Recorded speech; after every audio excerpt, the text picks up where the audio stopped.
going to sit up here with her. Yeah, absolutely. She always says, Mike, you can sit up here. You can. I mean, there's always a spot here. I don't mind, but it's just crowded down there.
Good evening, everyone. The time is now 5:27. All mics are live. Everything is being broadcast and transcribed.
So you just use Wednesday when we're not under, like, it's still a sad circumstance situation. We won't be past that. Past time. I'm going to try to make it fun. I won't make it weird. Might be amended. That might be fun. Yeah. That might make it fun.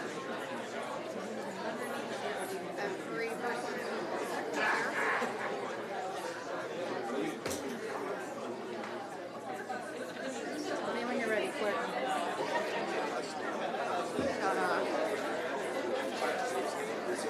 Yeah. See, over there with this clicker? Yeah.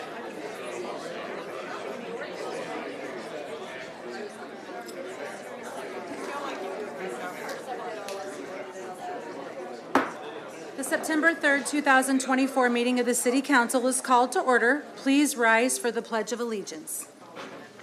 I pledge allegiance to the flag of the United States of America and to the republic for which it stands, one nation, under God, indivisible, with liberty and justice for all. Thank you all. Clerk Lesko, will you please call the roll? Will do. Alderman Redpath. Here. Alderman Gregory. Here. Alderman Williams. Here. Alderman Rockford. Here. Alderwoman Purchase. Here. Alderwoman Notriano. Here. Alderman Carlson. Here. Alderwoman Connolly. Present. Alderman Donlin. Here. Alderman Hanauer. Here. Mayor Busher. Present. Mayor Busher, a quorum is present. Thank you, Clerk Lesko. The Civility Pledge: in the interest of civility, I pledge to promote civility by listening, being respectful of others, acknowledging that we are all striving to support and improve our community, and understanding that we each may have different ideas for achieving that objective. The Chair will now entertain a motion to dispense with the reading of the minutes of the August 20th, 2024 regular City Council meeting and approve the minutes. We have a motion and a second. Any discussion from the council? Seeing none, all those in favor of the motion, please say aye. Aye. Those opposed, nay. Motion carries. The Chair will now entertain a motion to incorporate the pre-council first reading of ordinances into the record of this council meeting. So moved, Mayor. We have a motion and a second. Any discussion from the council on that item? Seeing none, all those in favor, please say aye. Aye. Those opposed, nay. Motion carries. The next item on the agenda is the consent agenda. The Chair will entertain a motion to incorporate the pre-council reading of the consent agenda into the record of this council meeting. So moved. Second. We have a motion and a second. Any discussion on the consent agenda? Alderwoman Conley. Thank you, Mayor. I would just like the clerk to please note me as present on 3:30, the Department of Natural Resources ordinance. 3:30, Alderwoman Conley is present. Yep. Thank you, sir. Any other discussion? Seeing none, all those in favor of the motion, please say aye. Aye. Those opposed, nay. The ayes have it. The Chair will now entertain a motion to place the consent agenda on final passage. So move. We have a motion and a second. Any discussion? Seeing none, the voting will now be open. All those in favor of the motion, please vote yes. All those opposed, please vote no. And the motion carries with 10 voting yes, none voting no. Agenda items 2024-089, 2024-178, and 2024-239 remain tabled or in committee. No action on those. The next item on the agenda is item number 2024-331, an ordinance authorizing a subrecipient agreement with Hoogland Center for the Arts for the modernization and repair of 2 elevators using Community Development Block Grant funds in an amount not to exceed $190,000 for the Office of Planning and Economic Development. The Chair will now entertain a motion to place agenda item number 2024-331 on final passage. So moved. Second. We have a motion and a second. Any discussion on this? Alderman Gregory. Yes, Mayor, I was gonna motion to hold this until, I can have some more conversation about what funding that we already use. I will also say that, this has not been through our Economic Development Commission, which is slated for tomorrow. And I just feel like, we just have a lot of things to do with community development block funding, and I just don't feel like this is a proper source. And that's just where I'm at with it. So is your motion to hold or for the, there is My an motion amendment on is our to desk, hold that's it. why. Second. See the amendment? If we're gonna hold it, I don't wanna introduce the amendment right now. Okay, so we have a motion to hold and a second from Alderwoman Purchase. Any discussion on the motion? Roll call. All right, we need a roll call vote on the motion to hold this item. Sure, yeah, Alderwoman Purchase. Alderman Redpath, the reason I also asked Alderman Gregory to hold it because, you know, we have some TIF projects coming on Adams Street and where they're in like a huge need of this and applications are in. And I know that he was wanting to reroute and bring that forward. And I just want to have some discussions before trying to bring that forward and it may get voted down. Well, this is for CBDG money, not TIF, right? Yeah, yes, it is for the ordinance that we have now, but he was trying to reintroduce another amendment to bring TIF forward. And we Gotcha. both share the same area. Yeah, so I wanted to just talk a little bit about that before. Point of order, if I can, if the amendment is defeated, they can still introduce the amendment. Mm-hmm. If it's defeated, holding it? Yeah. Correct. Okay, so What do you want to do? Director Yezel, do you want to speak on this before we do our roll call vote to hold or no? I don't, there she is, sorry. Come on down. Right where I usually am. Yeah. Not there tonight. Yes, I've had some discussion about this, and Alderman, my main concern is that I have, in the process of talking to several people for the downtown TIF, there's not this year very much money in that TIF, and we have like 4 or 5 businesses who are doing the process, as we've always asked them to do, where they come in and discuss it with it. I can say, you know, that we don't have contracts per se, but they're in that process of talking to us, filling out their applications, and I have some real concerns about utilizing TIF for this particular project. And with these things, as what we do, is I've explained to everyone as far as our process, when you come in, I sit down with my person from TIF, my person from CDBG, and myself. We all, if somebody's missing, that's a possibility, but we try very hard for all three of us to sit down with whoever is coming in to ask for funding. And then after they've left and we understand what the project is, then we sit down internally and we look at it and we decide where is this the best use for our funds. So it's not an eeny, meeny, miny, mo kind of thing. This is definitely a process that we go through. And on this particular one, we felt like that it was CDBG would be a good one. It's in a qualified census tract. And it makes it's ADA compliance.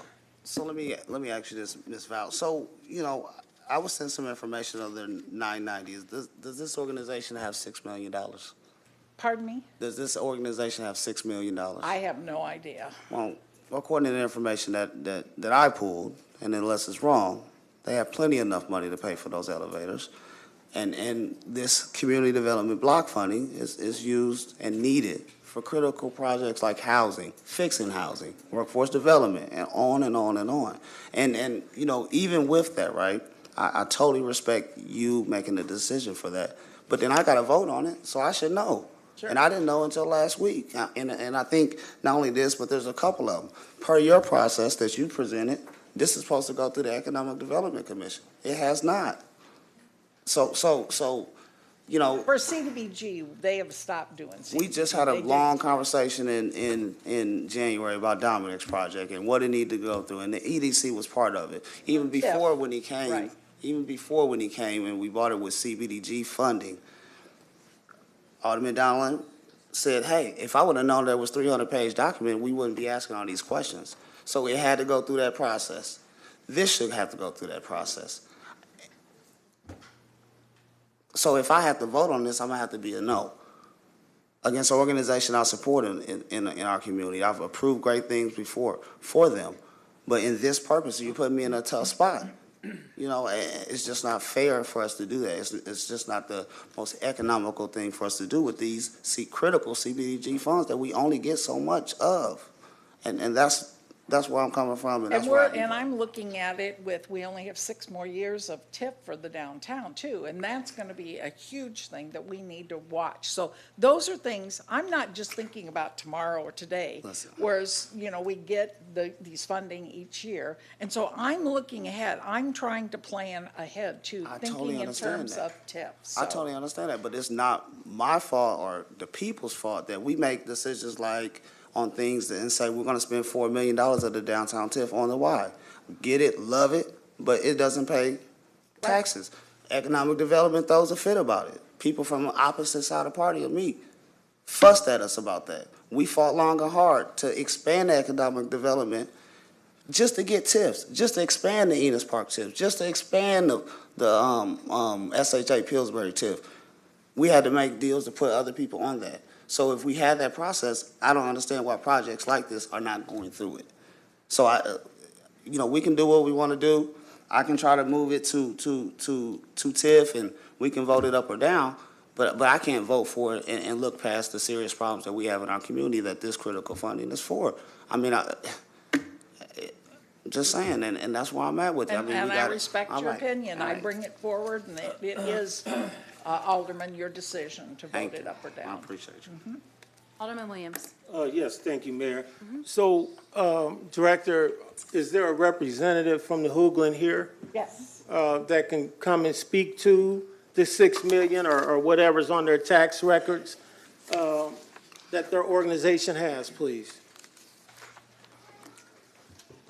Good evening. My name is Gus Gordon. I'm the Executive Director at the Hoogland.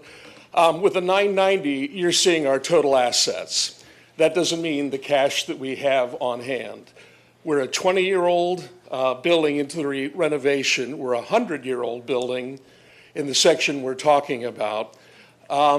We are faced with issues like replacing the roof, which is something we're going through right now. We are having to make both of these elevators, one which goes back to 1960, one which goes back to 2003, ADA compliant. They were both put in by the Long Elevator Company, which went out of business in 2011. All of the parts that operate these elevators are gone. They had a surplus, now they're gone. So we are faced with either having no elevators to get to 6 stories and not being able to serve all members of our community, or coming up with this money. Again, that $6 million you see in print, that includes the building, that includes years of furniture and technology and HVAC. That's what's represented on the 990, not what we have in the bank. Well, so what I would say to this is, the usage of this money, that's why we have a department. Sure. To choose, what fund it's going to come out of, but I have to agree with the alderman. We can think of many other more significant projects for the people. And the biggest heartburn I'm having in the same area downtown, we have the Lincoln Towers that was brought up last week, and we can't do nothing for those folks. And they are taller than you, and their elevators don't work. And that bothers me that this city and this department in particular can't find funds to assist them with their elevator problem, but yet we can find money for this. And I just used your elevators. I did. I realized they're older. They work fine, but I guess this is a rehab and modernization, as you're calling it. And no one can complain about that because the Hoogland is important to downtown too.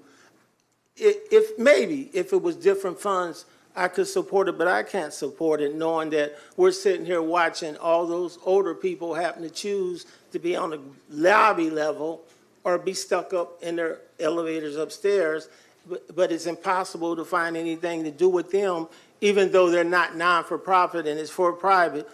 It's still the same kind of situation. I just think the department here in these recent months has not been making good decisions with the CDBG money. So I will not be supporting this. Thank you. Alderwoman Conley?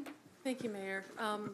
And Alderman Gregory, I want to tell you, I think when we were talking earlier, I think I kind of missed which ordinance you're talking about. I do want to support this one. I am going to vote. I don't want to support to hold it.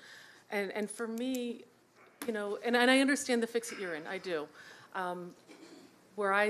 In my day job, I see CDBG funds used for all sorts of infrastructure.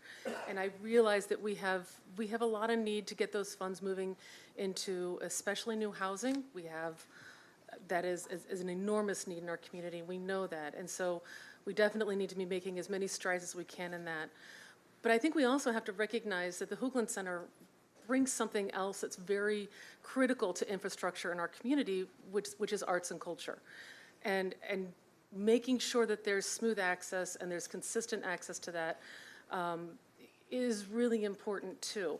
And I do know, I've seen the outreach that the Hoogland Center does to people of all walks of our community, and I appreciate that. And I would like to see you thrive and continue to grow. And I know theater is one of those things that it might sometimes feel easy to cut. But I also know that that provides real value for our community. And so I will be voting. I don't want to vote to hold it. I will be voting to support this. But I do think we need to probably the next time, as we start to put a plan together with as OpEd does this, for how the CDBG funds will be done and what our longer term plan for that is, we need to make sure that the emphasis there with those funds goes towards housing, and that's where we really make our priority decisions.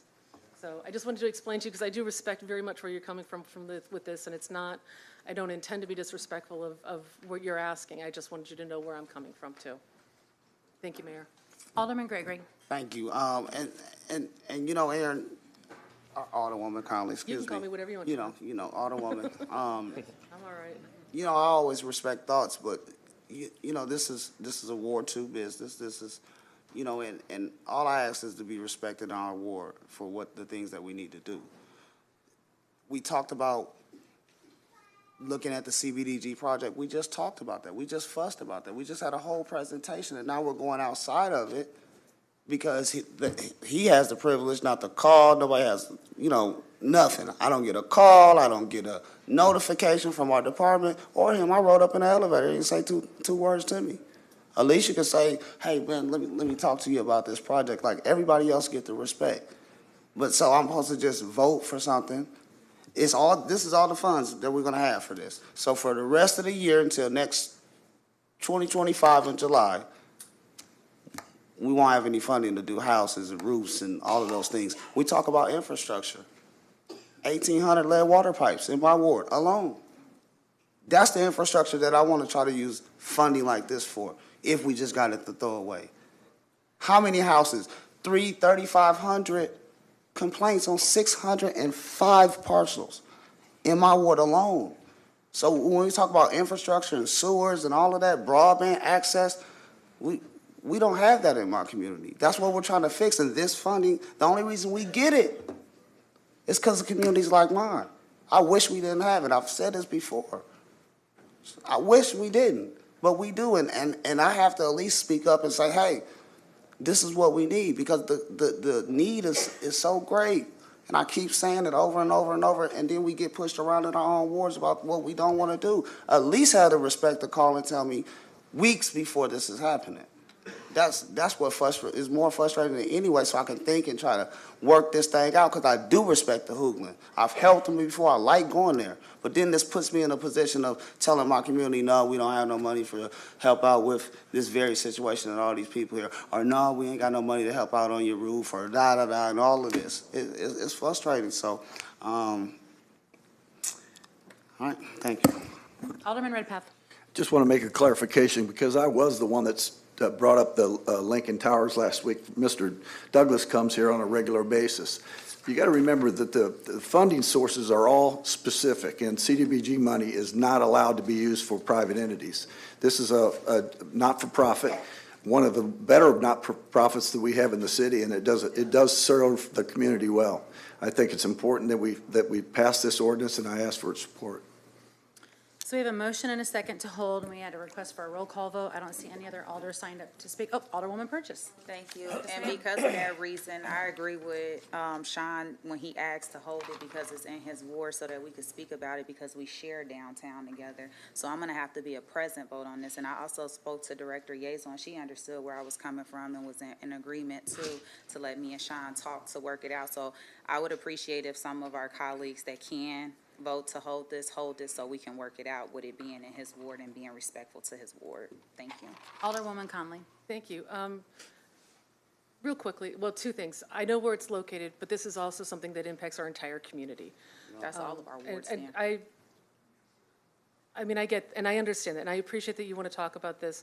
I have significant concerns about making sure that we have TIF dollars for the Adams Street businesses, because revitalizing that street and getting those businesses back in place is important too. I have constituents who own businesses on Adams, and so yes, even though it's not my ward, I still have real concerns that we get that going again. Can I just ask? Sure. A 2-week delay, what does that do to your project? Not a thing. Okay, thank you. We have been dealing with elevator issues for the past year. For the first time, we had both of them working the past 2 weekends, when we had over 2,000 people there each weekend. That's rare. Usually one is out of service.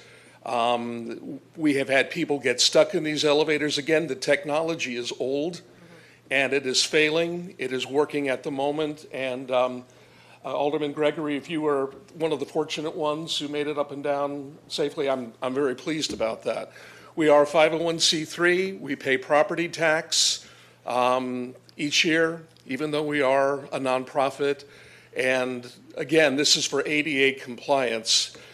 We have one primary public entrance, and then we have a back door that goes through the backstage area.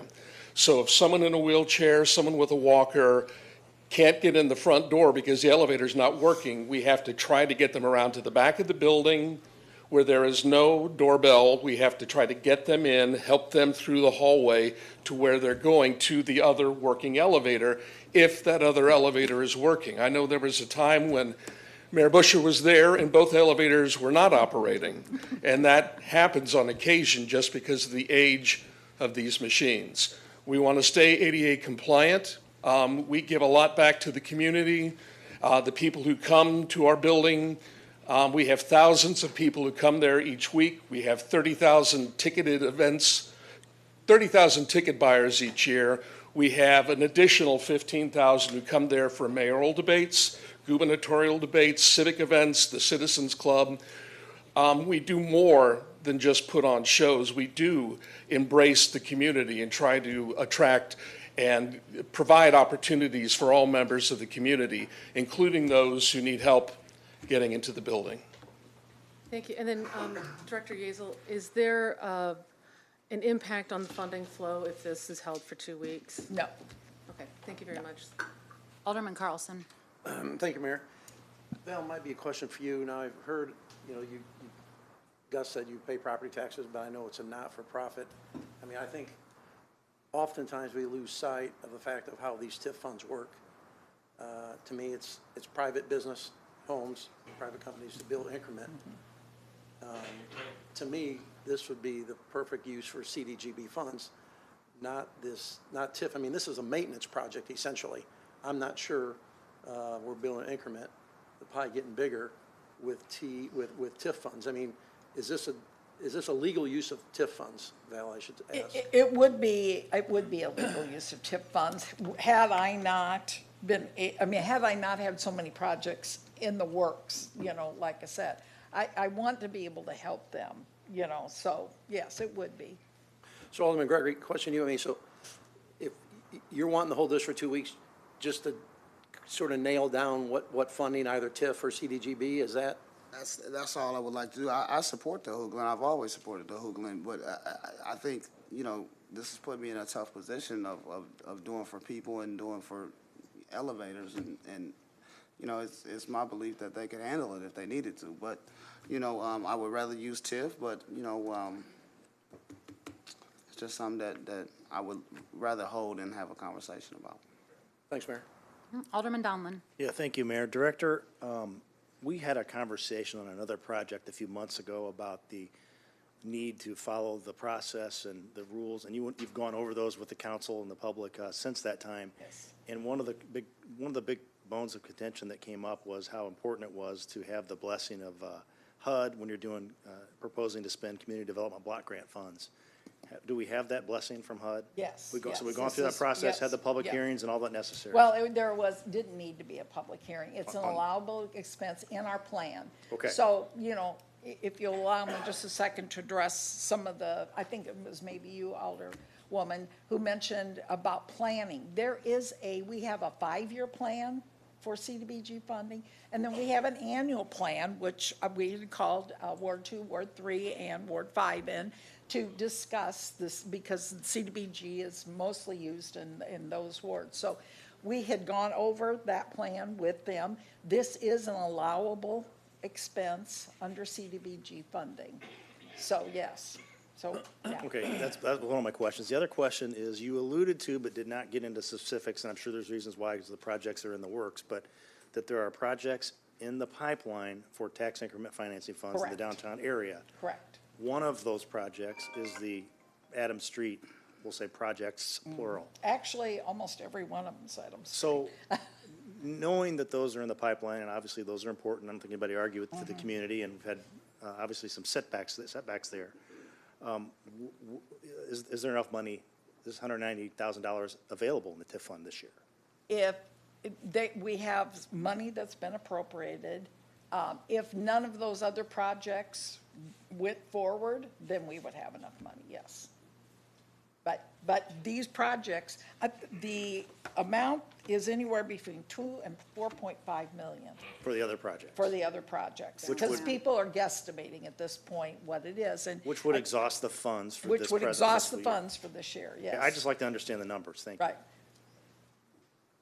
Alderman Gregory. Last statement, since we brought up that document. So this annual draft that you're speaking on, right? The annual plan that we passed. The annual plan. In the annual plan, you have about, I would say, 14 organizations that you say you spoke to.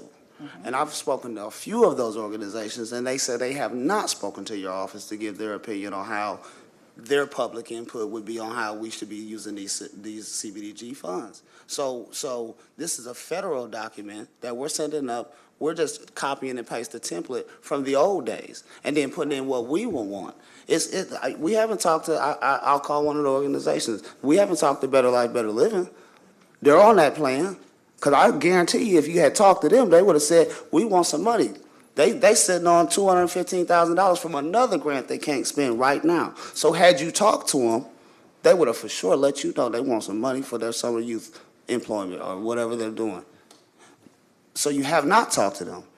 So that's a document that we submitted to HUD and saying we have talked to them. See, this goes back to this public input thing that I keep talking about. Well, it's not fair. right, That's and we not had public input. But we had public hearings. But you didn't Alderman, talk to them. If you list them, shouldn't you have had a conversation with them? We have a consultant who does all these. Well, he things. hasn't talked to them either. Okay. They haven't talked to anybody representing the city of Springfield about what their program thought would be best to use CBDG funds. Right. Okay. So, thank you. Alderman Williams? Thank you, Mayor. So the 5-year plan, the Hoogland was a part of. No, we have categories that we go by. You know, we can do housing rehab, is one of them. Emergency home repairs, long-term, planning. We do public facilities. This would be under a public facility. Public infrastructure, those sort of things. They aren't specific, but they're meant not to be specific. I don't want to tie it down. We want to make sure that we have the funds for if a public facility should come to us. So we don't put it in there unless we know we're about to sign a contract. So when did you become aware of this issue? Pardon? When did you become aware of this issue? Of the His- Hoogland and the elevators? We brought that to the city probably 4 months ago. Yeah, probably. Okay, well, I'm just trying to understand how the alderman gets left out. He is saying to you that, he wants to hold it because he needs to find out because this last week was first time and these kind of things. So how's he get left out, Director?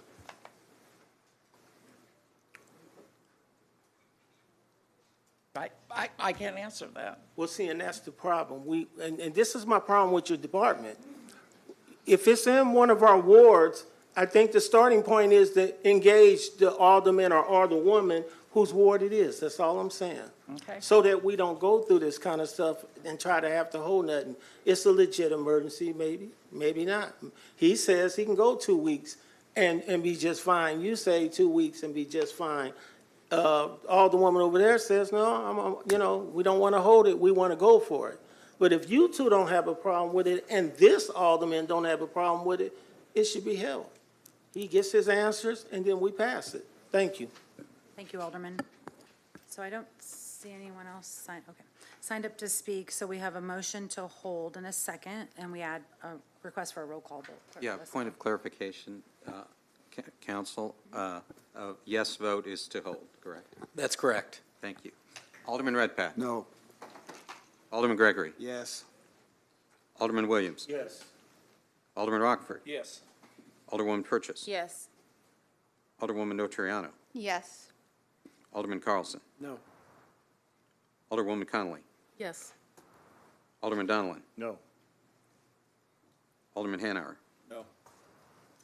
6 ayes and 4 nays. Mayor? Okay, so the motion carries to hold, and we'll still go back to committee. Thank you, Alderman. Thank you, Director Ezel. Thank you, Mr. Gordon. Thank you. The next item on the agenda is item number 2024-332, an ordinance authorizing a community housing development organization, CHODO, subrecipient agreement 24-SR-0010 with Growth International Incorporated for the rehabilitation of a property located at 218 East Lawrence, utilizing CHODO funds in an amount not to exceed $280,000 for the Office of Planning and Economic Development. So moved.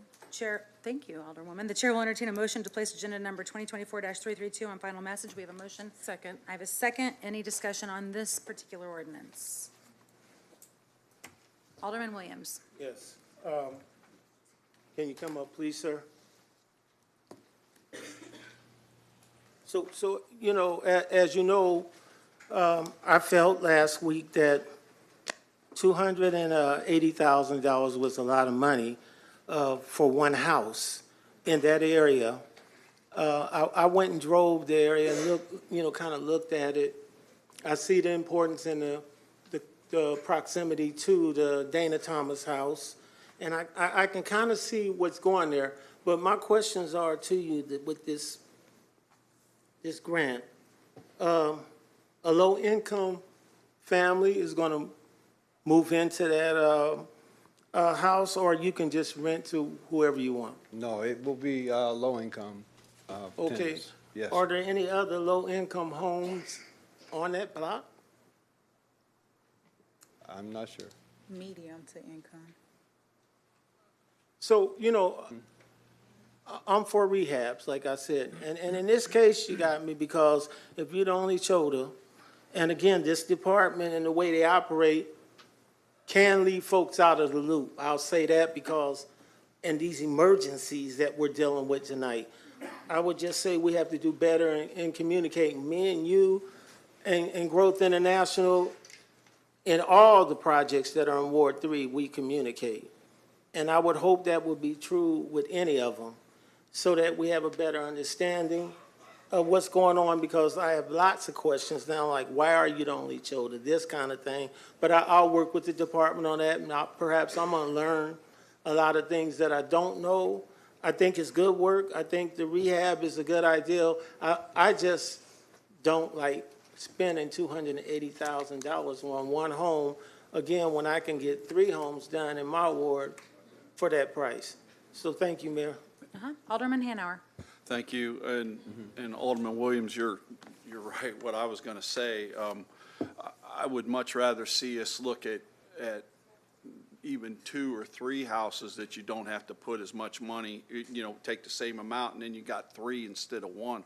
This is a lot of money for rehab for one house, and I think that I realize it's a certain type of federal loan, or federal, you know, money, but man, I'd much rather see us getting more bang for our buck on this, you know. So because of that, I can't support this. I think that we ought to look at something different, but that amount of money in that area, in any area for rehab, that's just crazy to me. So, but you guys, I appreciate what you're doing. I'd much rather see you guys get more bang for your buck for this $280,000 instead of just one house, maybe get a few. So, Appreciate your concern.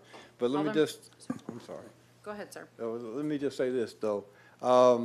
You know, if we were going to, you know, talk to every ward, see if they have available, we're in the rehab situation. So maybe what Alderman Williams was suggesting, you got, you know, 3 houses or whatever that could be rehabbed, and maybe the cost would be something that would be bearable to yourself. We talked last week about, you know, the rising cost of building these rehabs. Now, I don't personally understand it myself either, and I'll be the first one to say that it costs more to rehab something than it costs to build it. You know, I don't get it, but I mean, you can say what would be the aftermath? So, okay, we ain't gonna use it. Okay, go back and tell the government, say, hey, we gave it to you, but because you can't find contractors that's willing to pay, you know, less than the wages that are federally driven, I don't understand how I can work with that, other than to work with the different wards and say, okay, if you know some people and you know some places that we ought to take a look at, Growth would be more than willing to just take a look at those things. We'll evaluate those, and maybe we can come up with a plan of action that says, okay, we'll work with this one, or we'll work with that one. We're not opposed to that. I'm just saying at this particular time, you know, that you know, those funds were budgeted to the Shoto. We're just going to try to use them. This is a 4-bedroom, 2-bath house, but it's going to be a place where a low-income family can definitely be deserving of and need in this area. So I do fully understand your concern. Don't get me wrong. You know, I think it's a lot of money too, you know? So I'm not gonna sit here and tell you, you know what, that's all this, you know. But we've tried to come up with several options, even on that particular property. And it just wouldn't work out. People were saying, well, we can tear it down and build it again. I don't think so. Not a 4-bedroom, 2-bath. If you're gonna tear it down and level it and start over, it'll be more than that. So we were just caught in a place where, you know, what do we do, you know, in terms of just trying to help the community serve a much-needed situation of low-income housing. And we all know that we need that. It's just how do we do it? I'm just, again, saying, I'm not going to sit here and tell you it doesn't, you know, it's something that yeah, maybe we could have, or after math thinking, you know, we could have said, oh, well, I know in my ward, I know a couple of places that, you know, maybe that's just our fault for not looking around enough to find out if there are other places, and we'll do a better job at that if that's what needs to be. But we don't want to get caught in a situation of, well, the federal government, this is federal money. It's not no taxpayers' money or anything of that nature. I would just say this, you know, now the government, well, I don't even go down that way, but, you know, if they're going to give us the money to use, growth is going to try to want to use it, as opposed to sending it back and saying we can't do this and we can't do that, because the contractors, don't you know that they know this scenario as well. And so you don't think that may be driving up the cost? I don't know. You know, because I think I don't think it's, you're not out of the ballpark of your thinking. I just want to tell you that, on both sides. Thank you, sir. Not. We have a couple more aldermen who've signed up to speak to you, too. Alderman Donlin. Yeah, thank you, Mayor, and thank you again for coming, and thank you for your patience with the process. I know it isn't always the easiest to get through this process, and what you're doing in the community is important. I think it's clear that there's been some concern about how the numbers came back. That's not your fault that the numbers, I understand they even came back higher the first time. They were like over $400,000. So I appreciate your willingness to continue to want to invest in the community, bring utilize federal dollars here in the community. I intend on voting for this tonight. My reluctance has nothing to do with your cause and what you've been doing and trying to accomplish. It just, the numbers were astonishing, but I've talked to developers over the past few months on many different kinds of projects, and everybody's kind of saying the same thing, that numbers are just out of whack, and I mean, you clearly can't control that, or you'd be coming here with a lower value and probably doing more projects. So anyway, thank you for your patience. Thank you. Alderwoman Notriano. Thank you, Mayor. I would just like to remind my colleagues that this is at 218 East Lawrence, and it is situated very close to the Dana Thomas House and other historic homes that have been renovated to serve as offices, and so this is a nice mixed-use community, and this particular block needs a house, and it needs an occupied house.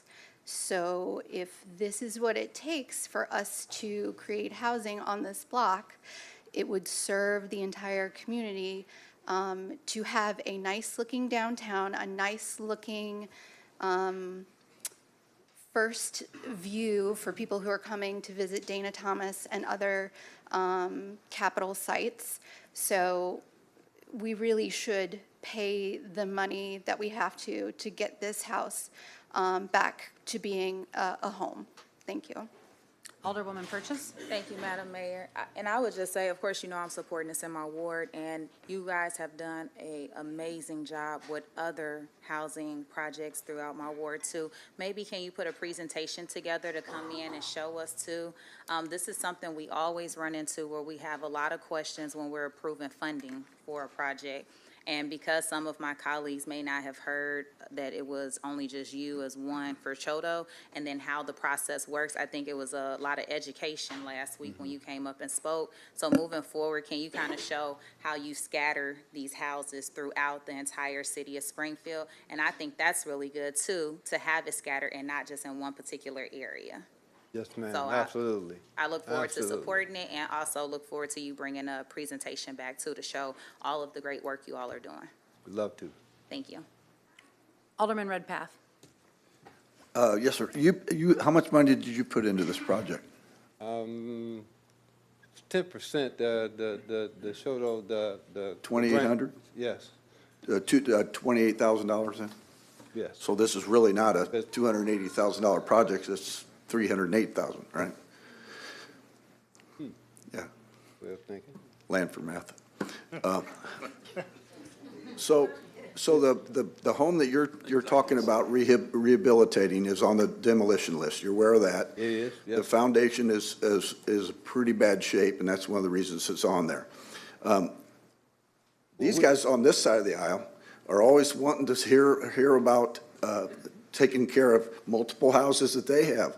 If you got projects you want to do, you need to be talking to this side of the aisle, not me, but these four. They got areas that they need that kind of stuff. So bottom line is that $308,000 is a lot of money for a rehabilitation.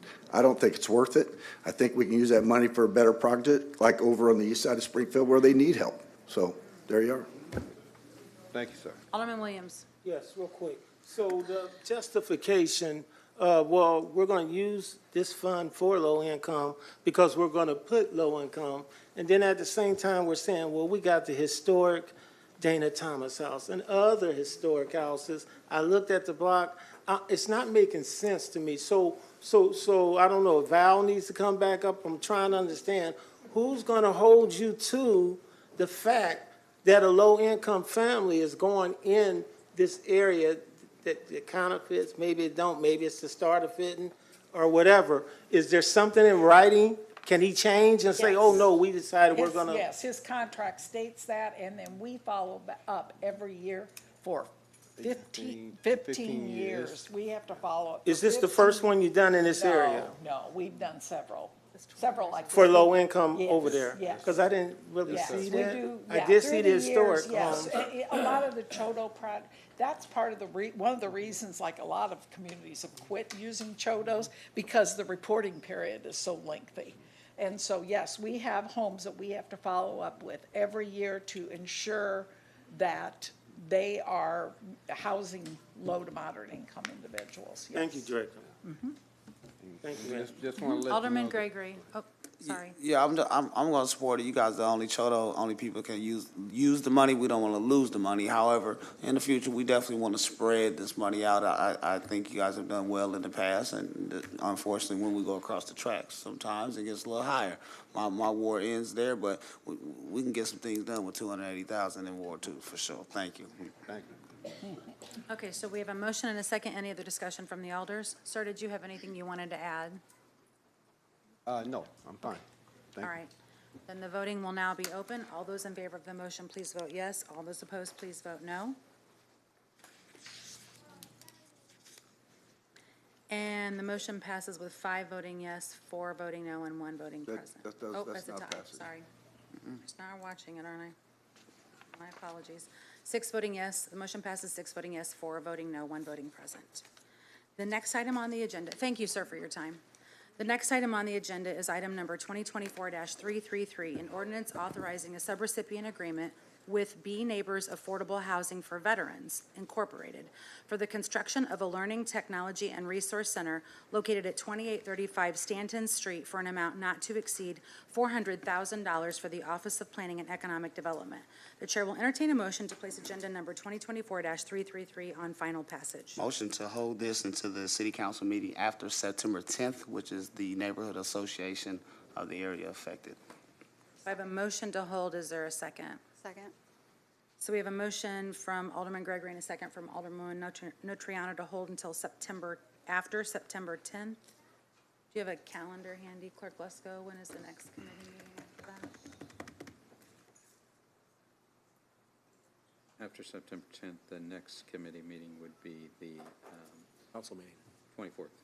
So it would kick it to the 24th for discussion, right? The next city council meeting would be the 17th. So we could vote on the 17th, okay? Is there anyone here from the group that wants to speak on if that would be a detriment if that is held till the 17th? Hello, everybody. Thank you, sir. Hello.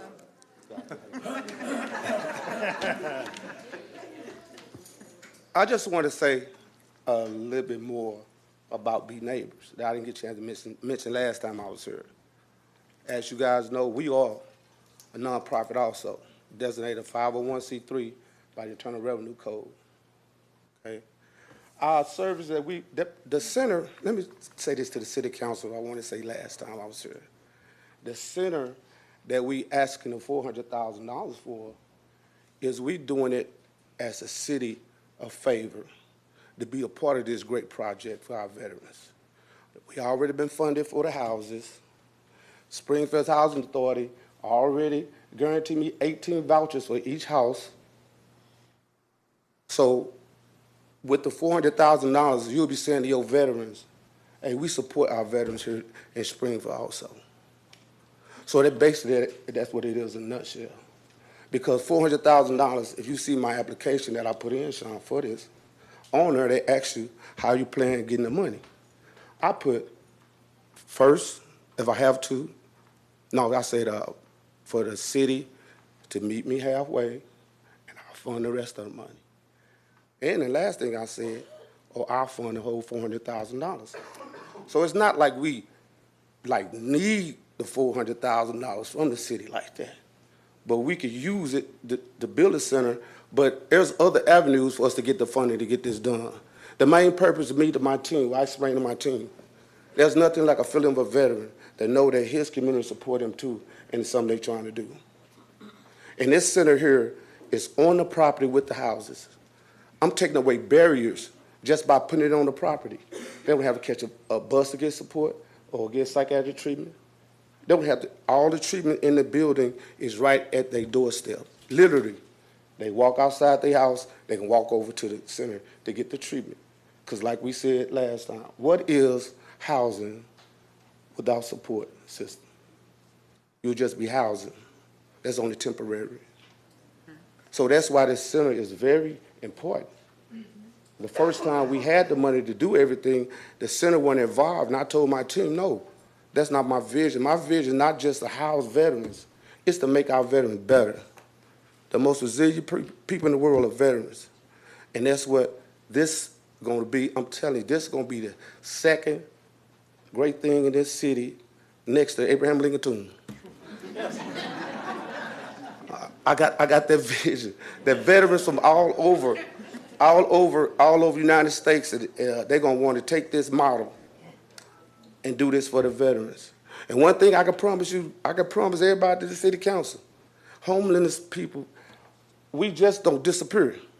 We have to do something to help them. They just not going to disappear. They're going to be there until we do something to help them. So, Sir, can I ask you, will it interrupt your process if this is held until September the 17th? yes, we have a closing due in September that we're supposed to have done in September. And another thing, you said September the 17th, right? Yes, sir. Another thing gonna mess with is I'll be in Hawaii from September the 10th to the 17th. Well, I think there's a whole bunch of us that would like to go with you. It's my wife and I anniversary. So. Happy early anniversary. Right. Okay, so the 17th might cause a problem for closing, is what we're hearing. If you don't mind, I have some alderpersons who have signed up to speak, alderwomen and aldermen. that'd be Do you awesome. mind if we let them speak to you, sir? Yes, awesome. Okay, sure.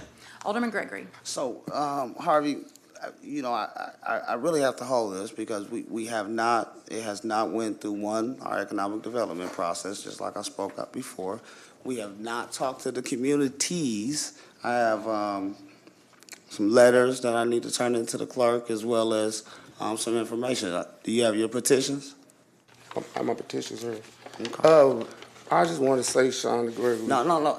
But hear me out. Let me finish, though. So So, you know,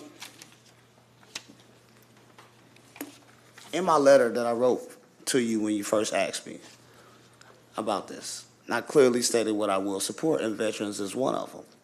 Now, when you're talking about another aspect of it that's going to need services and things, we have to make sure that the community around it is going to be okay. You haven't told me what these services are going to be. You haven't told me who's going to be running these services, along with other items that you have not told me, the community there. We haven't seen a presentation.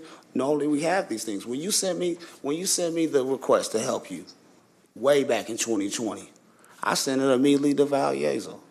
She told me that we already work with Fifth Street Renaissance on critically veterans and this and that. I remember. So when you came to me and you continue to pursue the project, I'm like, hey man, we already got somebody. We pushing that through there. The community over there will kill me if I put another homeless shelter there on our end of town. Hear me out. But you are looking to bring homeless veterans. We talked about how it was only one documented homeless veteran. I've talked to all the service providers that we have. Fifth Street Renaissance is about to have a big event supporting our veterans. We definitely support our veterans. And all I'm asking for is that we do our due diligence and make sure that we go to the community that this is going to be in and say, hey, this is what we're bringing to your community. This is how it's going to look. People deserve that right. So here we are calling. I agree. But here we are ready to split our community over something I didn't know was coming, Harvey. Okay. You didn't call me either. Okay. Because they're selling to you. Oh, don't worry about it. Don't worry about it. Sean gonna get rolled over, right? No. Hey, Sean, you must have forgot when the mayor just did an event up here at Salvation Army, and we was up there, me, you, the Keish, all us up there, and everybody saw my project, what we doing in that community. Mm-hmm. And besides that, like I said, these petitions I got right now was signed with signatures. You know, with signatures. When you sign something with signature, that means you support it. Absolutely. Your driver likes to have a signature. But did you? And only on the signature on this page, it doesn't just have a signature, y'all. Hear me out. You just said that this wasn't part of the project at first. You did. So the petitions that they signed was something else that was sold to them. What's on the top of the petition? To construct dwelling units consisting of 18 safe, clean, affordable homes and an educator center for our veterans. Okay. So it was. So an education center is different than. No, it's the same thing. Technology, literacy, you get all this inside this center. It's more than just. It's way better than just an education center. Okay. So is the continuing care supporting this plan that you have here? Yes. Because all of these services have to be wrapped around, and I went to their last February minutes, and Be Neighbors is not mentioned. Listen, Josh Sable's in the building right now. He's one of our partners. I got a letter of support from him. Salvation Army, Helping Hands, Memorial Behavior Health. I have an MOU that they will come there, they sell physically and administer service to these veterans. You know what I mean? Right. So I did a lot of homework. So we got to explain this to the community of what's actually coming to their, because they're saying they don't know. I just talked to the Neighborhood Association Vice President today. They're expecting me and you on the 10th. I'm going to miss City Council so we can go there and talk about this project. I want to help you. I'm the one sent it in to help you. Then we have some other things to talk about. Okay, let's talk about the education service. Okay. This place here, what you worried about the community over there? The same people I got their signature on this paperwork. What you asked me to go do? They are agreeing of what I'm doing, and then the community you're talking about is behind a privacy fence on that side of the wall, and then on this place here, when it built, we have a wrought iron fence that separate it from everything around it, and only one way in and one way out of that place with security guards on duty. You know, I thought day in, day out about this process. So who's paying for all this? How does all of this get paid for? Okay, this is what happened. When we get the money in, the money come in from the vouchers to pay for their rent, right? It goes right back to them. It's a nonprofit organization, right? Matter of fact, they rent is free because the voucher paying for that. We paying the utilities, don't have to pay no utilities, and it's all electric. So do you have all this jotted down and like Yes, what we have, normally? architect in there somewhere, that, Okay. So tomorrow, you're scheduled, right? After this is coming to me for a vote, to be on the Economic Development Commission. That's what they do. They vet projects, they go through it, they make sure it makes financial sense to them. I and they wouldn't have got this hold on, hear me out. And they make a recommendation to us. We normally go with those recommendations. I'm also telling you that we have to go to the community and we have to meet with them and make sure that they're okay with these projects. We're supposed to be learning from the mistakes of the past. I've been here when I was a young alderman with the former building and stuff like that, and that all happened because we didn't go to the community and tell them, hey, this is what's going on. And you know I support you. What do you And then my last point. if I go back again? So have you handed That's those what I'm to Let's Go? It's been, the clerk, I asked for them, I still don't have them. They came and got it from me, they got copy of this. Okay. It's on file, I said it last week, it's Can on you file. send me those petitions? All right, Yeah, thank you. matter of fact, So, Valerie, she's all right, supposed to last put them point. all in Last the point. boxes. Last point. Are you a city employee? Yes, I Still? am. You sent me an email to help you with that job, so you know I support you, right? So, Murdoch, what is the ruling on city employees and funding? Because this is gonna start something. I already got somebody else on works for us, want to talk about projects. So right now, we are working through a policy on direct funding. This application is for a separate business, so we haven't addressed that yet. I'm happy to look into that. As far as direct assistance for employees, we have stopped providing that. Okay. The thing is, I'm gonna move to hold this to September 10th. this is a nonprofit organization. All right, September 7th. All right? It's not a private, I don't own this organization. This is a nonprofit for the veterans, homeless veterans here in Springfield. Are you the president? I'm the president of this organization. Will you be drawing a salary? No, I won't draw no salary. Okay. Nobody on our board draws salary. Okay. So let's do this. September 17th is what I'm gonna hold it for, mainly because the community needs to really hear what your plans are. I would like to see some type of presentation on what exactly it's gonna do with your partners. Whoever's gonna be running the every time I try to give a services. presentation, you will stop it and start talking about other things. No, I need to see it. The community needs to see it. You can tell me anything. That's why I'm sort of like a little agitated. What do you mean tell you anything? I'm telling you. It's a certain way that it has to be done, Harvey.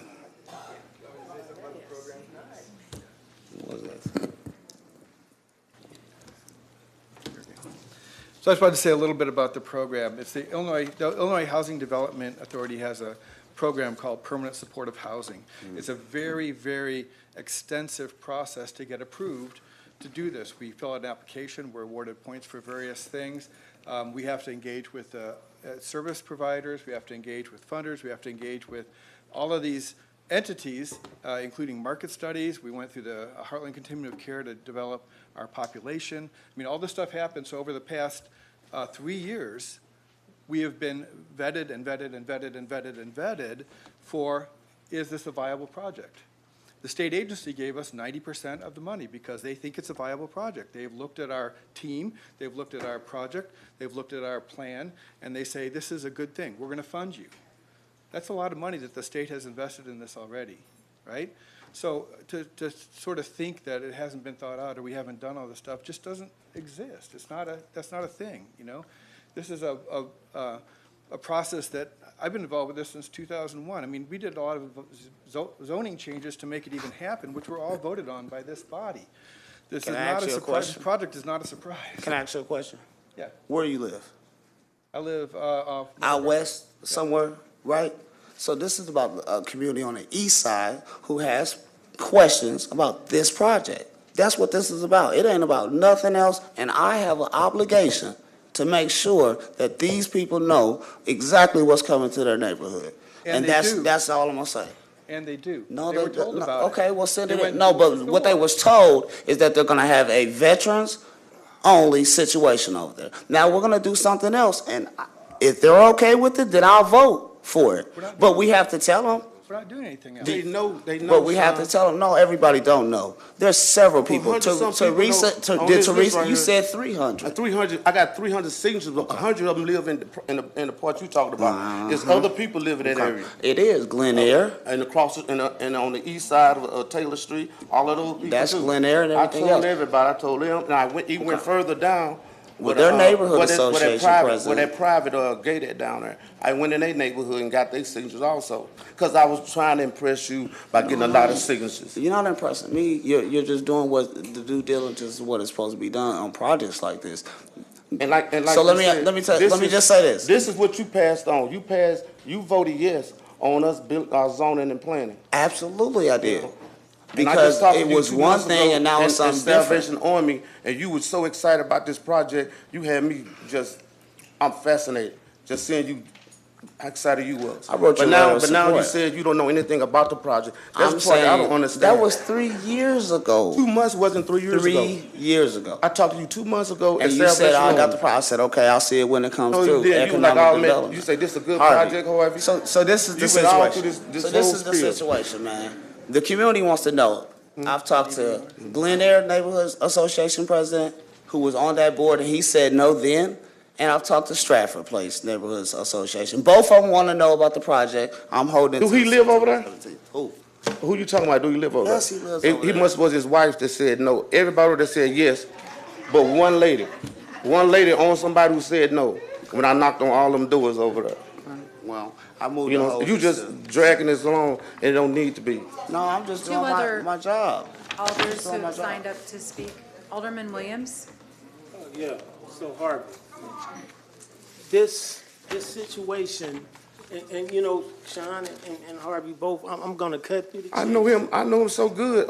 So this is it. They feel like they've invested in their homes. It's a subdivision. It's the nicer side of Ward 2, and it's their investment. They signed the petition, so I'm just gonna ask you the question. Yes, sir. Does the petition say for veterans, or does it say for homeless veterans? It's safe for veterans. And Which now, are- now he's faced with the calls, and I got a couple from relatives that live over there that are saying, yeah, we was cool with the veterans, but homeless, you know, and now that's just the way it is. Some people in this society have an issue when you bring up if it's homeless veterans. They see that different. They have a right, if they're the investors of their home, to weigh in with their alderman. And I think that's where y'all at. He's trying to make sure they know that some of those veterans are going to be homeless. You got petitions from 3 years ago that it was for veterans when he's saying yay and the community saying yay because we build them for veterans. But I guess, because of the calls I got, it makes a difference if them veterans are homeless or not. And until y'all have that meeting with those 2 neighborhood associations and the majority is, hey, we're going to go with this, even if they are homeless, fine, it's going to move. If the majority over there tells their alderman, he got to come back to us and give us a recommendation along with hopefully the department being considerate of these people who had lived in these subdivisions and have invested in these homes. Now, we talked and argued about the prices of the homes there versus how much each unit is going to cost and all that. It's still a hurdle that we got to get past so we can see where this is going to go. And I think it's a good project. I'm a veteran. I want to see it happen, but it ain't right in my yard. So I don't know. Maybe they want to know more about how it's going to look or all these other intricacies about that project to make up their mind as neighborhood associations. Yes, they signed something. You probably do have 300 signatures, but I don't believe it said homeless veterans is what I'm hearing. And it's not my ward. I defer on, it's easy for me. I defer you to the alderman, Sean, you know, and then I'm done with it. But I just wanted to bring that out because, Mayor, I do believe that's the sticking point on whether, what kind of veteran is going in there? Because if you say homeless, some of those folks down there are going to change their mind. Well, homeless United States veteran. We can play words, but I'm just telling you. Mr. Williams. I'm just giving you the reality. Alderman Williams, I took what you said for granted, you know, and make a lot of sense. But these are not transitional homes we usually get for homeless. They like to transition over to permanent housing once they ready for permanent houses. These are permanent supportive houses already. Once they get their key, that veteran won't be homeless no more. He got his house now. He got a permanent house. So he's not going through transition to get a house. We take them straight from homelessness straight to being a member of the society, of the community. So he got his own key to his house. He got his own yard. He got his own sidewalk. He got his own front porch, back porch. It's a beautiful thing. And being a veteran yourself, you know, if given a chance like that, okay, take for instance, when they had the project over John A. Homes, I wouldn't go through there in daytime. Now it's so beautiful now because they tore down all the jungle. They took the jungle out and put nice things there. Jungle create animals.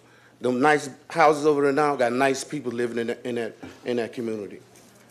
I don't care who you are.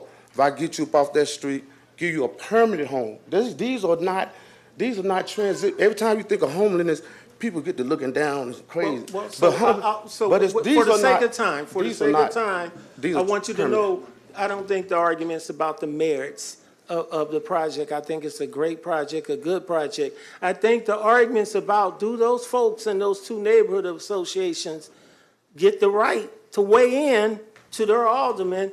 And because you know what, you can make everybody happy. Yes, they do. And everybody you can make them all happy. But when it comes time for election, he got to deal with those two neighborhood associations if they decide. You got to deal with the whole ward too. You didn't let us know. You didn't let us know. If they decide, you didn't tell us exactly what's going there. That's all he's trying to do, Harvey. Those good people, there's a lot of veterans over there too. I met about at least 11 veterans over there. I was impressed. Thank you, Mayor. Alderwoman Purchase? Madam Mayor, J. Love, you know I support the project, and I know where Sean coming from, and I know where you coming from, because I could do a case in point right now, because I'm very unpopular in this audience right now. So when I made this decision with my neighborhood over by the Sportsman Lounge, I talked to the neighborhood. We had some people that said yes, and we had some people that said no, but guess what? I called them NIMBY. NIMBY means not in my backyard. They did not want me to build 2 8-plex units to go up for homeless individuals that graduated from being homeless and being able to find a way to sustain life on their own and have a little bit of help. So when it came to me making that vote, I had to vote against the neighborhood to put something in place for homeless individuals that was graduating, just like you said your program is. Right. But don't nobody want to talk about how they don't want this next door to them, how they don't want it down the street. That's where it really becomes an issue. And Sean is going to be faced with that issue when those people say, I don't want to really come up here and speak about that because I live over there, or I'm not strong enough to get up here and speak like others are because I don't want that next door to me. But you have a very good project, and that's what happened to me. I had to vote against the neighborhood to put something good for homeless individuals that I see all around my ward, and been very supportive of homeless projects. So just understand when he say, can you hold it so he can go and talk to the neighborhoods with you, and can you move your closing date back? I commend Sean Gregory on his work he's been doing as alderman for Ward 2. He's been a great alderman. He one thing about him, he's standing up for the community. Now, he might bend, but he ain't gonna break. I know him personally. He always been like that. And so this, me and him, this is how we talk on regular all the time, so. There's no love lost to them. But is there a way that you could do that so both of y'all can go to the meeting? Yes, I like to, like I said, I love to go. Ms. Sean, we need to get a date other than the 10th through the 17th, please. My wife right there. Let's work it. And he just got her a trip, Sean. The homeowners association meeting is the 10th, right? Yes, it is. Are you in town then? I'm in Hawaii on the 10th through the 17th. Is there someone that could come represent for you at the HOA meeting? And from your organization? Oh, yeah, all right, you're right. I know you want to be I want to be there there so bad. From Whitby Neighbors, could someone else go with Sean from Whitby Neighbors? Yeah, I have my. Or we could do it when you get Board back. And, member. you know, I know you feel like you're under the time crunch, but I think that if we go and present your plan, then it could go a lot better than forcing me into a vote that, you know, I want to support you. I won't force you into nothing. All right. Alderman Rockford. Yeah, Harvey, just real quick, just a comment. How you doing, Larry? I'm doing well. How you doing, Harv? Listen, you know, so you got 18 tiny homes. So what happens when 18 fill up and you start getting more people straggling out there? Just not veterans, but homeless people. And then they start congregating in the neighborhoods. And That's a good question, Larry. and, you know, the reason I bring this up is because we got an ordinance tonight we're going to talk about, Right. North Grand and Fifth Street, where we started out with maybe 3 people, and then it went to 10 people. Now it's up to 25 people, Right. 40 people, 50 people, getting run over by cars. So Right. I understand what Alderman Gregory and Alderman Williams is talking about what happens when these other homeless people, not necessarily veterans, but just start coming over hearing about this stuff, and here we go, and now people have to see this, and again, it's a tough situation. It's Right. not easy, and you know, so my concern is you know, I'm in Ward 4, you know, but again, you're gonna have people come down and say, hey, we voted this in, and this is what's happening. We're getting these homeless people are showing up, and we don't have any homes, and why wasn't I asked to be in here, and this sort of stuff, so. I want to thank you for giving me a new job. Is to help out with all the homeless problems. I can't really deal with the veterans, but I understand clearly what you're saying about that.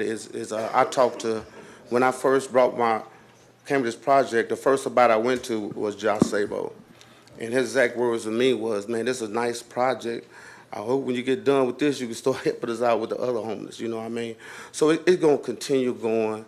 It's all about, like I said, the homeless would not just disappear. We, as the ones fortunate enough, has to be the one to help them out and get them places to stay. Alderman Hanauer. Yeah, thank you. Harvey, I plan on supporting this project when it comes back, but I do think that in the interest of the fact that we're still working on some things as far as employees from the city and this whole plan and all that, I think you might want to just give it 2 weeks so that our legal department can make sure that you're good. I don't want you to lose your job over this project. I hate to hold it, and Alderwoman Purchase is right. We all deal with projects in our ward that sometimes we have to go against the neighborhoods. We got to do what's best, you know, and it's tough. And that's, again, and like she said, that's what Alderman Gregory's going to have to deal with. Better him than me right now, but my concern is we don't have a process right now, or we're working on some things, is what I heard, about employees and grant money and things like that. Now, I don't want to get you in I don't think your wife would be happy if we did this and then all of a sudden it caused issue with your job. So that's why I think you're better served to hold it and just be smart about that. And that's why I'm in favor of holding it as well. When he said hold it, I'm willing to hold it. All right, so I just had to say what I had to say. We have a motion and a second to hold then? Yes. Okay. I'm not going to say a date because I want you to go on your trip. I want you to stay married, so we'll figure out the date later. So any other discussion from any other alders? Seeing none, motion to hold then. We'll just do a roll call vote for hold. Clerk Lesko, is that all right? Absolutely. Alderman Redpath. Aye. Alderman Gregory. Yes. Alderman Williams. Yes. Alderman Rockford. Yes. Alderwoman Purchase. Yes. Alderwoman Noteriano. Yes. Alderman Carlson. Aye. Alderwoman Conley. Yes. Alderman Donlin. Aye. Alderman Hanauer. 10 ayes and no nays, Mayor. Okay, so there's a motion to hold and pass 10 voting yes, none voting no. So we will Have a see good you vacation. after your trip. I feel like I won.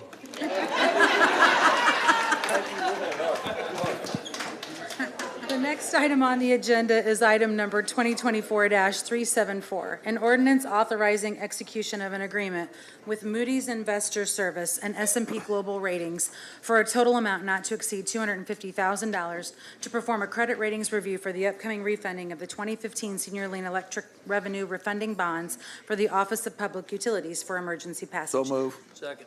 Chair will entertain a motion to place agenda number 2024-374 on final passage. We have a first and a second. Any discussion on this ordinance? Seeing none, then the voting will now be open. All those in favor of the motion, please vote yes. All those opposed, please vote no. And the motion passes with 11 voting yes, none voting no. The next item on the agenda is item number 2024-375, a resolution for the designation of Laurel Street from Martin Luther King East to Taylor Avenue as Reverend Dr. Charles W. Tyner, SRDD Way, for the Mayor's Office for emergency passage. The Chair will entertain a motion to place agenda number 2024-375 on final passage. So moved. Second. We have a motion and a second. Excuse me. Any discussion on this item? No. Seeing none, the voting will now be open. All those in favor of the motion, please vote yes. All those opposed, please vote no. And the motion passes with 11 voting yes, none voting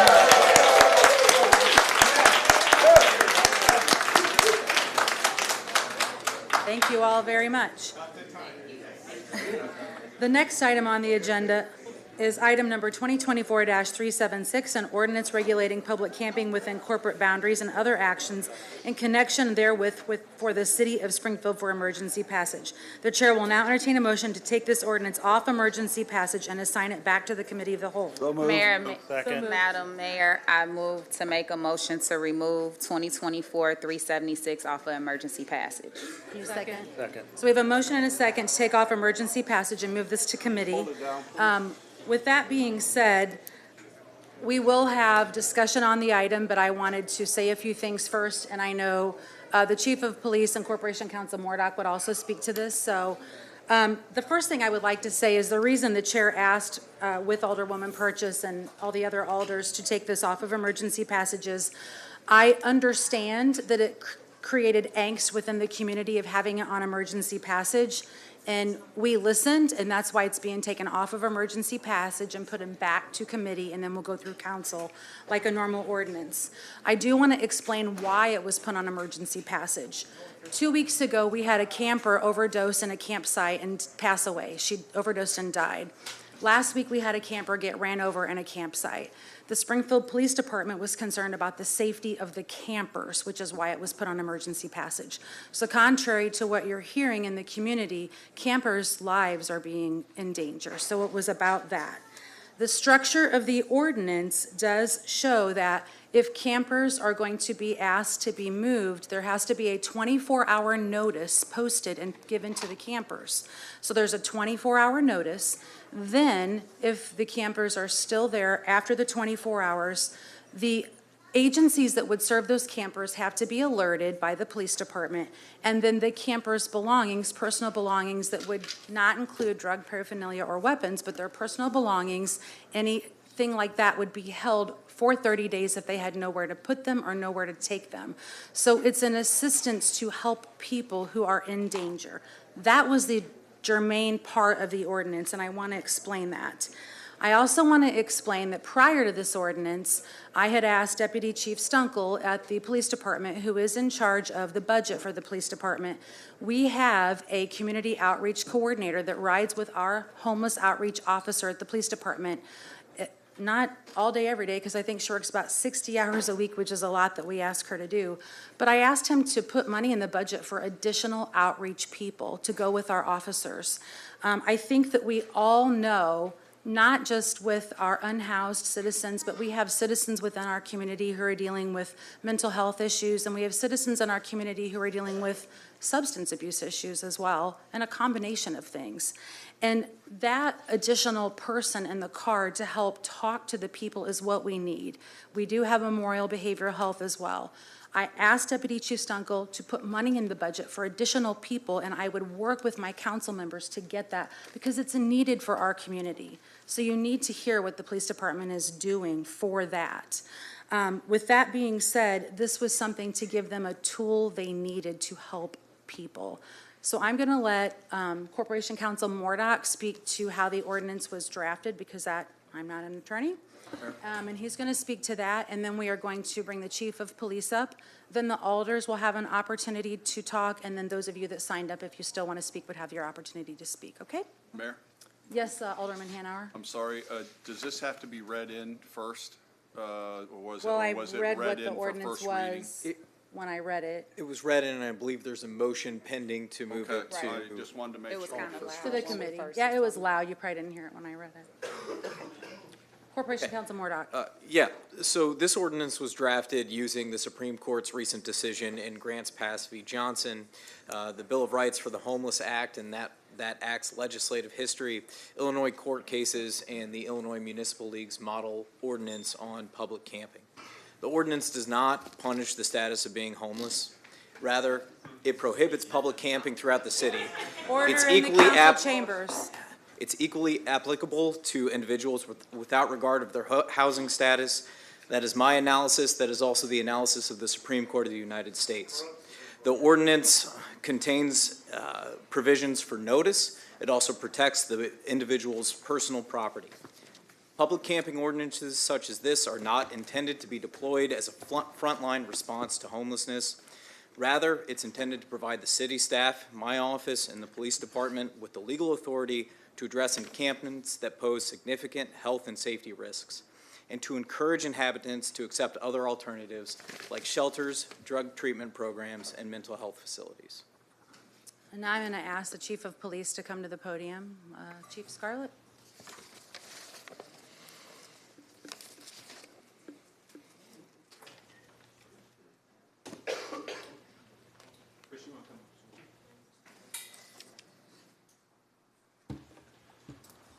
So I brought a couple visitors with me. Well, good evening, ladies and gentlemen.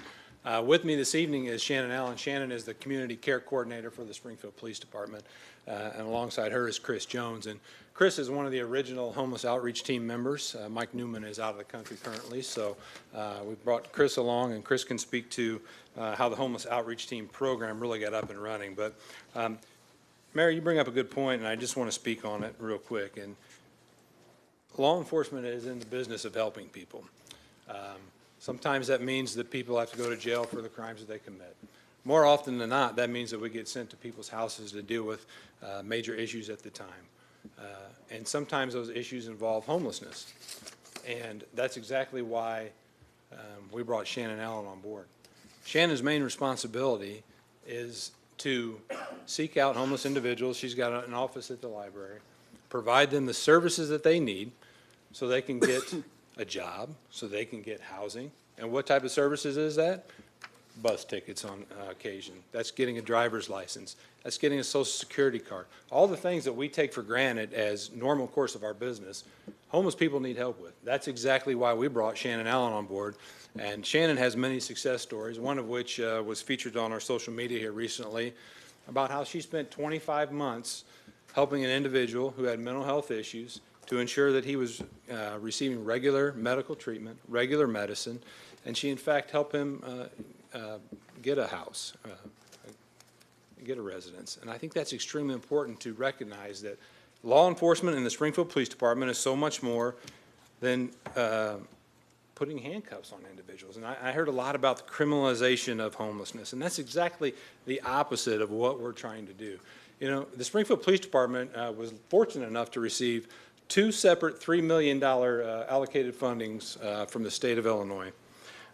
That was to create a co-responder program. That was to bring on certain organizations to include Memorial Behavioral Health, which we've already spoke about. A lot of the stuff that Harvey spoke about, Washington Street Mission, Solid Rock Youth Transitional Services, Sojourn Shelter, and District 186, Hope Springs, which provides housing and wraparound services for homelessness. It's through these grants that we're able to supply these individuals with the help that they need. Now, this homeless outreach team program, which ours is modeled after Wichita, Kansas, they're one of the first in the country that brought forth the homeless outreach team program. And they, too, had a no camping ordinance. And how they describe it as a therapeutic nudge or tough love that you may see from your mother to go to individuals and say, you can't stay here, but we want to tell you where you can go and where the help is, and we want to ensure that you get that help. And that's exactly what this is designed to do, to give law enforcement an opportunity to get the individuals the help that they need. And I'll be honest with you, Wichita's had this program in place for quite some time. You know how many citations they've issued? 0. You know why that is? Because the system works. They get the individuals the help they need. We're not in the business of trying to get money from homeless individuals. I'm certainly not in the business of trying to take them to jail. That's not what we're about. It's about getting them the services they need, and the best way to do that is to get them off the street and get them into the housing that's provided. We partner with our SEED program, the Continuum of Care, who I know several members are present tonight. It's those social service agencies that we partner with that make our program successful. And I'll tell you how successful this program is. We have a researcher from John Jay University who's using our SEED program for research on her PhD. Texas Christian University reached out to us to participate in the first ever national evaluation of deflection initiatives. Representatives from our agency are speaking at the International Association of Chiefs of Police on the success of the SEED program. And additionally, Cook County has reached out to us to model their program after ours. So this is one more avenue to help us help the homeless. And as a fellow veteran, I heard Mr. Harvey Hall speak tonight. And if there's something that touches my heart the most, it's those men and women that sacrifice their lives so that we can have the freedom that we have. And we owe it to them to provide them the services they need. And the Springfield Police Department is committed to doing that. And the first part to do that is to get them off the street and get them the help that they need. I don't know if, Shannon, you wanted to say anything, or Chris?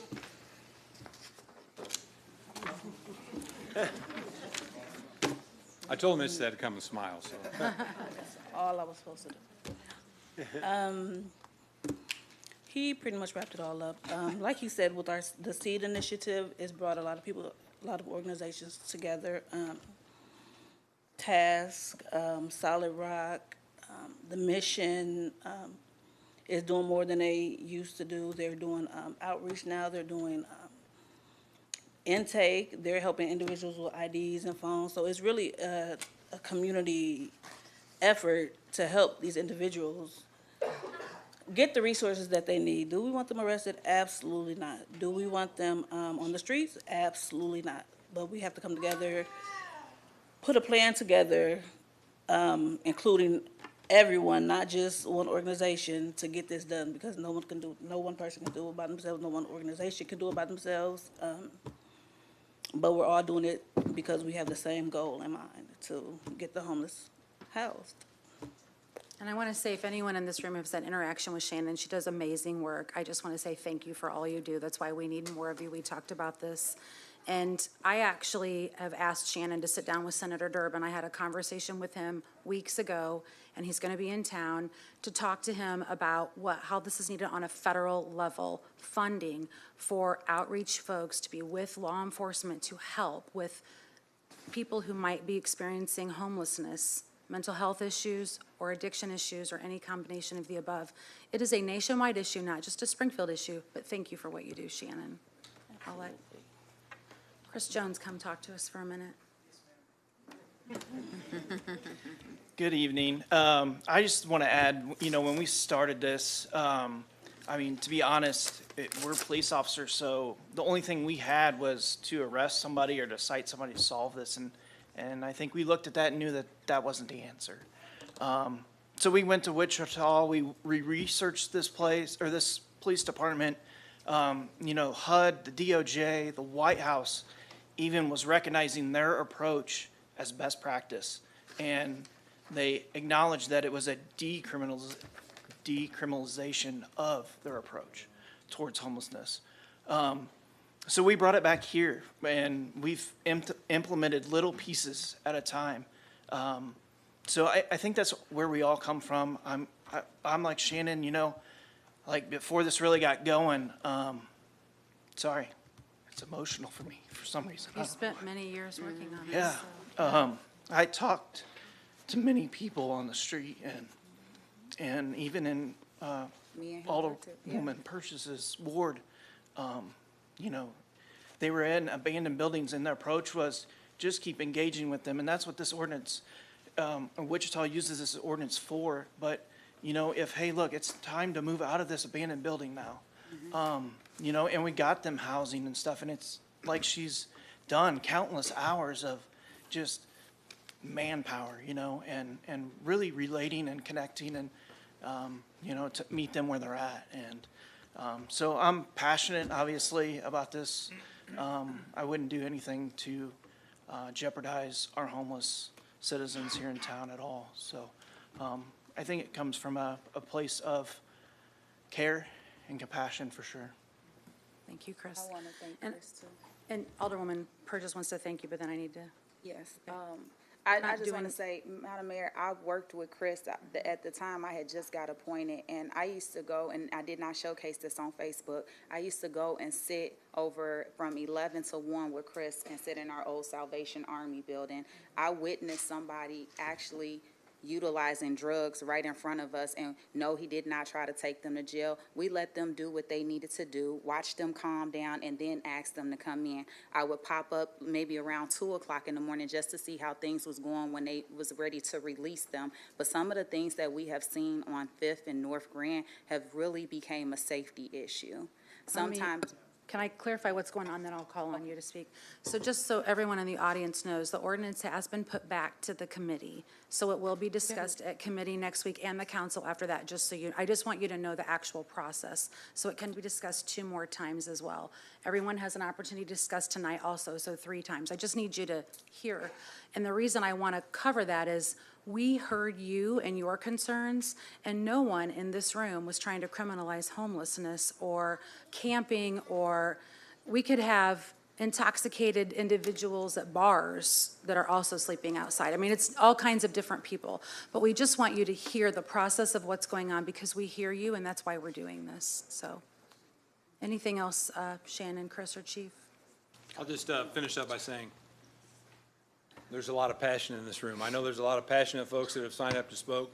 You all are passionate about this topic as well, and I hope you hear that from these 2 that are here today. And I have a department of 269 that share that same sentiment. So I will take full responsibility for asking that this be placed on emergency passage. Obviously, perception is reality sometimes, and not taking into context that we had a 3-day weekend and that folks really didn't get the opportunity to see this until the very end. So I'll apologize to the crowd tonight for that, and I thank you for taking it off emergency passage and put it where it needs to belong. Well, Thank you. and you were looking out for the safety of the folks that were living in camps, so. Thanks. Okay, so, thank you, Chief. We're gonna let the alderpersons in the council speak, so Alderwoman Purchase. Thank you, Madam Mayor. Yes, ma'am. While I know that this is not everyone's preferred solution, and it's also not a finished product, it is my hope that hearing you all's feedback outside of the personal attacks too, that I've seen all over social media all weekend, people sending people to my home. Sometimes I don't think that helps us to get things situated. Having conversations and sometimes agreeing to disagree is okay, but when we start doing personal attacks and trying to harm people, that's not good at all. But I do want to hear your feedback, and I do want to listen to understand and not listen to respond so that it sounds like I'm defensive. So I am listening to you, and I am taking notes tonight to see what we can bring to continue to make this ordinance stronger and also have a holistic conversation around this housing issue too.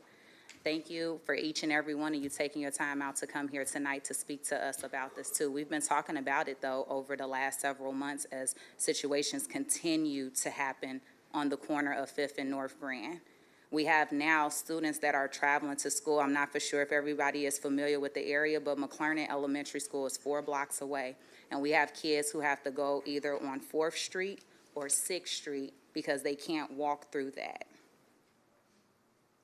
I can't tell you why not. You would have to ask their parents or ask their parents what they see when they walk past it. But I'm just sure that they have issues, so it's kind of hard for them to look at that.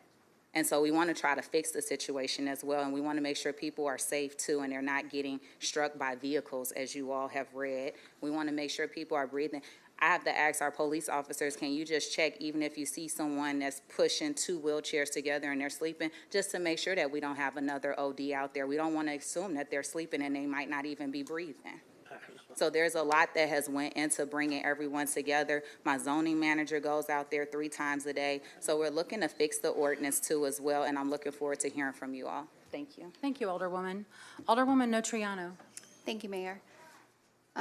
So I,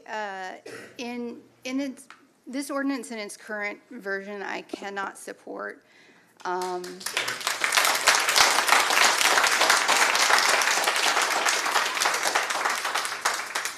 At our last meeting, we unanimously voted to fund Heartland House initiative to coordinate the city's many organizations who provide aid to folks who have lost or may lose their housing. This initiative to set and meet measurable goals toward ending homelessness has really only just gotten off the ground within the last year. As a city government, we don't even know the magnitude of the problem that we're facing. And in this year's budget, we continued to fund the police department's homeless outreach program that's also in its infancy. On both of these fronts, we are just starting off at square one. We've barely begun to devote the resources to the folks who refuse shelter, those who this ordinance targets. We've barely begun to build trust. We were on a path to addressing unsheltered people's needs. So what's changed? The only thing that's changed since the city has embarked on these more robust efforts to fight homelessness is a U.S. Supreme Court decision made in June, 3 months ago, allowing a city in Oregon to clear homeless encampments. I, along with my constituents, vehemently disagree with this decision. The city of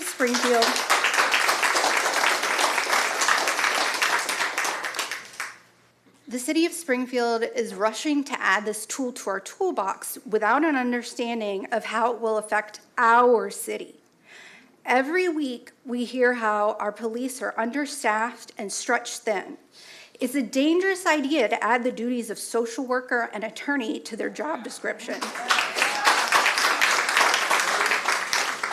This ordinance asks the police to make judgment calls on unhoused folks' right to privacy and the value of their personal property. Why would we put this on a police officer? Do we really need another embarrassing lawsuit like our fair housing debacle? Another adverse judgment to pay hundreds of thousands of dollars to right the wrongs of a misguided and illegal policy? This ordinance is too close for comfort to violating the Illinois Bill of Rights for the Homeless Act.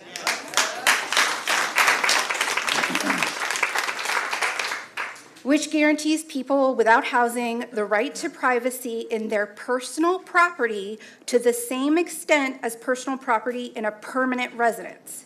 We have to approach this problem with persistence, compassion, and respect.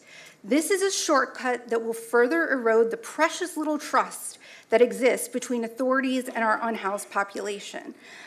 I know Alderwoman Purchase just wanted something in place to keep people safe. I know she was coming from a place of compassion and responding to the needs of her constituents. And tonight we heard the same is true of the mayor. This ordinance is wrong for Springfield. This isn't the compassionate solution that we're all looking for. Thank you. Alderman Donovan.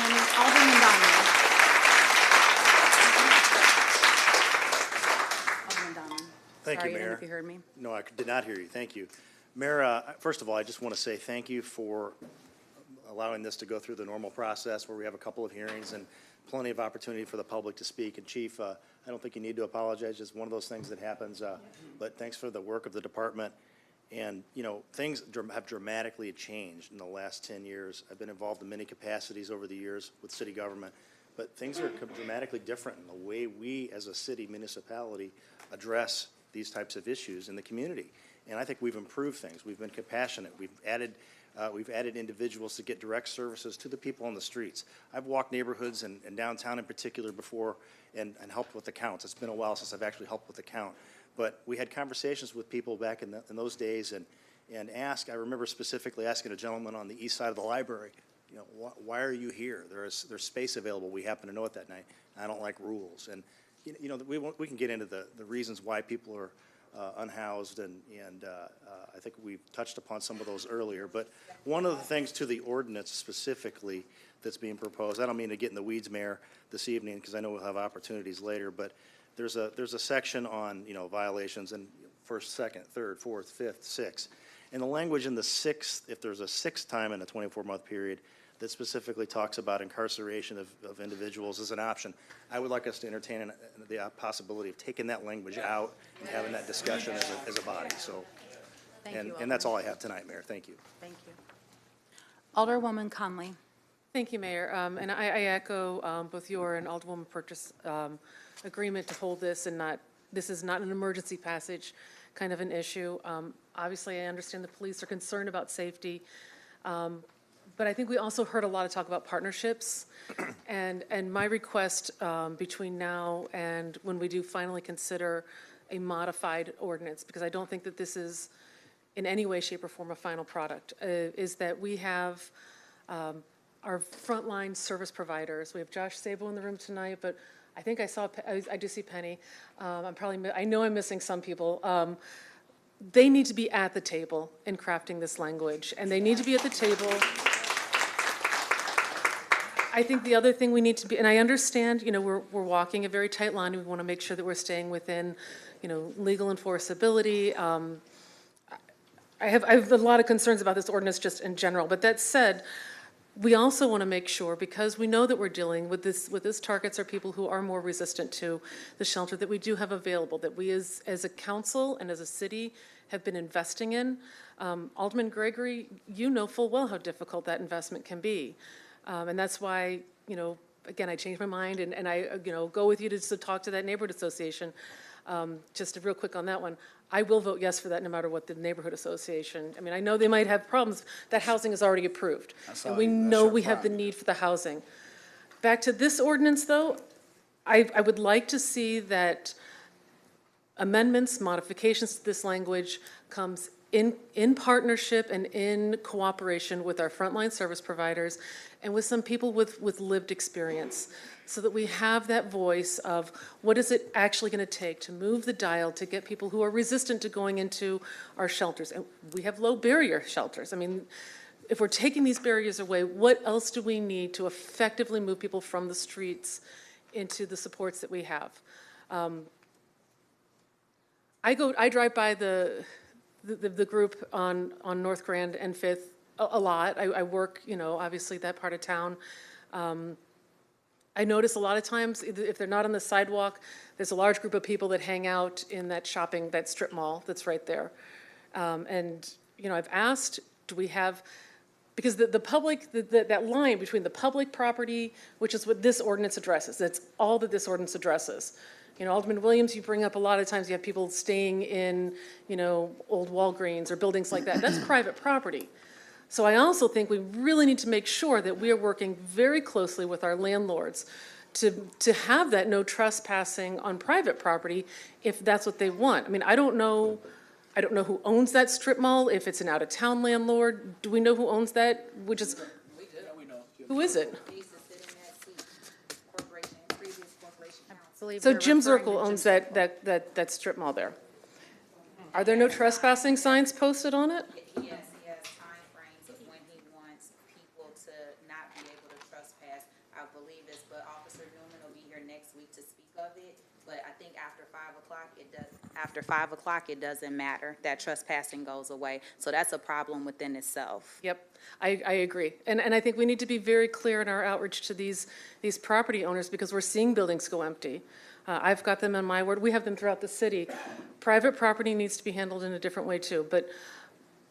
And I'm sorry, I'm really disappointed to hear that. Someone who worked for the city is, okay. That said, my request is that this ordinance be reviewed with our partners in the continuum of care, with all of our frontline service providers, and then I know that they have the capacity to bring someone with lived experience so that we can make a more informed ordinance. If this is an approach that we want to move forward with in our city, I think it needs to be developed, and this is, again, nothing against the police department. I understand where they're coming from too. And Officer Jones, we've talked since I've been on council and when you were still on that homeless outreach team, and I know where your heart is. And I think that's reflected around this council. We have put more funds into housing. We are trying to move people so that we have opportunities. But we need to make sure that the way we're presenting these opportunities are presented in a way that's meaningful and make connections with the people who are reluctant to go into our shelters. We have subject matter experts who are part of our seed team, who need to be at the table when we amend this ordinance. So that is my request. I can't support this ordinance in its current format unless I hear from those frontline providers, the people who also day in and day out work to get people from unhoused to housed status, that they support where we're going with this. So very strong request that we have them at the table and that this not even come back unless they've had input into language. Alderman Gregory. Yes, thank you, Mayor. First of all, I do agree with more Shannon Allen's and more Mike Newman's. I don't agree with more funding. I think they have enough money to make that thing work. But, you know, it just bothers me that, you know, Chief, you know, the police asked for this ordinance. Our economic director, she's on the continuum of care board, but the continuum of care doesn't know anything about this ordinance. This is another communication thing to our community. We wouldn't have these problems if we call ACLU continuum of care, because they would have been told us no. So the last article, the Illinois Times article, we're quoted and they're saying we're not going to touch this this Supreme Court thing, and that you know, we don't think tickets and all that. So I don't know why we would come back to this. I get the safety point, right? Me and Keisha and Roy, we talk about individuals laying in that tight spot on busy roads. We've talked about that. And I think the individuals that I've talked to understand that. That's why we keep asking, what are we going to do about the street homeless, people on the street still who don't want housing? What are we going to do? We've been at this for 6 years.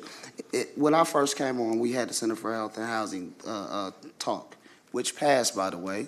They pulled it back because that community was going to sue. So I voted how I voted. Y'all passed it, and it's still not there. Our community has taken that. We've when we had the first tent city that was much larger than what she was going through, our community, Madison Park Place, who we just fixed from the John Hay Holmes days, what it was, what we do? We opened up the Salvation Army to make sure that people come in. So when we want to talk about going against a community, I had to go to Pioneer Park and talk to them and say, hey, it's only going to be until we figure this out. And then when we come up with a homeless shelter, a situation for them that's better, it's in Alderman Williams' ward. So all our community only says is that everybody should take some of this, because homelessness occurs all throughout our city. It's not that we're not against helping, but we try to stack it all up in one place, and we already poor. So, but going back to communication and making sure, you know, there's some individuals that I never really quite see in the upper echelons of these meetings, and that's Miss Virginia, Miss Renetta. They really get down to the nitty-gritty with people on the streets. I've seen them do some good work and things of that nature, but I never quite see them in this upper echelon of decision-making. And I think those things are important. I think it's important to engage with partners like the ACLU and members to see how we address this issue of safety on the parkway. We've been here before. We had a ordinance for panhandling in busy roads. At first, it caused some rejection to it. We got with the ACLU, and we were able to come up with some language that protected not only people driving, but the citizens who are out there who are trying to get money. So if we have these conversations, we can get some ideas, and we can do what we need to do. You know, and I think about, you know, people in my ward, right? And what we have to tell people every time they call us and they ask about Dave, who's sleeping at Family Dollar. Oh, there's nothing we can do. But I do know at one point in time, certain individuals had him over cleaning them up in a shelter. They were able to get that done. So it's not impossible, but we have to keep the attempts up. We can't just say, oh, we went around and we counted everybody. When we first started, it was 264. We still at 264, right? So it had 6 years. It hasn't decreased, and we talking about being functionally zero by 2028. This 6 years, we haven't moved within 10. But we also have to understand the better we get at it, the more people who need help will come to Springfield. So we're always going to be at this. So we cannot, and as I said, if we restrict every place that someone can go and they don't want to go, they can't get a house. I've worked with Mr. Dawson, who does wonderful, wonderful work on trying to get people in housing. But guess what? If you have something on your background or something, you can't get in. They won't let you in. You got to go stay somewhere for a month or 2 months. It happens like that. It's not so simple as just saying, oh, we got a house and no, people don't be letting them in. I know firsthand experience. You know, I know people that been working, got out of jail, got a slight little bump on them. Man, they had to go stay in a hotel for 2 months before somebody let them rent to them with their resources. These are people that we're trying to work with from continual care. So it's not so easy. Sometimes, and then some people just don't want to go until it gets super cold or super hot, and that's their prerogative. So then if we restrict everywhere that they go, well, then what? Then what? So there's some areas that we definitely need to talk about. But, when we walk through on hot summer days, we set out the list and we say, hey, you can come downstairs and you can sit. You can go over there. You can sit in that city section. That's there. My auntie, God rest her soul, used to sleep at the police department thing a whole lot. And it was a crazy thing to walk past and see my auntie laying there and not be able to help her and not be able to get her in, not be able to get her to mental health services. It is not as simple as what it is. And us trying to ticket them and all this craziness, it's not gonna do nothing but make us look even worse than what we look now. So, absolutely. Anybody who knows me would know that I couldn't support finding or doing anything with our homeless, or people experiencing homeless, because this can happen to anybody. Boy, I could tell you some stories of how close many people have been to being out there, and how surprised I get when I go to the shelters and I see people that I would never think be in that situation. So certainly there's a lot of discussion, and I wish we would have had this discussion first before we upset the community like we have. Thank you. Alderman Williams? Thank you, Mayor. I'm sorry I didn't hear you. There's many reasons why I can't support it, but I want to, Police Chief, can you come up for a minute? I want to start with the police because I think the police are frustrated. In fact, I think the police are very frustrated with trying to do this role that was in this new ordinance, as well as a lot that we put on our police department. As we know, it doesn't take a police officer to come to everything that goes on in Springfield, because we can get escalations and deaths and all kinds of other things because we're sending the wrong people to the wrong situation. But I bring you up, Chief, right now because I do want to be fair. So it's been identified that Jim Zirkle, our former corporate counsel, is the owner of that strip mall, which has nothing to do with why those folks are there. They're not there for Jim. How many times has he contacted you or been involved with your department or people when it comes to that issue on Fifth Street? I can tell you that there is a no trespassing agreement that was signed. I'm not sure if his name is on that or someone else as the owner was signed. That's probably been 2 years ago. And that's the only contact that I've ever had. Okay, well, your staff, are they here? Anybody that knows about the countless emails, the countless phone calls dealing with this issue? I bring this up to put it on record and to let the public know it's not like he ignored what he saw and what was going on. We just need to be a little fair. If I would have left it just as is, it would be like, oh, the old corporate counsel owns the building and he's doing nothing about it. That's just not true. I mean, there's a lot that he has done, and there's a record of all this. And that's why I wanted to verify it with you. Why I say you guys are frustrated is because many times, and I was one of the ones when it came to the old CVS's that are closed, the old Walgreens that are closed, any old building that's closed, that's where they go. They get under, and it is private. I'll give you that. Our problem is, and this is unpopular opinion, I guess, up here, I think we have been failed by the continuum of care. I think that's where the continuum of care falls down, because we do good sheltered homeless and some of the other programming, fine.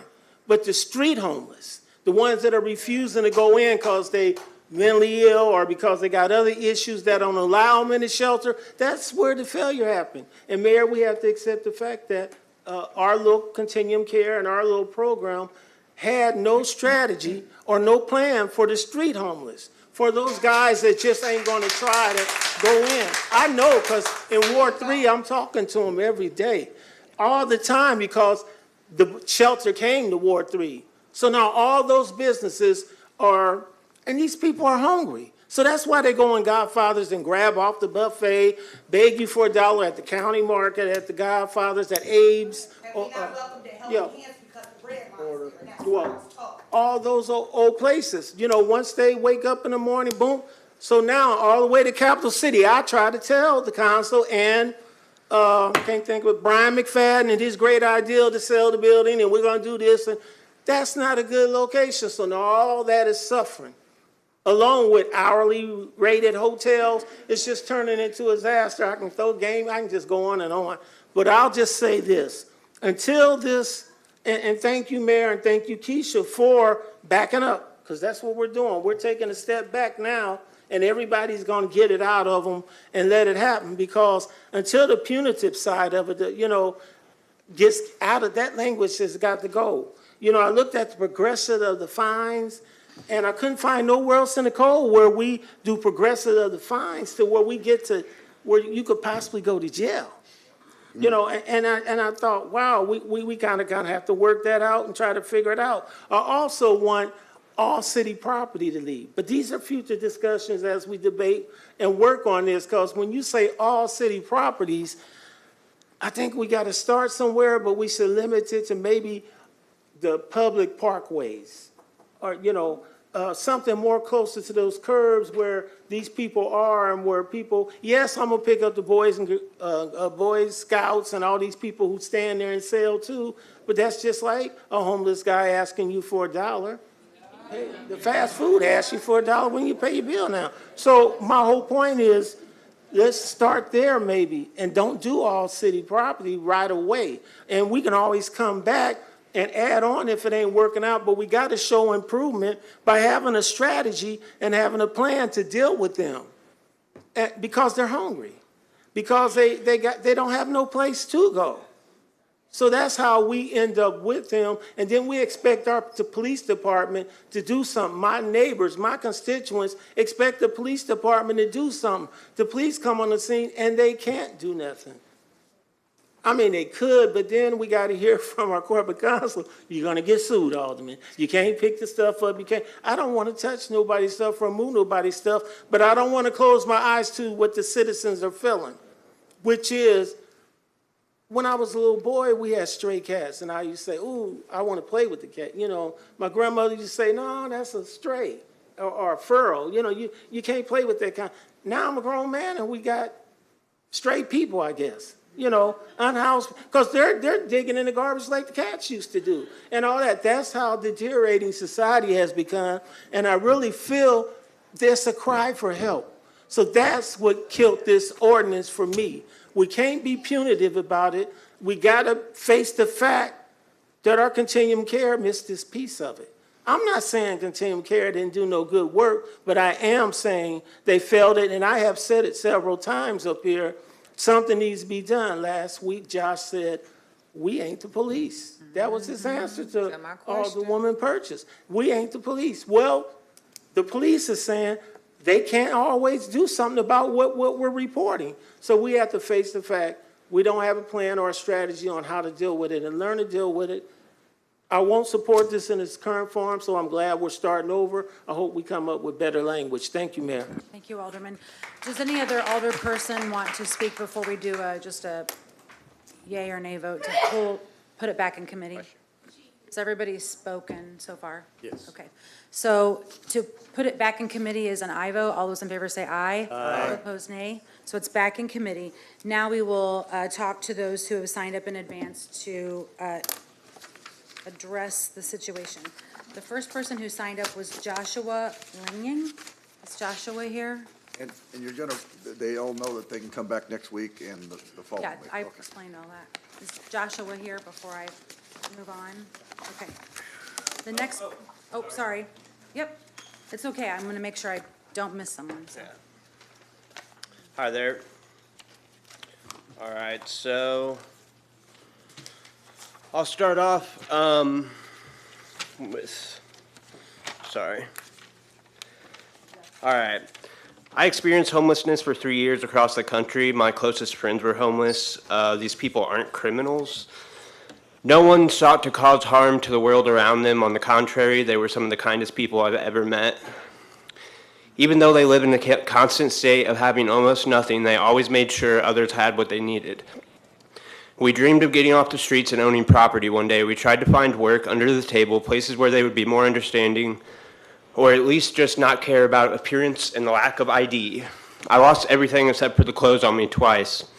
Homelessness for many people is the lowest point in their lives. This ordinance seeks to criminalize that state and therefore define these people permanently through the justice system as being homeless. This is not a motivation to get off the streets. This is a condemnation to stay on the streets. These people pose no threat to the safety of the public. They are the public, and this ordinance is an attack against them. You cannot remove homeless people as if they are trash and expect them to disappear from the streets. You are attempting to disband, remove, and punish those who are of Springfield. Their roots are here. They are Springfield.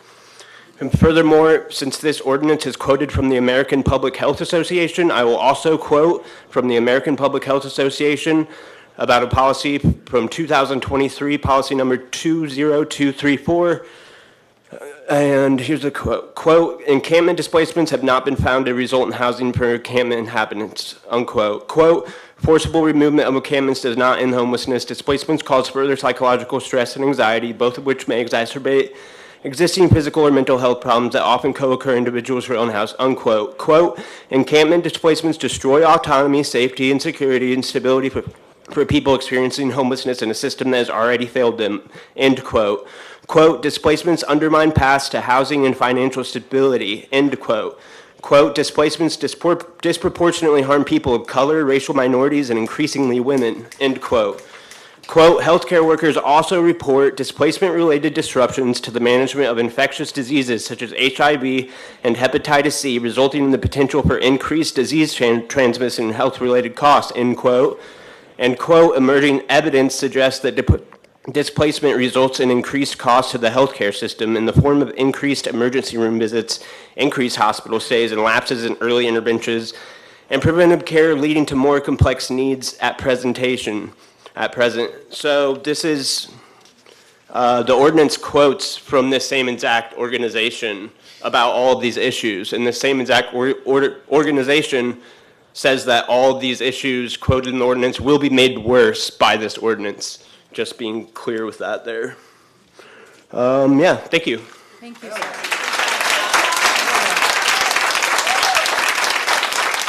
Next person signed up to speak is Tabitha Grigg. Tabitha Grigg? Hi. Hi. Okay, so I've changed my speech several times listening. Alderwoman Purchase, I don't know who was threatening you, but nobody in this building supported that. So, Alderman Williams, you likened our unhoused population to stray cats. They are people, and they deserve love, compassion, empathy, and any help that we can give them. I work with these guys 3 days a week, every single week. I've built relationships. I know them, and I know why they do not trust authority or the people in this city, because they do want help. Everybody's saying they don't want help. They choose not to be helped. That's not true. They want help. They don't want controlled. They want their same freedoms that the rest of us get because we have a house. They don't want their phone taken away. They don't want their personal property taken away. And a part of that said, unless we could see that it was stolen. I want to know how you determine that. Does our unhoused population need to carry receipts for everything? And in addition, you also said drug paraphernalia. I'm going to need you to look up the Illinois Overdose Prevention Act and the Illinois Harm Reduction laws. They're allowed to carry paraphernalia if gotten from a harm reduction community service, Intricate Minds. We participate in harm reduction, and they're allowed to have that paraphernalia, and the officers are not allowed to take it from them. But they do, but they're not supposed to. And you said that it was for their safety. Please don't penalize for some kid who jumped a curb because he was mad. That's not their fault, and that's victim blaming, and we are trying to shift away from that as a society. And the overdose. That broke my heart. We are trying to teach them to never use alone. We offer overdose prevention kits, we offer Narcan, and we are right across the street. She chose to use alone, and unfortunately, she lost her life due to that. But that's not at fault for the entire public camping situation. And you said 30, 40, 50 people. Lies. There are 15 at max at any given time, and I'm there all day, every day.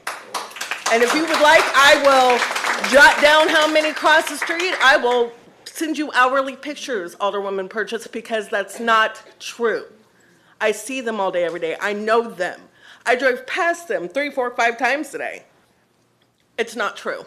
There's not that many. And I don't know what causes emergency passage other than victim blaming. So that is all I would like to say. Alderman Williams, they are not stray cats, they are people. And you don't know their situations or stories. You don't know how they ended up like that. And mental health and addiction are both diseases, as listed by the American Medical Association. So they deserve medical treatment, not penalties. That's all. Next person signed up to speak would be Evan Brown.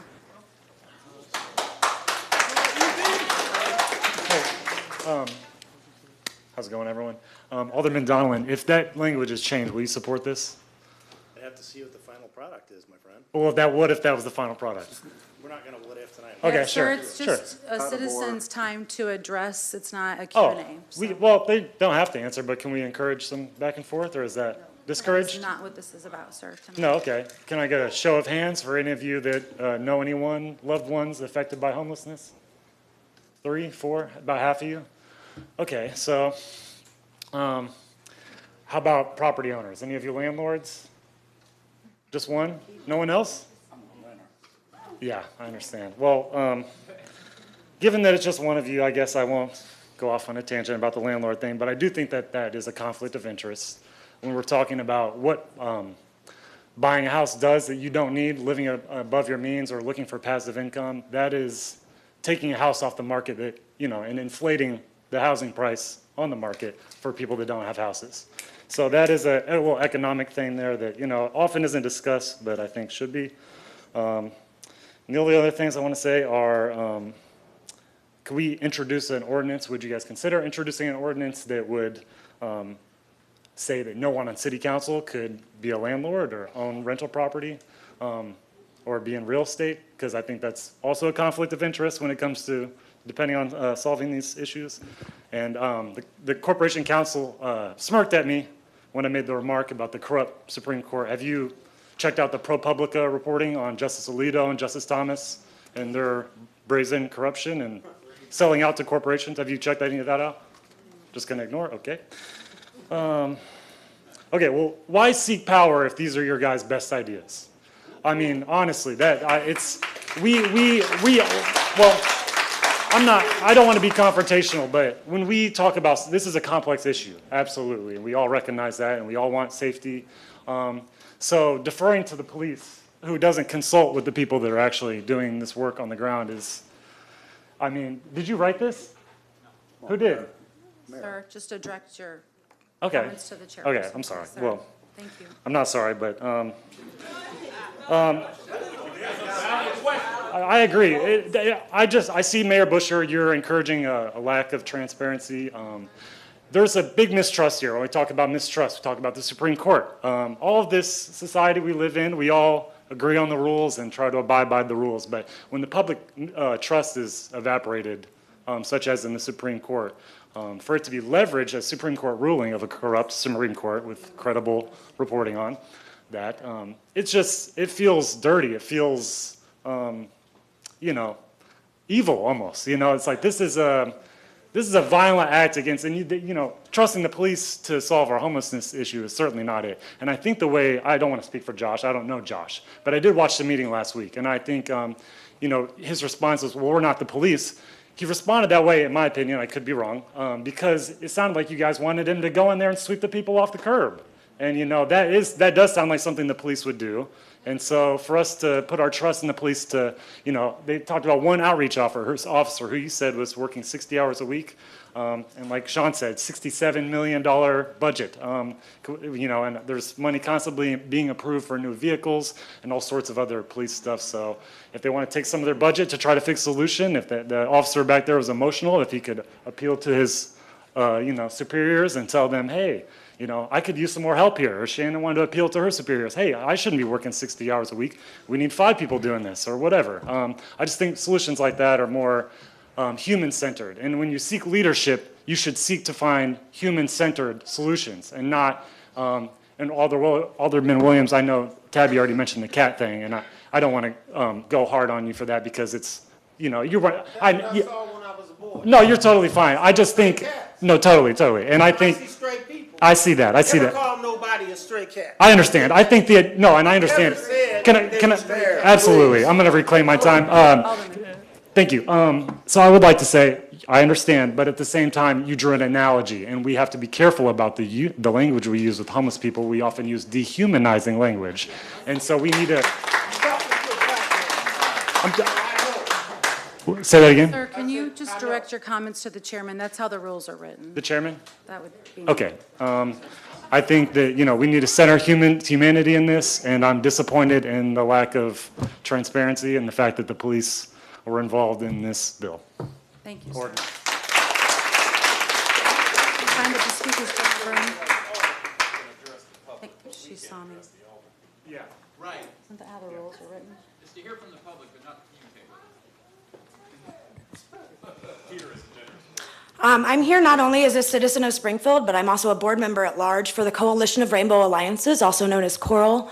We stand for the LGBTQAI community, and LGBTQAI youth are 120% more likely to be homeless than those that are not. So this means very much to me and to the organization that I am a part of. A 2023 survey conducted by payroll.org found that 78% of Americans live paycheck to paycheck. A Forbes Advisor study from the same year found that 40% of Americans live paycheck to paycheck, and 29% don't even make enough to cover standard expenses. That's nearly 3/4 of Americans that could have their entire lives turned upside down by a medical emergency, their car breaking down, a layoff, or any other unexpected expense. Many in our community are closer to homelessness now than ever before. 13% of Springfield lives in poverty, and there are on average almost 300 people unhoused in our city at any given time. We've had tragedies happen. We've had a woman die. We've had people run over by a car. And if you didn't want to act like you were criminalizing the homeless, then you shouldn't have used the words incarcerate, jail, or fine. But that's how our leadership responded, not with compassion or understanding or support of any of the groups that support the homeless, and certainly not with the intention of full transparency, as evidenced by the release of this vile ordinance on a holiday weekend as an emergency. Some words that I have seen used to describe the ordinance include inhumane, disgusting, deplorable, embarrassing, immoral, shameful, crazy, appalling, and infuriating. This list is not exhaustive, nor is it inclusive of many other words that are not appropriate for this gathering. I have racked my brain trying to understand the logic behind the criminalization of an already marginalized and victimized group of people. Community Solutions, a nonprofit working to end homelessness, states plainly that, quote, criminalizing homelessness doesn't work, end quote, and that it is, quote, ineffective, keeps people homeless longer, and distracts from solutions, end quote. Certainly, the mayor and Alderwoman Purchase are aware of Heartland Housed and the Heartland Continuum of Care, who have worked with the city of Springfield to create the 2022 to 2028 strategic plan to address homelessness. It exists, I've read it. It's quite interesting. And it does not, in fact, I checked twice, mention criminalization of homelessness or finding unhoused citizens as part of this solution. The mayor serves as a member of this board, so that's problematic in and of that housed board, to say the least. And I've been led in prayer by Alderwoman Purchase, and yet I question that Jesus would do the same thing as this. And as mentioned previously, I'm still mind blown by the fact that the city council approved $250,000 for Heartland just last week, and yet did not include them whatsoever in the discussions about these homeless people. It seems that they were left in the dark on purpose, which begs a question: who does this benefit? Who are the parties that believe targeting the most vulnerable among us is good for our community? As a career public service employee, I believe that government exists to serve our citizens and to protect and uplift those most at risk. This ordinance is callous, abhorrent, and calls into question basic morals and humanity of those who wrote it. I'm appalled and ashamed that this is being supported by anyone in public service. Shame on anyone that supports this, and I encourage the rest of council to be decent human beings and vote no on criminalizing unhoused individuals. Thank you.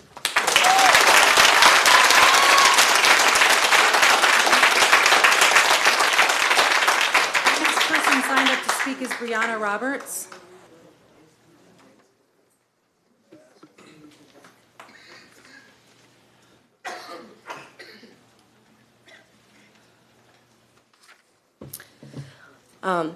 So I just want to start with, just a couple of years ago, my grandfather was cleaning the yard next to his, and he found a journal, and he thought it was mine, so he gave it to me.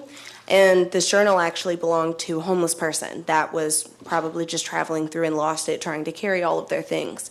And I read through some of the passages, and there was a passage that I read that really stuck with me, and I want to share it with you all. It's not verbatim, but the message is still there. I used to be successful. I had a home, I had my children, and I was doing okay. And then I got sick, and I lost contact with my family due to my own decisions. Now I'm living on the streets. I never thought this would be my life. How can I get back on my feet when there is no one to help me? No one even looks at me when they pass me on the street. I'm lost without my kids.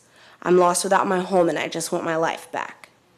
These are the stories of the people that you guys are trying to target right now.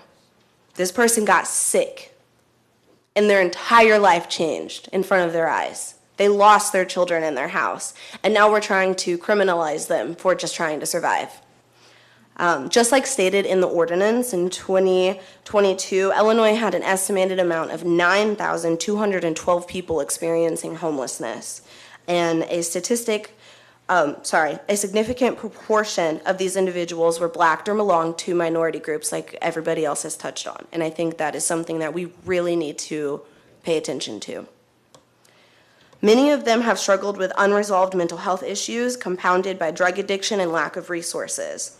And just like Jenna just mentioned, it was just passed that the Heartland Housing Organization was granted $250,000, and they weren't even considered in this conversation.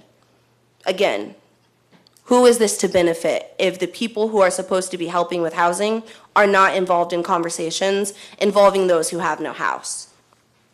Just last week, several homeless individuals were tragically ran over, and it seems like this ordinance might just be a reaction from the city's failure to adequately address this issue. The proposed ordinance imposes fines totaling $2,575 after 6 offenses, with the final offense also requiring community service or potentially jail time. Let's remember that our minimum wage is already insufficient to cover standard rent in Illinois. If you're making $14 to $16 an hour, untaxed, you're making $2,240 to $2,560. And I want to emphasize that that's untaxed.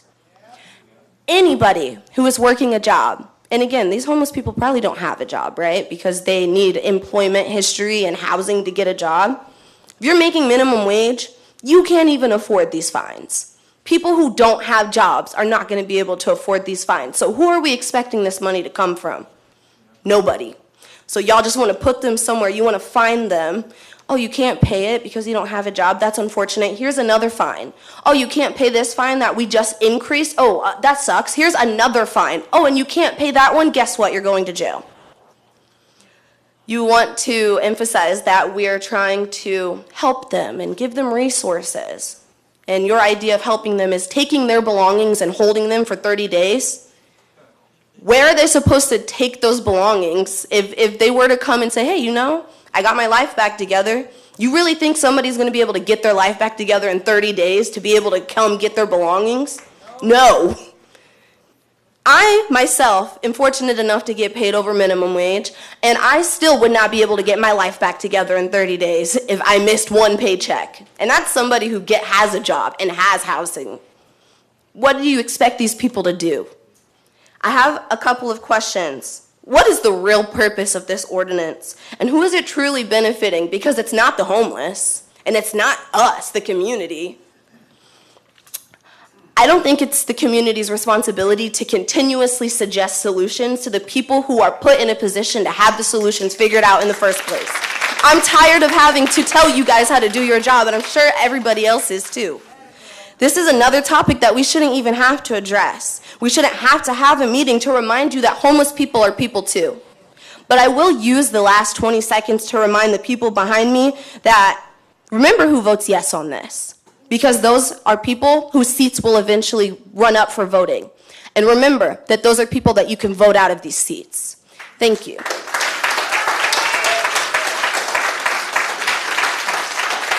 Person signed up to speak is Christina Barbie.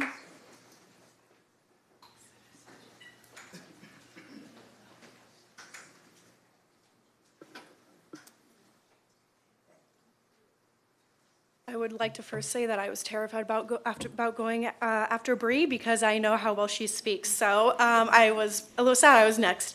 I'm coming to you not only as a citizen but as a business owner in Ward 5 with grave concern over this even being brought up ever again. As members of the City Council, you have the profound responsibility of representing every person in the city. That includes those who are unhoused. This is not just a duty, it is a moral obligation you hold. The decisions you make must reflect the highest ethical standards and genuinely serve the best interests of all of our citizens, especially the most vulnerable of us who cannot come here today to speak because they do not have the resources to do so. I'm here. You're here? I'm here. The ordinances currently under consideration is alarming. Beyond the moral failings that many have highlighted tonight, it is glaringly evident that it lacks the rigorous, data-driven analysis necessary to support its potential effectiveness for our homeless population and the broader community. No evidence has been presented to show that this ordinance will make a positive difference for the community that it specifically targets. And I want to emphasize the word targets because that is what this does.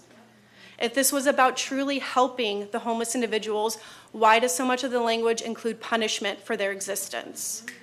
If this includes allowing the police to continue to supposedly help the homeless population, then why don't we just take this off the table and allow them to continue to do the work that they say they're doing? Why do we have to include allowing them to strong arm and arrest and fine individuals who they already target across the nation? As a business owner and business analyst, I also make every decision based on solid data and clear financial questions. It is my responsibility and yours to question the lack of transparency and the disturbing absence of data that should be the foundation of such a significant decision that affects the most vulnerable in our population and the community at large. Ordinances like this have to be grounded not only in humanity, but in indisputable data that proves they will work. Without this, moving forward with this ordinance is not only reckless, but a blatant misuse of our already very limited city funds. This ordinance should have been put through vigorous analysis, including a review of case studies and practices from other cities to ensure it's both effective and financially viable. Cost effectiveness should have been justified before this was brought to the table, and it was not. A clear plan of action and a multi-year plan that includes how this will, over time, affect the homeless population in a positive manner should have been brought to the table. It was not. These are simplistic, basic data analysis entry-level duties that I have had to do since I was 20. and it has not been done. If I was standing here today in front of a client presenting this as a ordinance to give to a company to put through, I would be laughed out of the conference room and told to go back and actually do my job. The potential impact on a community and city budget is too great to ignore and too great to push this through today or next week or anytime soon. It is absolutely imperative that the City Council does not proceed with this ordinance without first providing clear, data-backed proof of its viability and effectiveness in partnership with those who actually work beside the population each and every day. Anything less would be a disservice to the people of this city, and moving forward without such proof is simply unacceptable, heartless, and careless. I lastly want to address something that I wasn't going to bring up today, but since I have a minute and a half, I'm going to. It is also very concerning that several of us have been silenced online in an illegal First Amendment violation way. I brought this forward on my business page out of shock and anger. I was respectful in my post. I, like many others, tagged Alderwoman Purchase in my post. I was then asked by Alderwoman Purchase on my status to call her privately to talk privately and not publicly. I rejected this and stated I would only talk publicly about this for transparency. I was then blocked, which is illegal to block somebody using on your public-facing official office page. Comments on posts were then limited. I checked on my other profile that was not yet blocked and confirmed that there was no bullying, racial harassment, sexual harassment, or anything like that happening. This is a blatant violation of our First Amendment rights, and the reaction that has been taken by Alderwoman Purchase will continue to call into question the integrity behind this bill and the true intent because of this action. Thank you.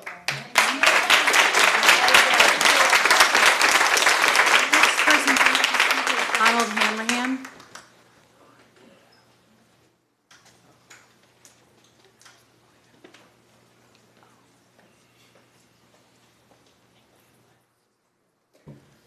Don Hanrahan, Pleasant Plains. Criminalizing people for sleeping in public places, even though they have nowhere else to go, is inhumane. To suggest it is inhumane. It punishes people simply because they don't have resources. It has never worked, and it will never work. Is the intention of this ordinance really to help homeless people? Really? It's not what it says. It says very clearly, after conviction, we impose fines. It's a criminal ordinance. Those are words of criminality. It imposes stiff fines for those who are unhoused, stiff for them. It's punitive, running the risk that people who already struggle financially to survive are faced with unpayable fines and hundreds of dollars. Is it any wonder people sitting here are mad tonight?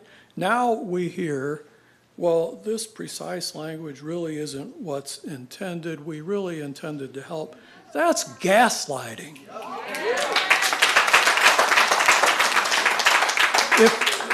If the intent is to implement great changes in service, why the criminalization? You don't need convictions and fines to do that. And that's just for starters.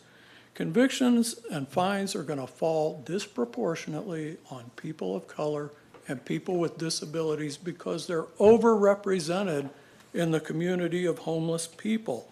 Criminalizing it makes it even less likely that they're ever going to be housed because it creates a record, one that landlords peruse when they're trying to escape homelessness.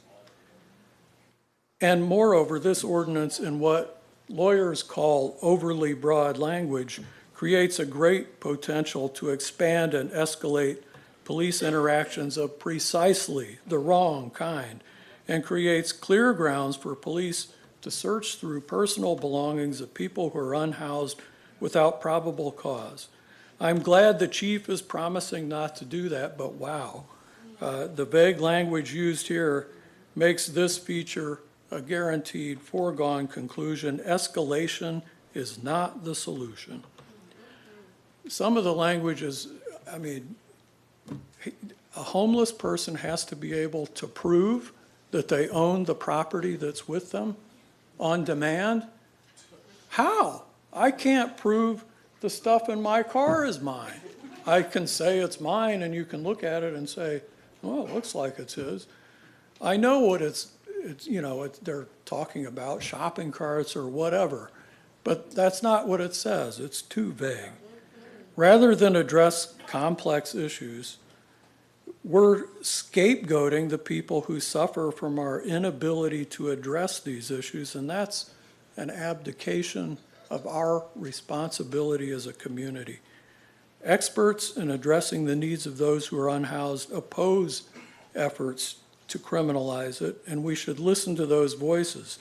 If it worked, previous cruel policies that have been tried for decades would have worked, and they never have and they never will. It's a failed approach, and both history and housing experts tell us this thing belongs in the round file. If the intent is to help folks, and if criminalization is not the intent, it needs some serious work.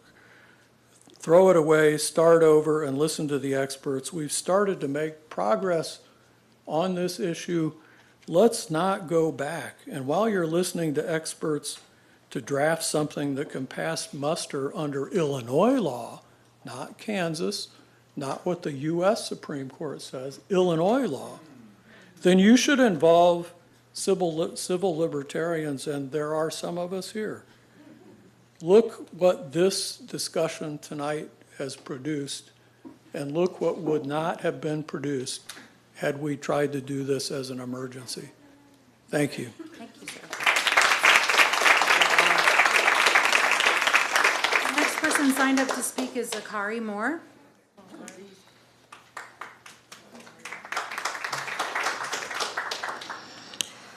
I'm Zakari Moore. I'm here to address the City Council in regards to Ordinance 2024-376.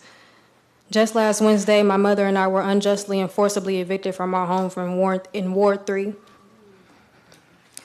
That day, 2 sheriffs showed up at our apartment 2 days before our scheduled eviction and gave us only 2 hours to pack up our entire 2-bedroom home, all while standing in the doorway watching us in a clear attempt to intimidate. We had no time to prepare, no time to call for help. Now imagine the terror of knowing that one of those officers was the same man who pulled his gun and was present when Sean Grayson took the life of Sonia Massey.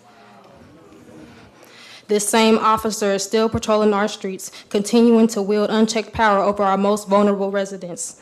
Sonia Massey had a mental illness, and so does my mom, but both of them were housed. How can we possibly expect these same officers to show compassion for the unhoused when they've repeatedly shown they don't care about minorities at all?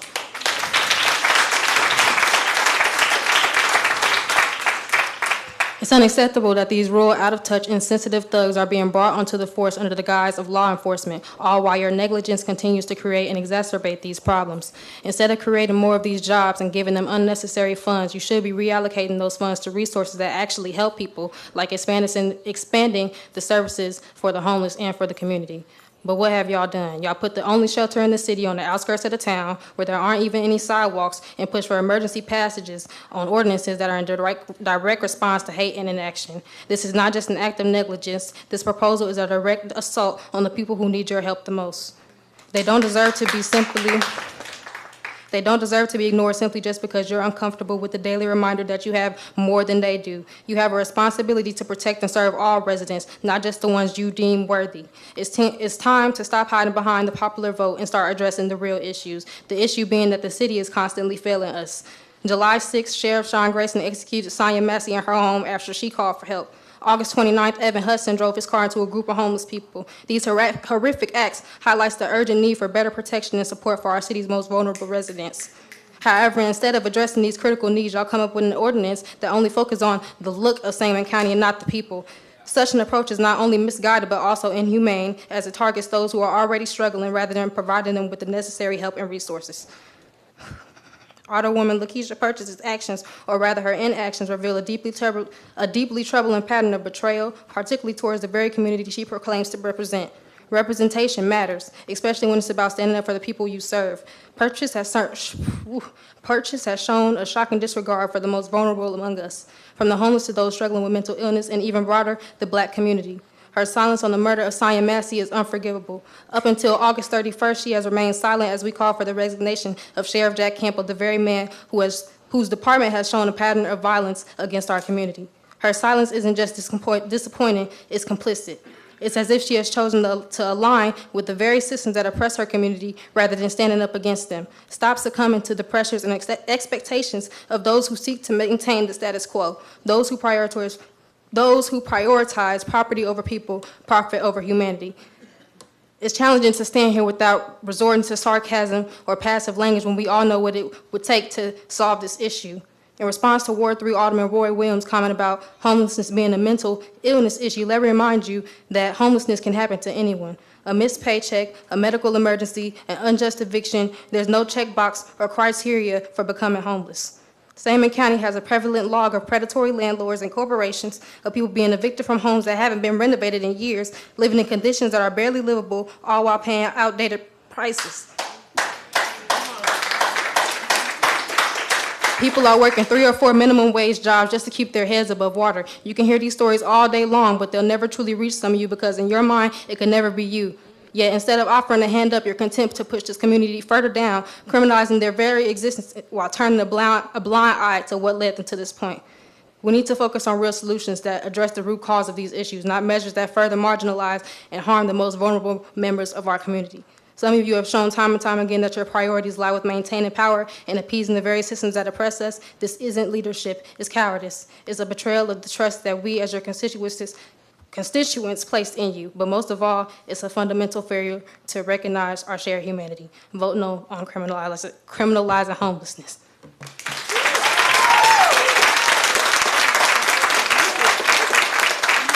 Sign up to speak with Embassy Isaac. Embassy Isaac. I'll say it one more time. Embassy Isaac. Okay. I don't ever want to skip some of these.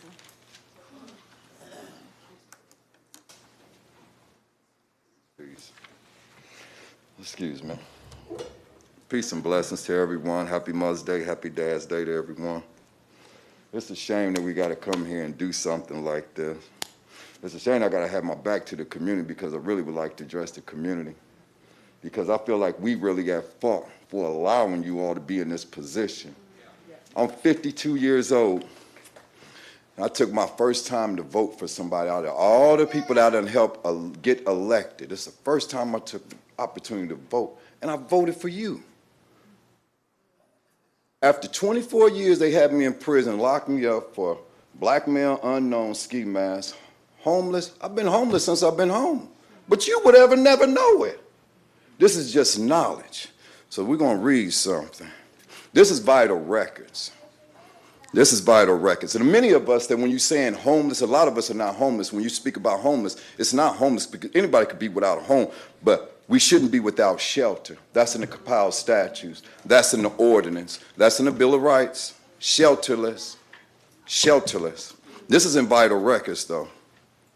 Vital. Many of us are tribal and indigenous, so we don't like homes. How about that? Vital records.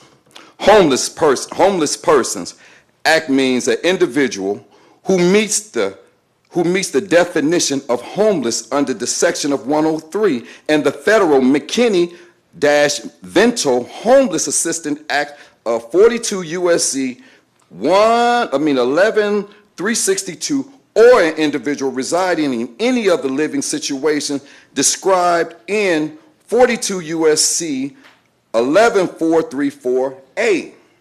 It's federal law. Got to be on point. Something is wrong. So let's deal with the elephant in the room. Homeless persons are endangered species here in Sangamon County. Just look at the fact of how many. I went out and looked for Riri. Come on, man. Y'all know what's going on. These people getting ran over, people getting murdered every day. The man that got up out of the Sangamon County jail when they released him, that was murdered in the municipal building. Come on now, be for real. It's an attack on homeless persons here. Well, I'm going to continue reading. It's an attack on homeless persons here, and they need a proclamation of safety. Many of us are tribal. We're not black. We're not white. We're not Latinos. We're not Hispanic. We're persons. We people, we're children. Everyone that is alive, whether they're born the day that they're born to the day that they die, there's somebody's child. And everybody must be protected. Every child must be protected here in Sangamon County, in Springfield, or we need another jurisdiction, or many of y'all gonna have to ask for resignations. Because there's death. We're talking about babies. We're talking about, I don't care how old they are, if they could be 40, 50, 60 years old, they still somebody's child. What part we don't get? This is Vital Records expressing this. You don't even have authority. 5th and 6th Street, 9th Street, where these crimes are going on at, like the Sangamon County Court. That's on the highway. They committing crimes. They trafficking children. Y'all bringing in Wichita law, Oregon laws, all these different laws. When I asked y'all to protect my daughter with just the simple ordinances that exist here within the Sangamon County municipal laws and statutes, y'all told me, no, this is not y'all department. Y'all can't do this. I asked people from Chicago to come here and deal with y'all. They say, no, we can't do this. But soon Sonia Massey get murdered down here, everybody want to show up and do this. And now y'all talking about y'all want to arrest, y'all going to arrest me too. Hey, how about arresting the police because they called me on the phone asking for soliciting for money? How they get my phone number? The law enforcement here solicits me for money asking for donations. Are they homeless too? I'm sorry. I'm really sorry. I'm 52 years old. I don't even own an apartment. Look what I've done for this community. Helped you. Come on, for real. I don't even own a trailer, a tent.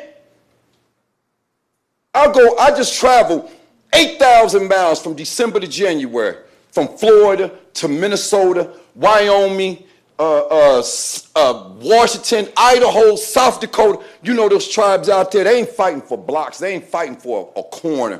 They fighting for mountains out there. They made decisions on mountains. Y'all ain't made a decision for nothing here. It's disrespectful. Y'all won't give us tribal sovereignty so we can protect ourselves from these persons that with these badges, with these homemade gear coming around terrorizing us. I told y'all that they was dangerous when they tried to arrest me when I got back here to the state. I told y'all that they was dangerous, and y'all still don't want to respect it. Y'all still want to override us. And this is a part of the Vital Records. You need to read Vital Records. Read Vital Records. Everybody got a right to be here because we Illinoisans, we tribes, we tribal. You got to understand it. Y'all got to understand this. It's tribes. I'm Nigerian. Bantu Congo, my dad. My mother's Blackfeet Indian. Does that make me black? No. This is black.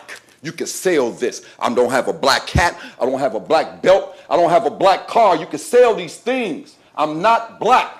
Quit calling us black. Quit dealing us like we animals. We're not animals. We're not the B word, because I heard the officer use the name the B word, and I tried to come here to get an ordinance so y'all can stop using this language, because these are triggers. And when an officer used that, and I watched him come out on the stand, come out on the front porch after Miss Massey was murdered, he said, I'm the suspect to the other officers. And didn't no one debadge him, didn't take his weapon or nothing.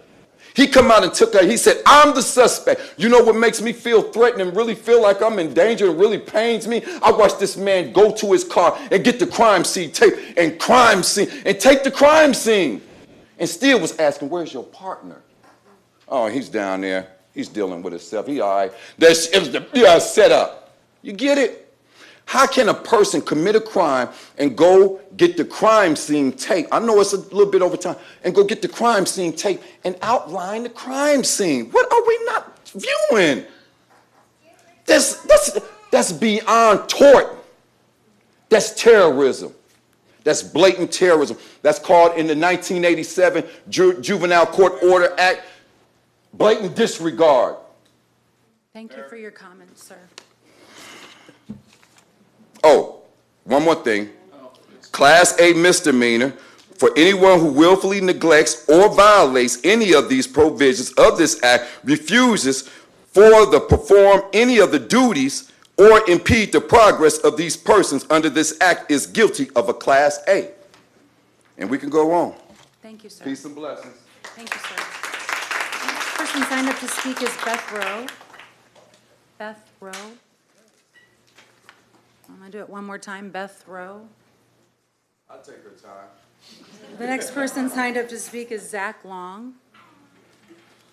I see somebody.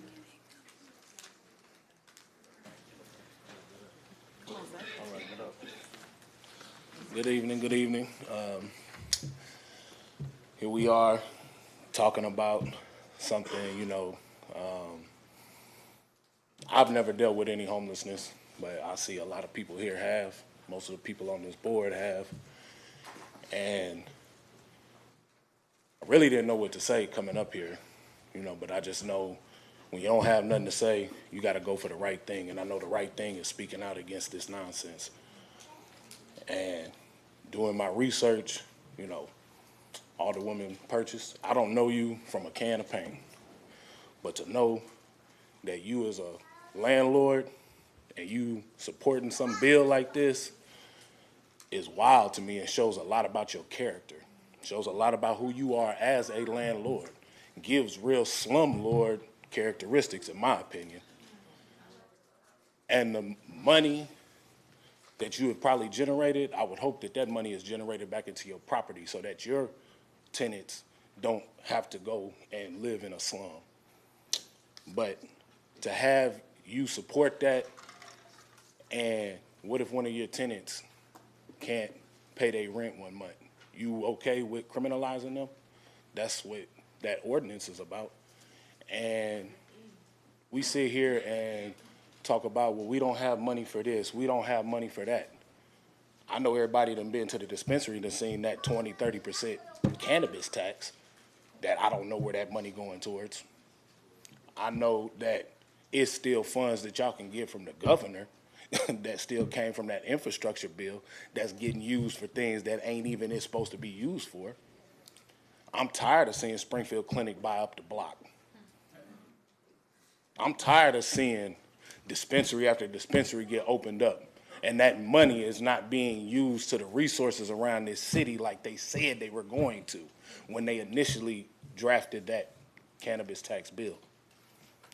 It's just really sad that we even talking about this right now. Here it is getting ready to be colder weather, and y'all talk about these people say they deny resources.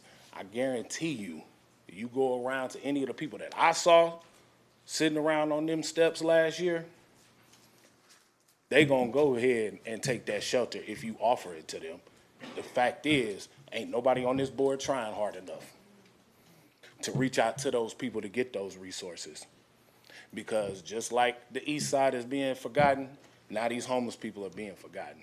Y'all keep stretching everything out aside from the east side and keep pushing all of these people back into that dark hole. And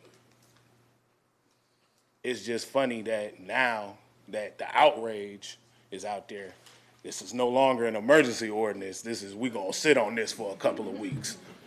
But guess what? Sitting on it for a couple of weeks, we still gonna be here. I'm gonna still sign up to come out here and talk, and I implore everybody in this room to come out here and sign up and talk. Because if y'all think we going down without a fight, for y'all to sign on to this garbage ordinance, y'all got another thing coming. And at the end of the day, go ahead and sign it. Your term is only so long, and that goes for everybody on this board. Your term is only so long, and trust me, it's a lot of people with compassion that can go out here and do way more than what some of y'all doing on this board. Because when we coming down to it, and I don't know many people, Alderman Gregory the only one I see really out in the community like that, and that's just 100 what I done seen. Everybody else, I don't know where y'all at.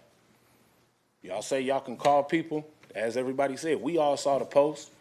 All the women purchased, blocked everybody off the post. I don't want to get these calls from my constituents, but you sure want our vote. I'm not your constituent. I'm Alderwoman Conley's constituent. I don't even know you, anything about you. I don't know what you signed to. I don't know nothing. And I've definitely been, that's okay. This ain't no Q&A like they told my man over. So we don't have to do that back and forth. I'm gonna address the council and everybody else. Just know there's a lot of up and coming leaders here. We're not gonna keep on standing by and let y'all just pass these midnight laws up underneath the table and think we're not gonna come out and see it. Because one thing that Sonia Massey did, she woke up the whole Sangamon County plus the city. So just like we was able to see all of the garbage so far that's going on in the county, We know damn well it's going on in this city. We've been knowing it. We just ain't spoke out against it because everybody that's on this board knows how this stuff goes. It's who you know and what you know. Not what you know, it's who you know. So somebody getting their palms greased around here. We know it, and I say it. That's good. I appreciate the police chief coming up here saying that. But at the end of the day, until y'all change that language in that ordinance that does not say that y'all gonna criminalize and jail house these people. That's what they are. They're people. They're not scragglers. They're not anything. They're people. They're humans just like anybody else. I myself make way over a minimum wage job, and I struggle check to check every month, banging my head together, wondering how I'm gonna make it and how my baby gonna eat so I'm not on the streets. And I just don't know, as Bree said, I don't know who this is benefiting. Where is that money gonna go to? Y'all gonna sit over here and rack up all of these tickets? Hell, half of us don't even pay traffic tickets. Y'all think y'all gonna get some tickets from these homeless people? I mean, seriously. I mean, it's a goofy ass bill. And I'm gonna just keep it 100.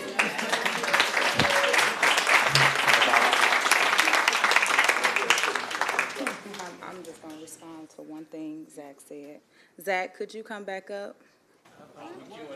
No, it's not a Q&A at all, because I said I was here to listen to understand for solutions, but not the personal attacks.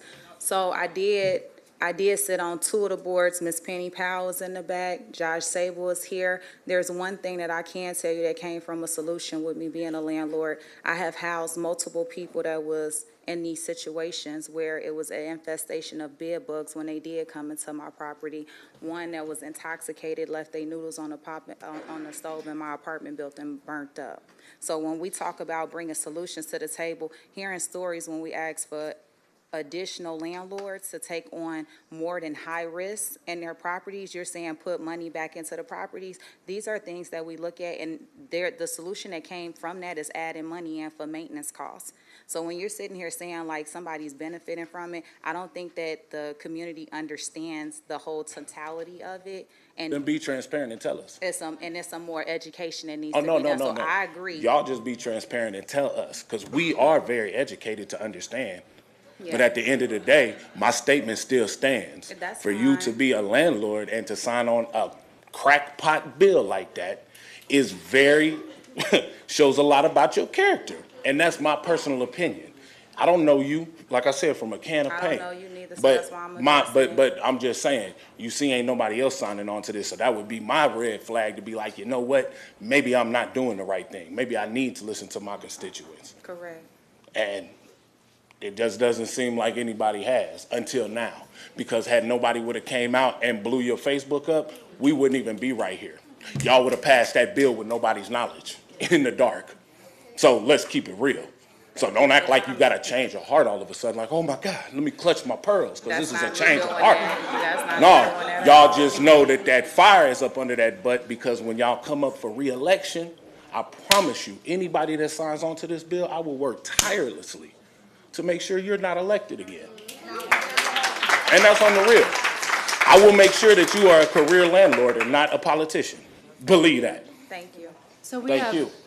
24 more people who had signed up to speak, but someone who didn't sign up to speak wants to know if they can go in front of those people, and I'm not, normally I would never allow that. So I just want to acknowledge that you've asked, but we have 24 more people who have signed up, and we're doing them in order. So I'm sorry, but I just wanted to acknowledge, I got your note, but we're going to continue through our agenda. The next person signed up to speak is Tiara Standage. Sorry, I was trying to say your name. Hello, I just want to address the council at a comment that was made that you're not trying to criminalize homelessness. You can't say that you're not trying to criminalize homelessness and then create criminal penalties for only actions that homeless people do. I have come here today to address the City Council as a concerned citizen of Ward 2 and an enraged business owner in Ward 4.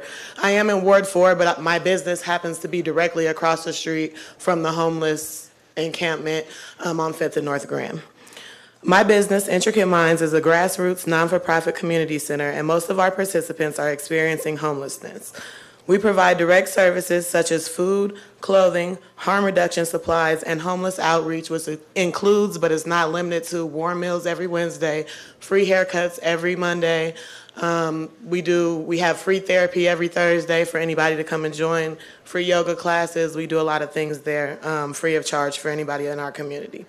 Ordinance 2024-376 is a direct attack on individuals experiencing homelessness. It is immoral and inhumane to further punish people who are already suffering for carrying out life-sustaining activities such as sleeping.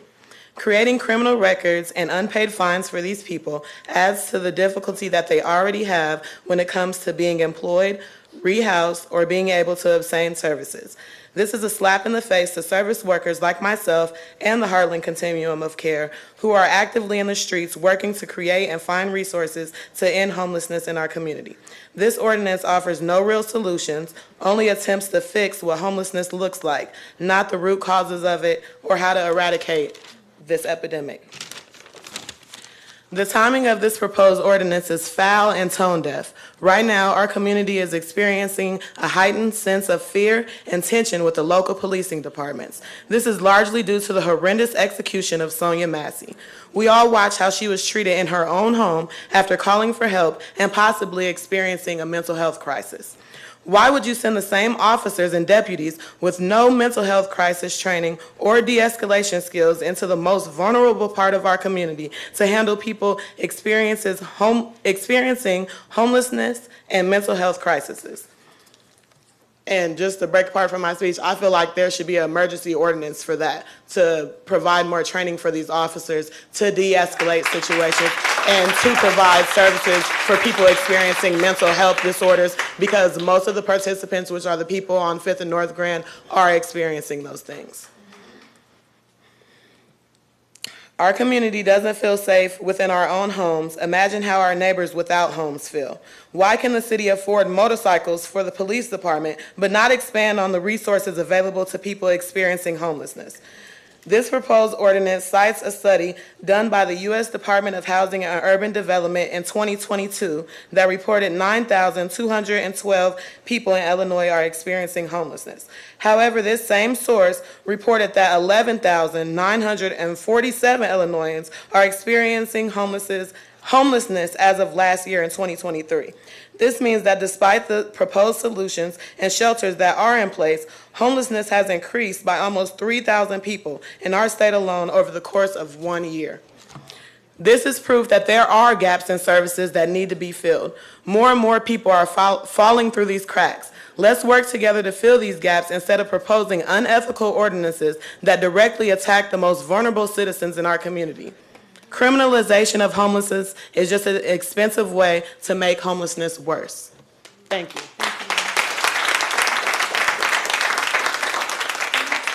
Signed up to speak is Makeen Sear. Sir, oh, yep.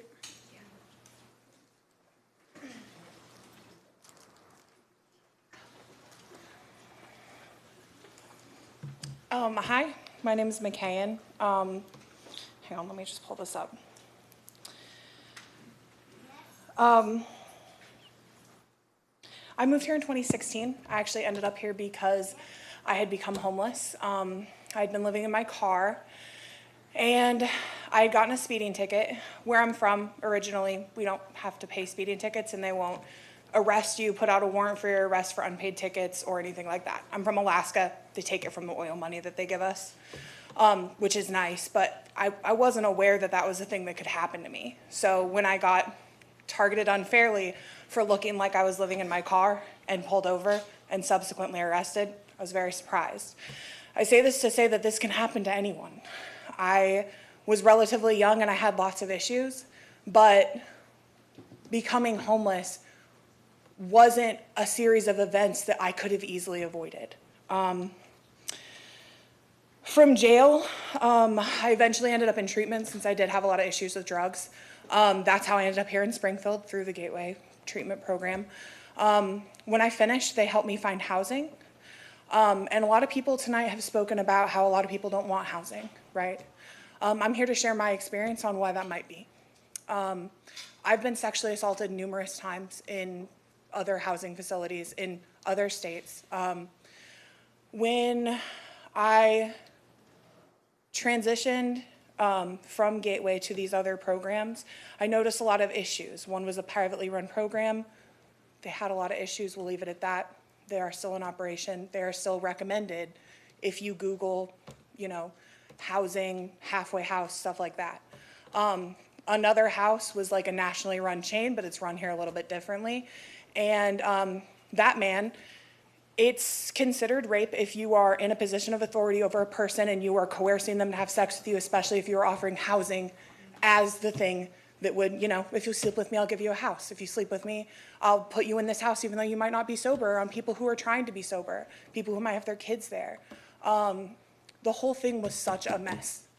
Nothing has changed in that time. When I was living in other places, like street-based facilities where you would go at night, sexual assault was rampant in there, even if you gendered it, even if you searched people, right? You can't search everywhere. So people were still doing drugs in there. The only alternative is now I don't have my cell phone to call for help because they took it. I don't have any of my property. I don't have anything to defend myself with. A lot of times they didn't allow you to have your own clothing and stuff like that. It is incredibly dehumanizing, right? The simple basis of being told like, oh, you have to shower, take everything off because we have issues with lice. These are things, if you've been sexually assaulted or sexually harassed, you don't want to get naked in front of people, right? You don't feel comfortable showering. A lot of people who are living on the street, they use body odor as a defense. It's not enough to say people just don't want to do it. There are reasons they don't want to do it. We remove the reasons they don't want to be housed, they will be housed. I promise you that. A lot of people did quote that many organizations that exist, like I think it's the American Coalition on Homelessness, that specifically do not recommend solutions like this one that was proposed. I can't imagine that with a little bit of resource, we would have come to this, like a little bit of research, we would have ever come to this conclusion. But that's part of the problem. Nothing was presented to the community as a solution except by the police. And what do they say about if you have a hammer, right? Everything looks like a nail. It is their job to incarcerate people. So that is going to be the solution that they offered. We do not have to take it. And as a person who sits on this board, I would hope that you would think about things and know that the people that it affects should be the people who are in charge of having a say in it. And it should be your job to be like, no, that's a bad idea. I do hope, I was sitting in the back with some of the officers, and I do hope that, they're not trying to take all this personally, but that's a bad idea. And personally, we need to be doing more in this community to have solutions that are less punitive and less criminal for all sorts of things. So we should be turning less to the police more and more. It's not their jobs. It's our jobs as community members to support each other, uplift each other, and make sure that everyone in the community is safe and peaceful and happy. Because you guys might not think that it's your obligation to serve the homeless people, but they buy things. They pay taxes. They buy cigarettes, tobacco tax, pay for our roads, right, our schools.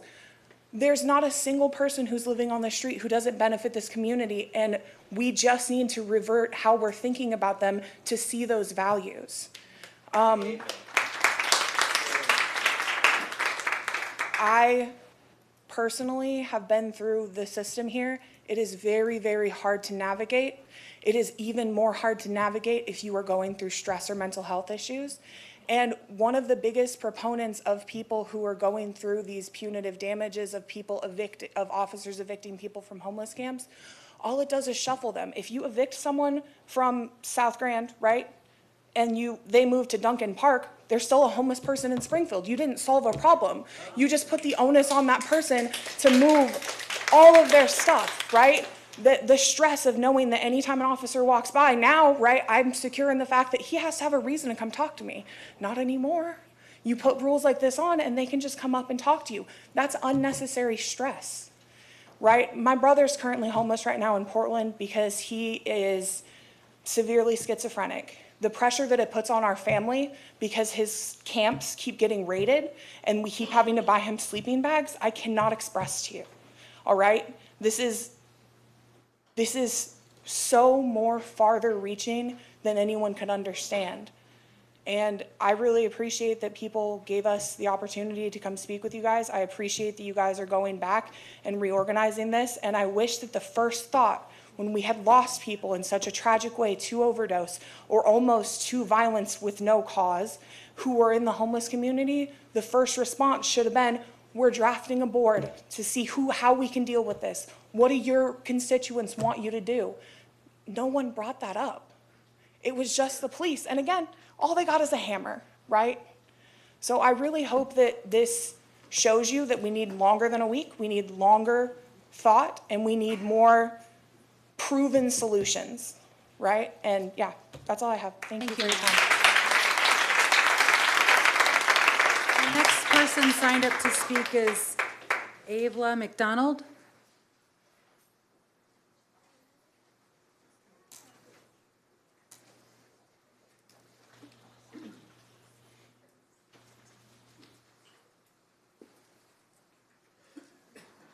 Thank you to everyone who has already spoken, and to the council for extending the process instead of keeping it as an emergency issue.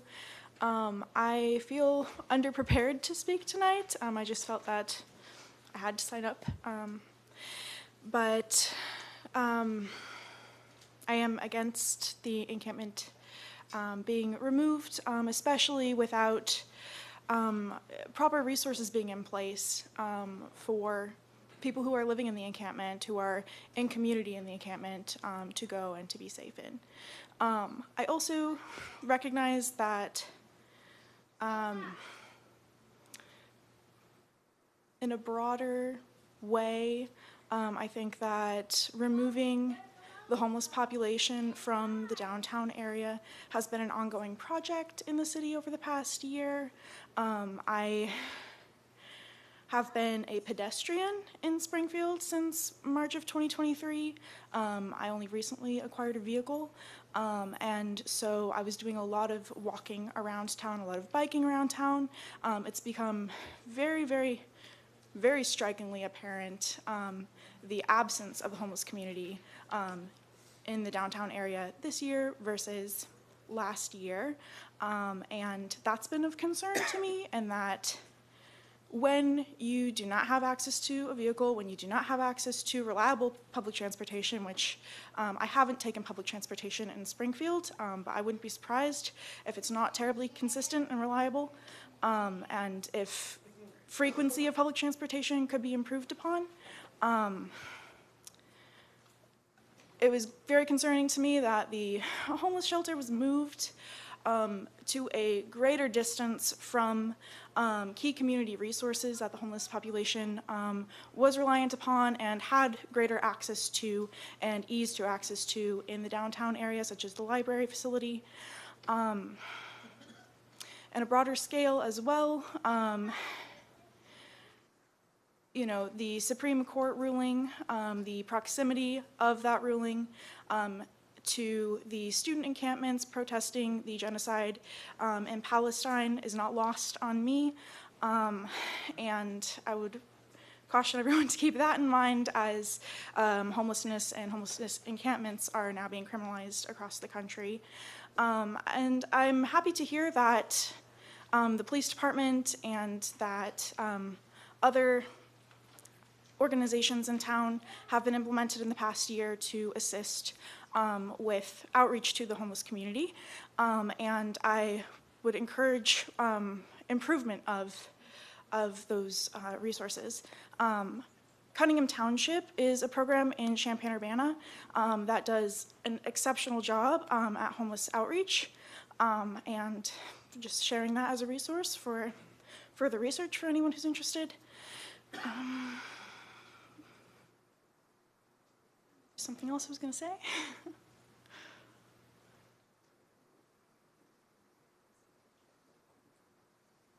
I don't remember exactly what I was going to say following up with that, but yeah, just also you know, thank you to everyone who has gotten up and spoken tonight. Thank you to everyone who in the community is working at being in community with unhoused people. I think that's really, really important to counter dehumanization, which is definitely rampant in our society, whether here in Springfield or elsewhere.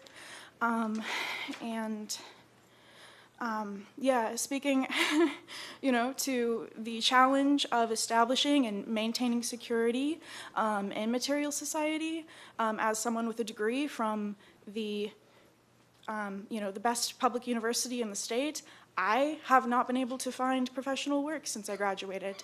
The only places that I've been able to find work have been park districts doing manual labor.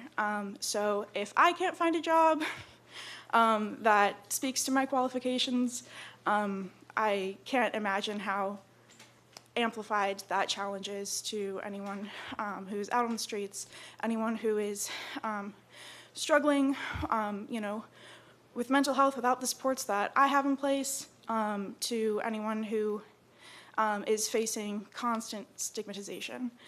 So more resources and better resources and reform of any existing resources that we have. It sounds like that's really, really needed. So thank you. Thank you, ma'am. The next person signed up to speak is Kavita. Sorry, I remembered what I was going to say, which is that, yes, speak up, but also be active in the community and be working on these issues yourselves. Local government is great, but we also need to be more active as individuals in our community. Thank you. Is Kavita Sundaram here? Kavita? Okay, sorry. I don't want to miss you. Hi, my name is Kavita Sundaram. Mayor Busher, can you clarify for us under what conditions there can be a back and forth between whoever is here and an alderperson? Yeah, under our rules, the council needs to be addressed as a whole, and any question needs to be addressed to the chair, but the chair does not need to answer those. Okay. A few people back, there was a man who mentioned something about Alderwoman Purchase, and she responded, so I think I'm a little unclear on when there can be a back and forth or not. Because there was one earlier. Yeah, I'm curious how that falls in your rules. So those are the rules. So you can address council as a whole. And they can respond, or they don't have? They can respond at the end of your time. At the end of my time, okay. Just trying to understand, because earlier this evening, it was communicated to another person that he wasn't allowed to ask questions, or no one was allowed to respond to his questions, so I'm just trying to understand what the rules are regarding that. So, can I ask a question and can I receive an answer? I guess is what I'm wondering now. Mayor Busher. You can make your statement, you can ask your question at the end, and if the person who you're posing it to so chooses to answer, that would be up to them. Okay, my question would be for you. Are you willing to share with the audience who wrote the ordinance? Sitting right to my left. Okay. Our corporation counsel. We have an attorney. I'm not an attorney, ma'am. That's why I'm asking you, because the question was asked earlier and not answered, so I thought I would bring it back up. Okay, thank you for that. Just want to make sure everyone in the audience is as informed as we possibly can be.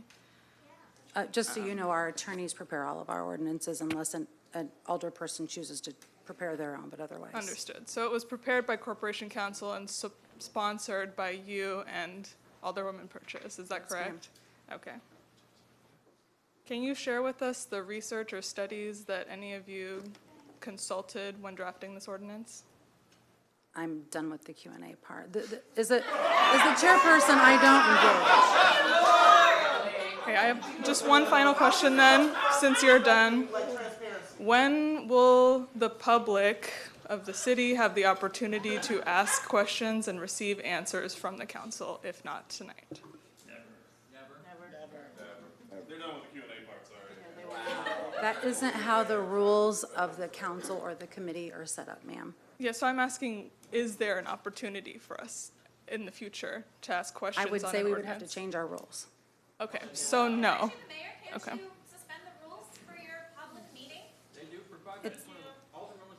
It's a council meeting, it's not necessarily a public meeting, and you're, This is a public meeting that falls under Ma'am. OMA requirements. We're not stupid. we have one, all right. Ms. Sundrum, do you have anything else to add? We deserve better than you. Okay. Thank you. The next person signed up to speak is Aaron Kirkpatrick.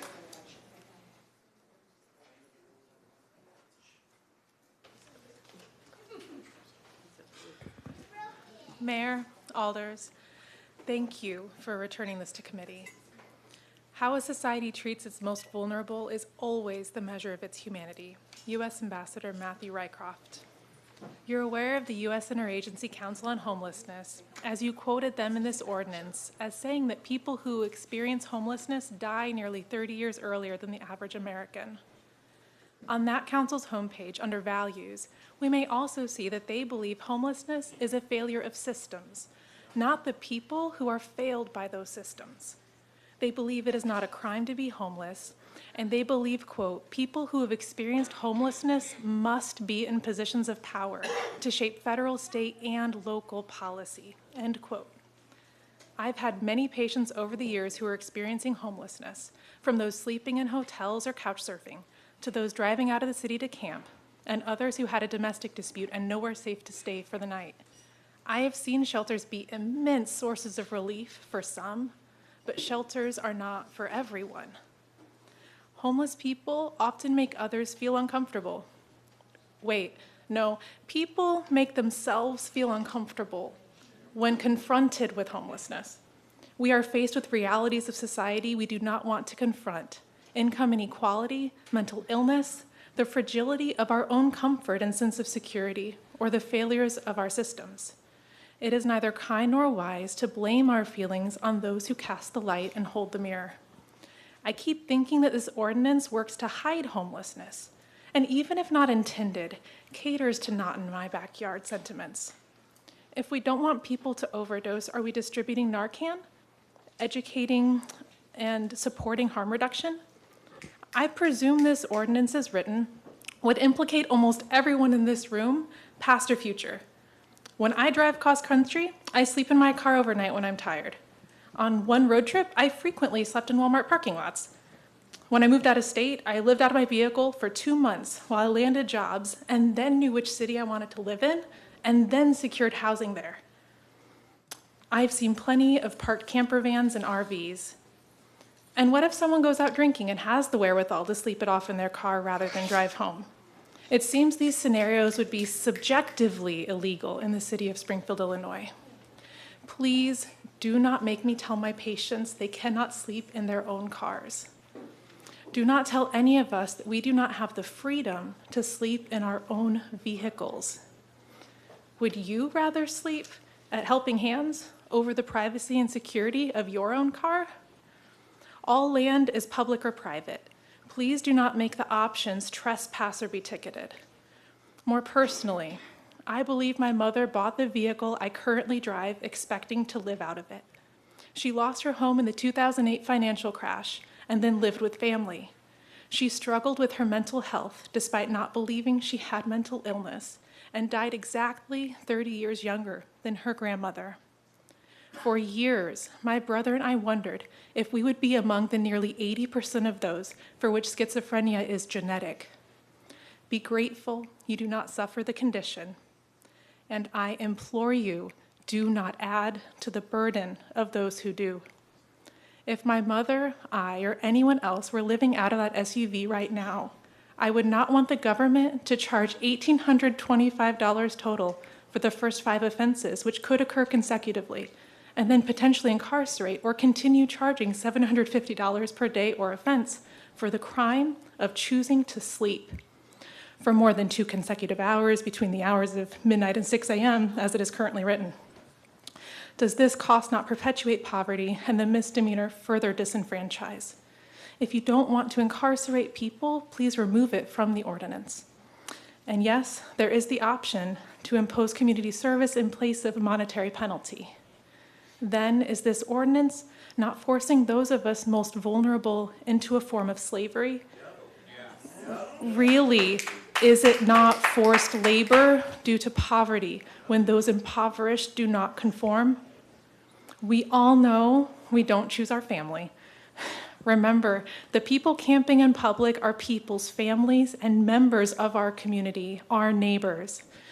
Therefore, I call on you to reconsider the necessity of this ordinance and remove the vehicle restrictions specifically. I urge you to shape future ordinances on homelessness by consulting with those experiencing homelessness as the federal government recommends. If this were to pass unamended, I rebuke you in the name of Jesus.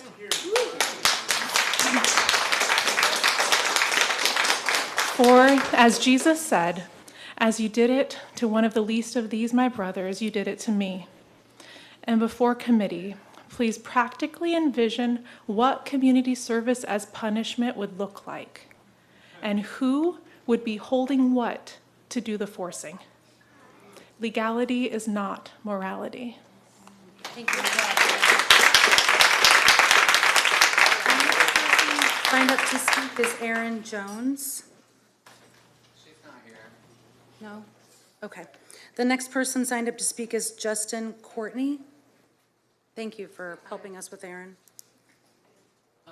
I don't have like a big speech or anything. I just want to say that I think it's despicable to pick on a group of people when they are the target of criminal activity. And I think everybody here has already made very good points, so I don't need to sit here, and I also have to get home to my dogs. Thank you. Thank you, sir. The next person signed up to speak is Aiden Dolick.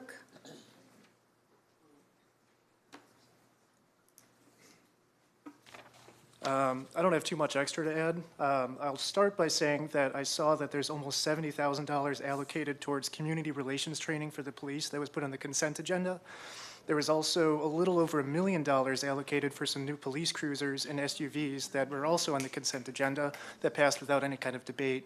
I think it's interesting that that passed really easily when we had to fight for about an hour to renovate one house that cost about $280,000. That was strange to me. The data being used to justify declaring homelessness as a public health issue warranting emergency passage does not cite anything related to Springfield or Sangamon County. Why does it not do so when the Heartland Continuum of Care has released Springfield-specific information and recommendations? Was the Springfield and Sangamon County's 2022 to 2028 strategic plan to address homelessness taken into account in the drafting of this ordinance? You don't have to answer that. I reviewed the plan myself, and the terms police, fine, personal property, and incarceration are nowhere mentioned. This leads me to believe that this was done without the engagement of anyone who will either be impacted by the ordinance or the people actually on the ground trying to help those people. There were some questions that were posed throughout the night as to how this ordinance was drafted. I can't speak for the process that was taken in drafting it, but I can say, as it stands, this was pretty much just copy and pasted from the Illinois Municipal League's model ordinance, drafted in response to the Supreme Court's grants past decision. For those who don't know, the Illinois Municipal League has regularly opposed laws at the state level that would increase access to safe, affordable housing. In just this most recent legislative session, they have opposed tax incentives for affordable housing, getting rid of legal barriers to housing by folks with criminal records, granting homestead exemptions for disabled World War II veterans, property tax credits for middle-class homeowners, and property tax abatements for new constructions in places like Sangamon County. How can you say that this ordinance is going to support access to housing when one of the most powerful advocates against access to housing in our state is the one that literally wrote your law? So, if this passes, in a best-case scenario, we have a situation where police are confiscating personal property and making a call to a nearby center which may, it's what it says in the ordinance, may have capacity to help and which may offer, but they're not required to provide, services and which may or may not treat our unhoused neighbors with respect, which can fluctuate if the folks I've talked to who have engaged with these services are to be believed. In the meantime, the person facing enforcement is out at minimum $75 unless the city decides they can pay it back through community service. At worst, they're out $750 in conjunction with all of the other levels and in jail. and ineligible, potentially, to get onto a wait list to access the affordable housing they need to not be fined and imprisoned in the future. But I guess it doesn't matter, because if the Springfield Housing Authority's website is accurate, the wait list for housing vouchers is actually closed, so they wouldn't get access regardless. This ordinance does nothing to put services in front of people, it does nothing to gather new information about who is facing homelessness and why, and it does nothing to put up new housing. This ordinance was sloppily drafted, sorry to a fellow attorney. The means by which this ordinance was copy and pasted is unresponsive, and the people that it affects. It's bad for public safety and how it will drive up violent interactions between vulnerable people and the police. It is disingenuous in how it purports to address a public health concern without tying in any healthcare workers or services. The procedure by which this was put on the docket and not communicated to the public was shady and disrespectful, and at its core, it is a cruel piece of law that drives deeper the wedge that already exists between Springfield and the unhoused people that live here. Please propose something better. Thank you. The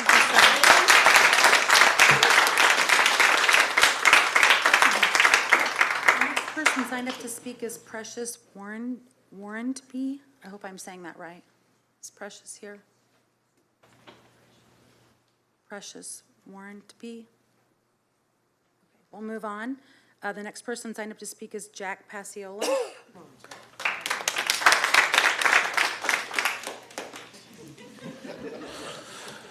The proposed ordinance to take the belongings of unhoused human beings, fine them and imprison them if they can't find a place to live by your deadline is disgusting. Making this emergency passage on short notice, oh, sorry, I'm gonna just read what I wrote, because that's what I wrote. Lost my spot, sorry. Making this emergency passage on short notice is disgusting, and using the recent tragedy that wasn't caused by unhoused people, but was done to unhoused people is even more disturbing and disgusting. Back in May of last year, many of you, including Alderwoman Lakeisha Purchase, who sponsored this bill, supported the idea of a work group to fix the housing issues within Springfield. I have seen zero proposed ordinances having to do with any sort of landlord registration or housing. I have, however, seen a proposed ordinance for dog breeder registration from someone else in the housing work group. This horseshoe, including the mayor, has started this term talking about housing, but they have made zero progress on improving this issue. This horseshoe, still including the mayor, decided instead that we should spend our resources, taxpayer dollars, and punish vulnerable people. We all know the victims will be unable to pay these fines and regain their possessions because they're already unable to afford a place to live. The horseshoe's biggest talking point this year has been money, specifically not being able to afford things. How many police hours will be wasted on an ordinance that will fine people who can't afford to pay the fines? On May 30th, 2023, Roy Williams Jr. said fining homeless people is not the answer. Y'all might not agree with him very often, but more often than not, he's right. Fining homeless people is not the answer. I would also like to add that taking their belongings and imprisoning them will never be the answer. Rounding people up, taking their stuff, and imprisoning them is some sort of Gestapo-like tactics. Springfield is better than this. The horseshoe should also be better than this. I am extremely embarrassed for our city that this is the topic I have to speak on today. This shouldn't even be a thing. According to the Illinois Bill of Rights for the Homeless Act, everyone should have the right to use and move freely in public spaces, including but not limited to sidewalks, public parks, public transportation, and public buildings. Under that statute, this ordinance cannot be targeted at only the unhoused. So does this mean that we can't camp out on sidewalks for Black Friday? Maybe instead of this ordinance, we should do another work group where a few of you meet behind closed doors to try to come up with a solution, then do absolutely nothing about it. Additionally, I added this while everybody was speaking. If the point isn't to imprison them, Why is it in the ordinance? Considering the videos I've seen recently, I hope the cops that are trained to work with the unhoused have better training than the jump out boy de-escalation tactics the chief has bragged about.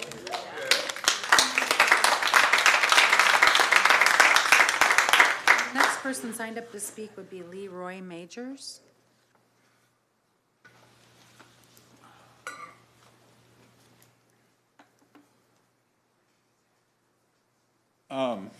So I want to start by saying I don't even want to be doing this. You know, I have personally made a point to be unaware. I have so little faith in government that it's not even worth discussing 90% of the time. And I am really appalled at how out of touch you must be to have this be your response to a tragedy. And just have this be what you want to do in general if you're an elected official. This is not benefiting anybody besides people who are annoyed with looking at this problem. It's not solving it. And I just wanted to start there. I personally have been homeless before. I came to Springfield through Fifth Street Renaissance. I had nothing but a bag of clothes that somebody else gave me. I was a convicted felon at the time. I am not now. I'm familiar with the fight that these people face to get out of their situation. It's not an easy one. And making it harder is not going to help the problem. It's just going to make people more desperate. And when people are desperate, they do things that they're not capable of otherwise. It's going to increase violence. It's going to increase theft. It's going to increase all of the things that you're trying to solve, supposedly, are going to be made worse by this. Because if I'm starving to death, I don't care if I have to steal the apple out of your hand, I'm going to eat it. And that's the same for anybody. It's just whether we like it or not, that's human survival.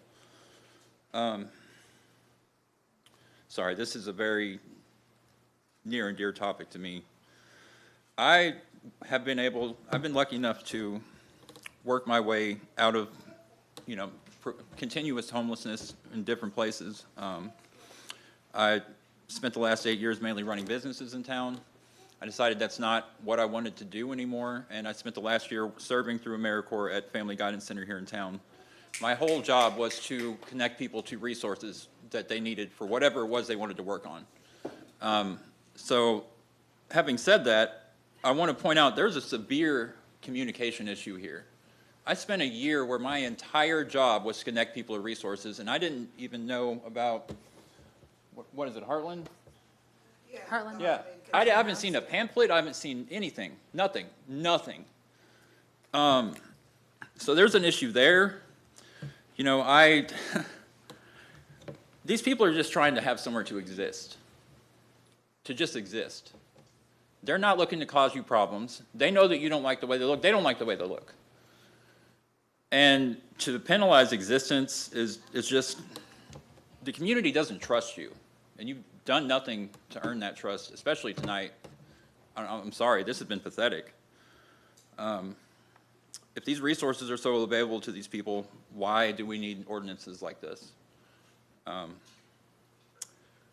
to hear there was $6 million gone to the police department for what, and where's the housing from that? Where's, the actual solutions to these problems? Why do you keep insulting our intelligence? We're smart enough to see that this is bullshit. Excuse my mouth, but this is ridiculous. These are human beings. Don't lock them up in a cage and try to tell them that you care about them at the same time. The monkeys on that chimp show get treated better. Yeah, that's about all I have. I just wanted to say, too, that this issue, you're going to be seeing a lot more of me. So, Thank you, thanks. sir. The next person signed up to speak is Ann Logue.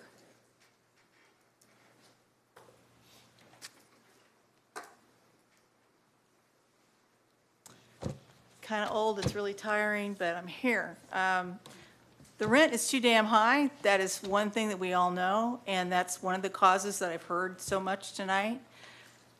There are so many people here that you could tap into, that you should tap into. And as far as a Q&A, a town hall would be something that you could do. And then you've got the back and forth. Intricate Minds could probably be a really great resource.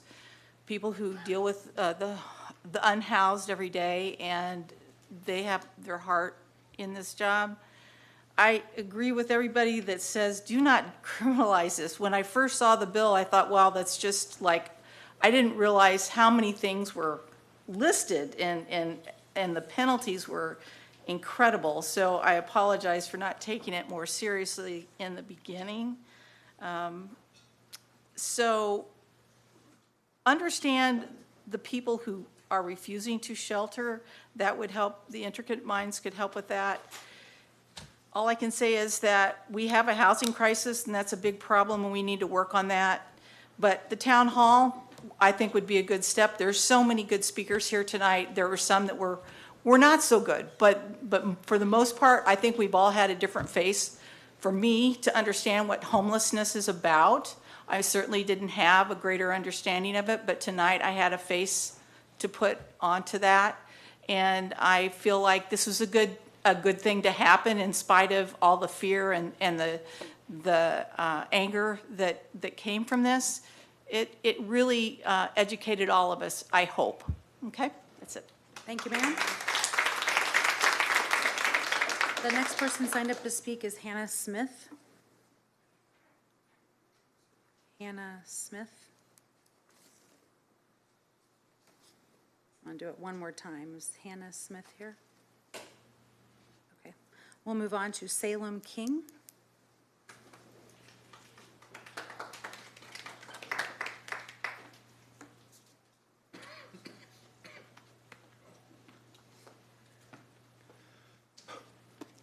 My name is Salem Addison King. I live in Lakeisha Purchas's district, and I would like to emphasize a couple things that often go undiscussed on this issue of criminalizing unhoused people. The first and most severe of which is especially relevant right now in the wake of Sonia Massey's murder at the hands of the state. It must be stated that your ordinance does not merely threaten our unhoused people with fines, confiscation of their property, and imprisonment. No, this is a threat of violence against your own constituents. Gregory Smalls, Jalen Netters, Sonia Massey, Ardell Hampton Jr., and dozens of others who've been killed in our jails and beaten on our streets by the SPD's jump-out gangs show that calling the police on someone can get them assaulted or killed, whether they've committed a crime or not. If one of the speakers against this ordinance came up here and said something to the effect of, "I wish upon you everything that you wish upon unhoused people," would that not sound cruel? And if it does, how is this ordinance anything other than a cruelty-ridden threat of violence against those least capable of defending themselves? This ordinance does not harm the homeless. It harms people, human beings with human rights that must be respected, unhoused or not, suffering from addiction or not. These are your constituents.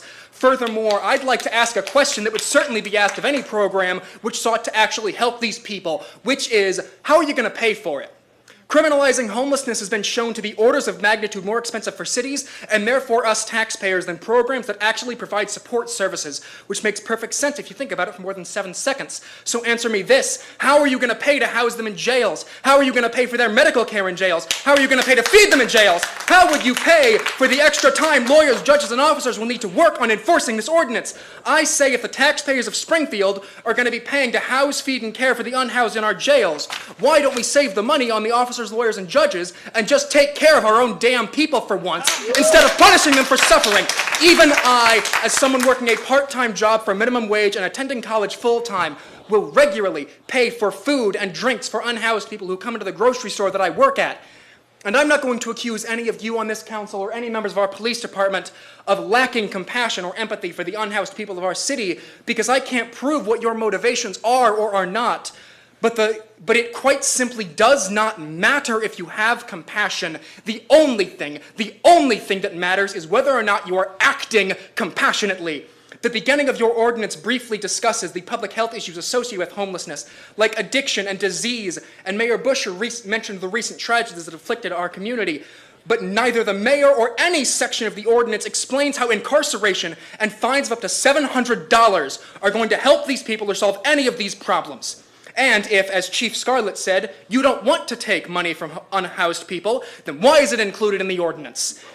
Even more indefensible, the end of this ordinance declares that a separate offense can be imposed each day, so if they cannot find or afford a place to stay within 24 hours of you finding them and confiscating their property, you get to send armed officers to take even more money from them.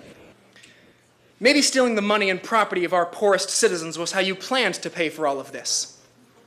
I genuinely do not know how to explain that we as people, and especially you as decision makers, have an obligation to care about other people. When someone needs help, you help them. That's the end of the equation.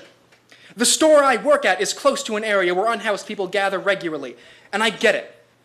Sometimes that's not the most comfortable experience. I don't feel good or feel safe when I see a fire truck pull up to where they're gathered for God knows what reason, or when someone suffering from addiction is screaming at me or the other customers. But the safety, basic needs, and human rights of unhoused people are always more important than anyone's comfort. Discomfort is never an excuse for cruelty. You're just being fucking cruel.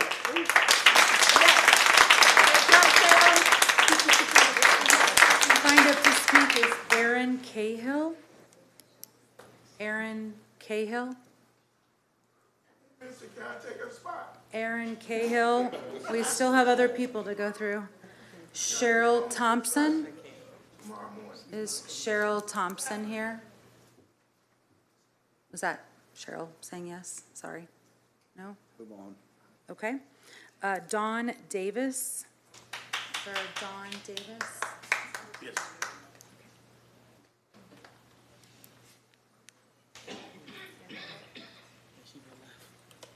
Good evening, everyone. All our lives, we've been told not to judge a book by its cover. Today, I'd like to share with you a dark chapter out of my book. I moved to Springfield in 1996 to take a job in a social service agency. I worked in several agencies. The common thread running through all of these agencies was homelessness, or a high risk of being homeless. Fast forward to 2005. I became very depressed and began acting erratically. I would stay in bed for days at a time. I knew I felt badly, but I had no idea why or what to do about it. I started drinking heavily. I couldn't hold a job. I was soon evicted. I had no idea where I was going to go. My poor mental health wouldn't let me see the forest for the trees. Luckily, I was taken in by a friend. However, my underlying problems and behavior were still completely out of control. So that was a very short-term solution, if you could call it a solution.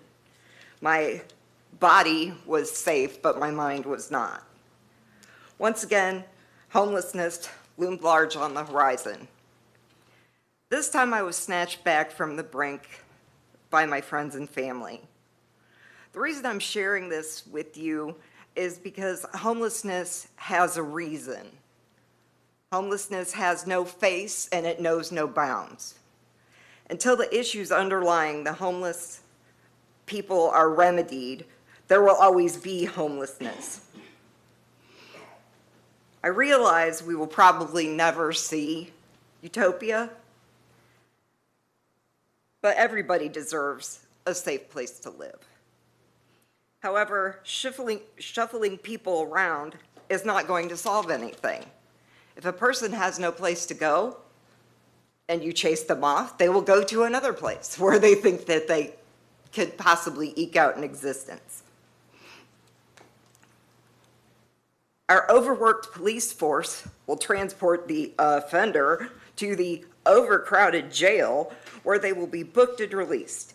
Then they will be assessed a fine they can't pay, and we will start all over again, only this time with escalating fines.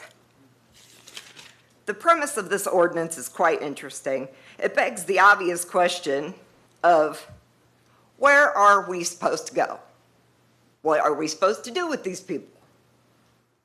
This ordinance also does not appear to have any funding incorporated to finance the infrastructural system changes and issues, like increased shelter space required to implement the ordinance, or even increased funding for extra policemen, extra court personnel, and extra jail space.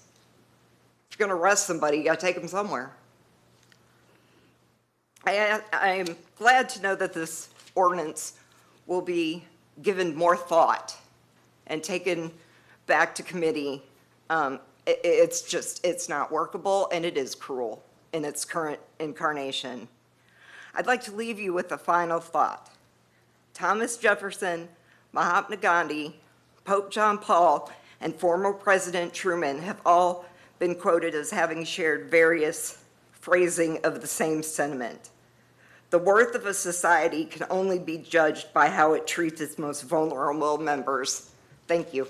Thank you, ma'am. The next person signed up to speak is Jawanda Burgay. Burgess, sorry, it's not spelled right on my paper, then I apologize to you, ma'am. Good evening, everyone. Good evening. So I kind of want to shift this a little bit, just to talk about some failures that I've experienced as a community outreach and advocate. I'm from Chicago, and as you can know, our homeless population was astronomical. It took many sides in all of the wards in Chicago to come together. Our first time out, our alderman came and said, hey, you've been doing a lot of work in the community. Come help us with this homeless issue. Our first time out, we went with police officers in police cars and full uniforms. Failed. People would not talk to us, no matter that we had good intentions. Second time out, they were waiting for us. Those that could run, ran. Those that could not said, y'all are just the stupidest people we've ever seen. They will be very confrontational, and even though the police was not with us and we were not jumping out of the police cars, they were still ready. It took maybe me volunteering for 5 night ministries. And on the 5th night ministry, they absolutely got it right. Police cannot be with you. Police cannot be with you. Police cannot be with you. If I'm not mistaken, I heard Jack Campbell say when he sued the state for Department of Human Services for the mental health, that we're not social workers, and they're not. And so when we talk about who needs to be at the table, maybe around the 4th time of me volunteering, who was at the table? Homeless people, people from the shelters, people who had overcome and could speak the language of those who needed the service. We were there as, I'm not a social worker, but I was never experiencing homeless. I'm just a do-gooder. I just want to see people do well. So when you're having the conversations, please bring those to the table who need to be able to be your voice. You sit too far from the problem.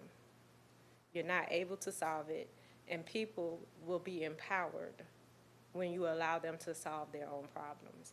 And when I say solve their own problems, they're going to need your funding. They're going to need, to me, Springfield, as well as where I come from, at least where they put up a good front.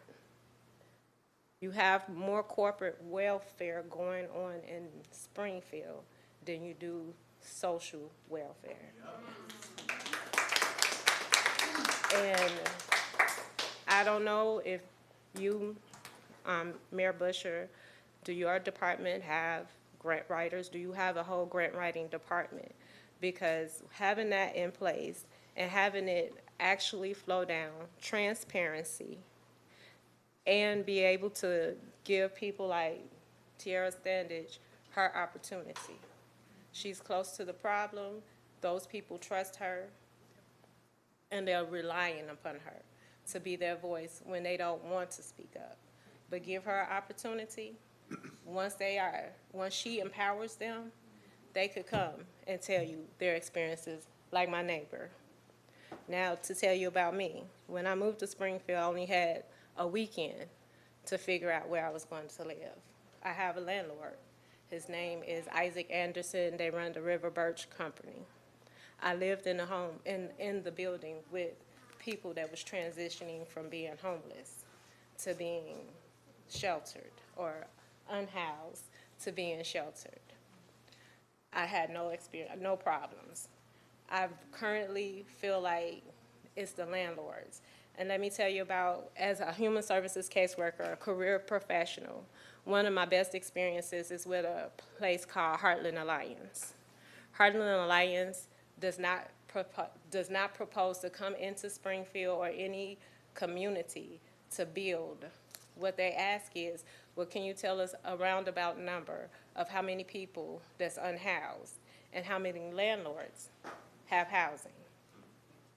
And when they ask that, they totally intend to provide services to the landlord to house people, but they also have a full battery of services that addresses them at their point of need. I strongly encourage this council to make a connection with Hoogland Alliance, as I was told that they had tried to previous administrations ago, but it's not anything that costs this council any money. They provide all the resources from A to Z, and it is well worth the investment to give them an opportunity to talk about, and they will reach out to Tiara Standage and other unhoused individuals, because that is how they came up with their model. And to see them from 2013 to currently they are solving global homelessness, Israel, and some more places. So give them an opportunity to come in and listen to the community, because that is how we, as caseworkers, as career professionals, learned that we were always doing the wrong thing and not taking in account what was actually needed by the people who had the voice. Thank you. Thank you, ma'am. The next person signed up to speak would be Stephanie Wilson. We have a Stephanie Wilson. How about Logan Owens? Is Logan Owens here? Logan Owens. Ken Pacha?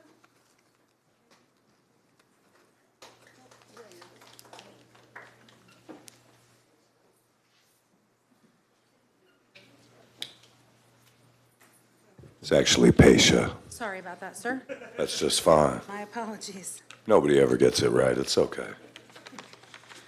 So I had a big, long thing written, and I'm going to read a little bit of it, but I'm not going to bore you with the whole thing. We've heard a lot of great things from the people that have spoken tonight, but one of the things I really want to get into is the idea of fear.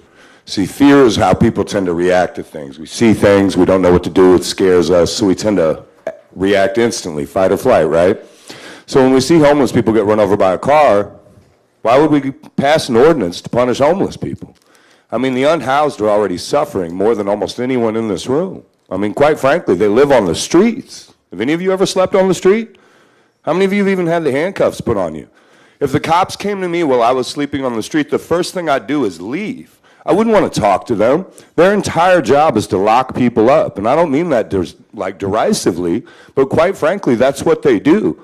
And a reaction to seeing 5 people get run over by a car, which, by the way, one of those people, after getting run over, didn't go to the hospital. You know why? Because they couldn't leave their property behind because it gets stolen. Where's the advocates for that? Where's the resources for that? $6 million to a police department? For what? Their municipal budget is already larger than most comparable cities. To lead to what? What's the outcome here? Because I keep seeing more and more homeless people on the streets, and my own mayor and a landlord, someone who has commodified housing, by the way, considering it's a human right. It's fascinating because homelessness is not the moral failure of a person. It is a moral failure of our society. We have chosen to allow that immorality in displacement and eviction over safety and equality. These are people who've asked for our help. They are desperate. When we talk about mental illness and drug addiction, those are excuses. We would like to believe that they're mentally ill and they're just crazy and they don't want to get help, right? Or maybe they're just too busy shooting up dope to go to a proper place to sleep. And that's, quite frankly, pardon my language, but that's bullshit. Because the main reason people are unhoused is they don't have a house. They don't have anywhere to live. And when we talk about sending them to shelters, as has been noted here, sexual abuse, drug abuse, harm is rampant in many of those locations because they're understaffed, underfunded, and they don't receive the kind of things that they should in order to actually properly implement the kind of changes that would help people. Because the thing is there's no one-size-fits-all approach. Obviously, we can't just copy-paste somebody else's city's work, can we? The reality is, though, is there's groups like the National Alliance to End Homelessness, the U.S. Interagency Council on Homelessness, the Housing Not Handcuffs group, all of which have worked together with groups like the Department of Housing and Urban Development, the Department of Justice, Veterans Affairs, the Centers for Disease Control and Prevention, and I can tell you right now, none of those were cited in that little ordinance. I bet you guys won't do that again, huh? Because quite frankly, that was one of the most poorly written ordinances and quite really frankly infuriating. My anger inspired me to show up here, as it often does, to talk about things to anywhere I go. But it's insane because I spent 10 minutes online and I found massive studies from California, Oregon, the places you guys cited those Supreme Court decisions from. Guess what they're not doing in many of those places? They're not locking people up automatically. And even more so, they do that because there's actually a huge body of work and research and findings that would actually have answered that what you guys attempted to do is the absolute easiest way to create more hate crimes against the homeless, increase the likelihood that they will die from lack of treatment or access to health care, and will, again, likely prevent them from ever getting housing. Because I know you won't answer, but would you rent to someone with a couple criminal convictions? Probably not. And I'm sure you may have. I'm sure you can argue that. But I think my point is that, quite frankly, most won't. Most landlords won't. And that's the thing, is we're talking about literally stopping them from being able to get housing by doing that. So it's fascinating to me when, again, over 40 years of mass homelessness, this is the longest in our history, over 653,000 people a night experience homelessness. That's half the population of Hawaii. Doesn't that seem crazy to you? I mean, here in this city alone, we have hundreds of people that sleep on the street, and not even if they're sleeping on the street. Housing insecurity doesn't mean you sleep behind a building. It means you may be sleeping on someone's couch, or as you guys tried to actually ban, sleeping in a car. I mean, what kind of heartless person sees me sleeping in my car and thinks I need to get an ID stop with the police? Because how's that usually turn out? I mean, even more bonkers is the idea that you just watched, I hope some of you watched, a video of one of our own citizens getting murdered in their home by a law enforcement officer, right? What did she do? She called them for help, right? She called them for help to her own home. And what did they do? They shot her in the face. And now you want to send the police out to people sleeping on the street and have them justify why they're sleeping on the street. Are these very organizations that you talk about referring to them? Why are they not getting that $3 million? Just think of what Tierra Standage could do with $325,000 to help people that are in need. But instead, we're going to give it to what? More police cars? From an agency that's not even in the county. That's who we're buying them from. I mean, that just seems fascinating. Because I think, quite frankly, I mean, we're not stopping there. I let people go minutes over. The important fact is that Black, Indigenous, and people of color are the ones who are typically experiencing the criminalization and despair and discriminatory ways that are put against people that are homeless. Black and Latinx people are 9.7 times and 5.8 times respectively more likely to be cited under laws that criminalize homelessness when compared to white individuals.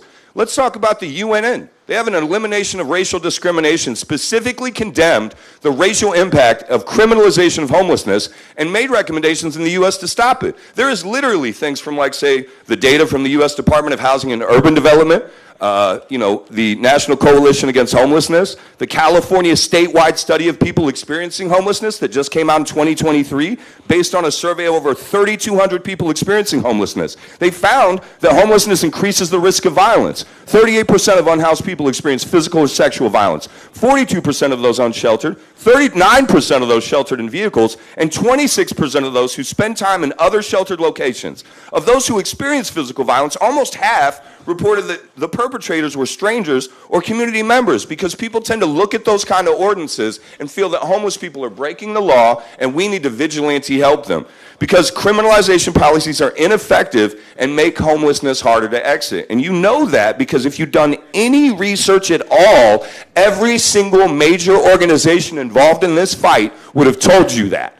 But fear is what led you to make that decision. Fear of looking inept, inactive, and incapable. But the reality is when you don't do anything effective, you are all three of those things.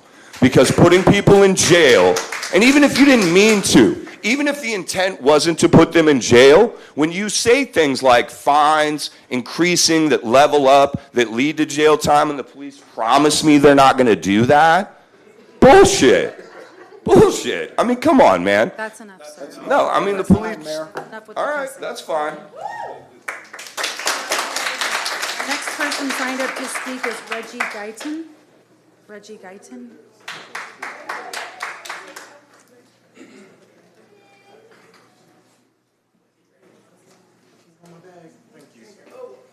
Good evening, everyone. I know it says not to touch, but I need to adjust. Sorry, I got height on my side. I'm going to try and make this as quick as possible because I know that many of you are fatigued. Many of you have spent a lot of time talking about this issue, and some of y'all do not agree with this, which I ultimately respect and I thank.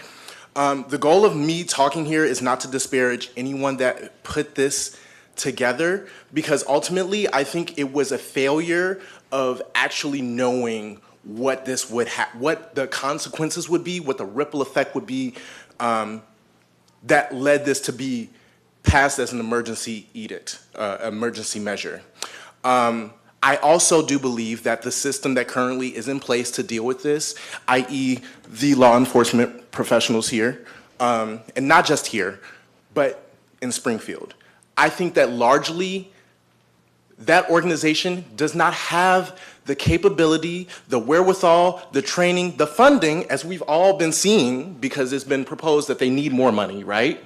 They don't have the resources, the bandwidth, the emotional intelligence to be able to deal with this correctly. So it's not only a general disservice to the homeless community, but it is a general disservice to the state of Illinois and what we stand for, period. It is really frustrating that we've had people say, oh, we aren't cops, so we can't handle this. But then we're saying that cops need to be handling things without training. Does that make any sense to anybody in this room whatsoever? None whatsoever, right? Cool. So I need y'all to understand that the combined effort of many actions that have happened and occurred over the last 2 months have created a system and a vacuum without trust.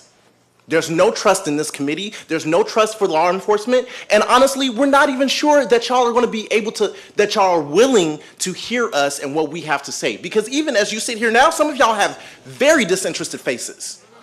Very disinterested faces. And I hope that the people are able to see y'all when y'all are on camera, because it's kind of crazy.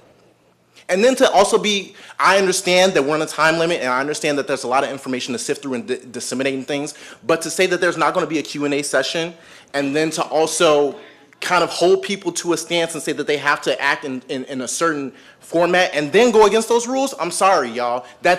Y'all are giving hysteria, forgive me for the lack of words because I'm trying to stay on point, but also it's giving hypocrisy. It's giving I don't care about my community. It's giving we really don't give a shit about the poor and the disabled. What happens to the people who need their medical devices that happen to be stored in other of their possessions? And then those things happen to be taken away. They're not going to get a chance to argue their case. They're not going to get a chance to say, oh, that's my insulin, or, oh, I needed this life-changing, this life-affirming medicine that makes me able to move and function. I'm an asthmatic, and I've been an asthmatic for 33 years. Oftentimes, my stuff is literally in that bag. I can't prove that I bought that. I can't prove that this was given to me or that I have the materials or the funding or the whatever. I don't carry receipts around with me. And to think that a person who does not have any possessions, any storage, any place to lay their head, any form of material security, which is the first level of Maslow's hierarchy of needs. To think that they will be able to tell y'all or any police officer in a heightened state where they are in danger or perceived danger that they have their stuff, that's unacceptable. It's unreasonable. It's dumb. It's dumb. And to be honest with you, we can definitely tell that this was written up by a corporation consultant, because to be honest with you, there's no heart in that. There's no solutions in this. And unfortunately for y'all, this might be the last time that y'all are able to serve on this board. So, thank you. The next person signed up to speak is Sean Lumsden. Sean here.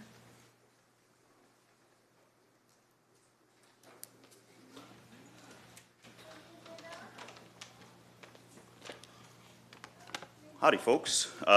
Thank you. My name is Sean Lumsden. I live in Springfield. I was born in Ward 9. I live in Ward 6. My family has a business in Ward 4. We own a home for somebody who's going to get evicted. We bought it from the bank. We own a home in Ward 2. I spend a ton of money in Ward 5. I was very saddened to hear about this ordinance and the fact that it was attempted to be rushed through as an emergency passage. I think you can learn a lot about people and societies from how they treat the least fortunate among us. I am not a religious person, but I know this concept is taught in your houses of worship. I read the full ordinance a few times, and you enumerate several of the harms that our homeless Springfield citizens may suffer because they are citizens and they pay taxes. Higher mortality and morbidity rates, overuse of emergency services leading to higher costs for all, and they die about 30 years earlier. And yet, your response is to fine Springfield citizens over $2,500 up to within about 3 weeks, because it takes 24 hours and you tear it down, 24 hours, tear it down. So about 3 weeks, you come up with $2,500, which they can't pay, because you know they can't pay that. So what are they going to do? They're going to keep getting those fines, and they're going to be incarcerated. There's no humanity in that. So as a leader, how is that your response? You see harm in your wards and in your city, and your response is to put these people in a deeper hole. Has your team done any research on the mortality, morbidity, or service usage of those who are incarcerated? If not, please include that as a piece of your report next time you resubmit this, because that's the end goal or the end point of your ordinance. So we have to understand where the end is leading to, right? So let's figure it out. Notably, this ordinance creates additional tense interactions with the police, except now these interactions are about clearing out these Springfield citizens' last remaining shelter and food. Yeah, you guys take their food too, because it can expire within 30 days. This erodes trust in police, as well as creating potential violence as the citizens defend their space. Most of us would be okay with defending our homes. They consider these their homes. These are their shelters. You are doing this because the Supreme Court said that you could. The court did not say that you should. In fact, this proposed ordinance is reactionary and thoughtless. You should be lifting up local organizations to help them, or help these people, not leveraging the police to further harm them. This ordinance seems backwards and leans towards police and away from services, which shows a fundamental lack of care for these neighbors. For example, why would the notification of a relevant agency that can help these people occur after the 24-hour notice period? That's sloppy. So I'll close with a few points. Median income in our town, if you're an individual, is $3,300. It goes up to $5,200 if you live in a household with another earner. That's healthy, but that's not big earnings. Median rent in this city is $1,150 from Zillow. So that's 35% of gross, before taxes, before payroll taxes, before health care insurance, before any of that. So if you don't have a slick job with the city, the county, the state, You may not have health insurance paid for. So we're talking about $300, $500, $600 out of your pocket. Then what if you have a child? There's no way to cover these expenses if you are at the bottom end of the spectrum. Those numbers I gave you for median, not the bottom, median. We are so much closer to homelessness than we like to admit. Add in everything else. USA Today, pretty conservative publication, I think we would all agree. You know, they came out with a report in January that confirmed that 55% of Americans cannot afford a $1,000 emergency expense. I work in the insurance business in Ward 4, Lumsden & Associates. I know that for a fact that about a third of Americans will become disabled before they retire. We need a plan, not a reaction. The last point I will make, sometimes I think that those in leadership need to take a step back and reconsider why they want to be in public service. This is one of those moments. In a time of inflation, price gouging on foodstuffs, everybody Google Kroger admitting to price gouging, housing pricing rises so that landlords can make sure that they have enough profit rather than taking care of their community members. A government that is thoughtful and creative can do so much good. But one that is thoughtless and reactionary, like this one right now, because today you were going to pass this, but one that is thoughtless and reactionary can do so much harm. A lot of modern Americans see a problem or something outside the norm, and they run to the government to dominate their neighbor into submission rather than listen, learn, and help our neighbors. I ask that you, the leaders of Springfield, focus on the options that help, not dominate our neighbors. Thank you. Next person signed up to speak is Maribel Cruz Hire. I think it's Hire. Is it, I'm sorry, what is it, ma'am? Hine. Thank you.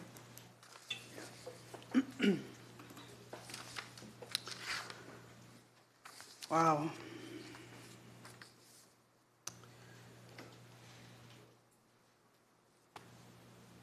This bill really enraged me to the point that I'd never come out, you know. I have a kid. I should be at home, sleeping. It enraged me to think that you think that this was a good solution for a human being that was struggling. A human being struggling. As a person that experienced homelessness as a young adult, if this ordinance had been put in place, I would have not made it out. I would have ended up in an overcrowded system with a record when I have none. It does not matter how a person got in the situation. You know, you need to house, you need to find better solutions. I am a part of indigenous, LGBT, Mexican American, human community, and I believe in no religion. But I do believe that there is more goodwill. I believe that there has to be, right? Over evil. I mean, monetizing people's suffering is evil. This ordinance will perpetuate a cycle of poverty and abuse. We must come together to create a better world for all of us, not just some of us. The only thing that separates us are our fears, egos, and beliefs. My suggestion to you are to continue to work with the local organizations, such as the Central Illinois Food Bank, the Unitarian Church, Phoenix Center, perhaps create, more programs, offer the therapy. Like, I'm glad I came to the meeting because I didn't know there was all these programs out there. Feed them, clothe them, you know, in different parts of the neighborhoods. You don't have to put it in one specific cluster.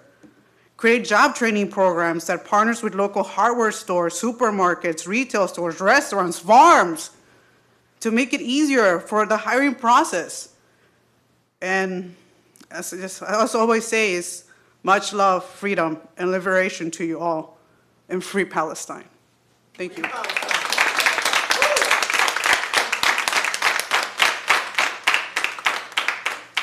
We're going to go to the next part of our meeting. That was the people that signed up in advance to speak. Is there any unfinished business to come before the council from any council members? We're getting to that. I'm going through the order of the agenda. Seeing none, is there any new business to come before the council? You didn't take a vote on that. Oh, I didn't take a vote on that? Yes, you did. Yeah. We said aye. Everyone said aye. The vote was to move to committee prior to public comment. We did it before public comment. I will remind everyone there is a ride to remember for September 11th on Sunday, September 8th, starting at Hall's Harley-Davidson. If you want to look at that, it's on their site. You can look at that. Now we have citizens to address the council. The first person signed up would be Alice Ramey. From there, we have Kelly Hamlin. Is Kelly Hamlin here? Okay. Robert Frazier. I know you're here. I see you.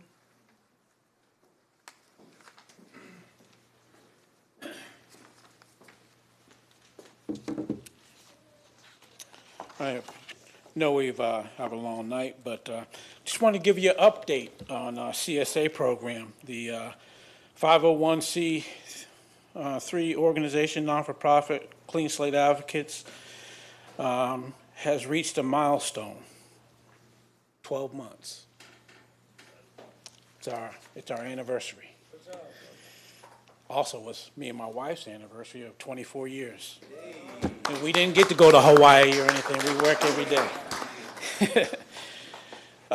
For the month of August, just to give you a slight update, for the month of August, we did 115,062 loads of laundry processed.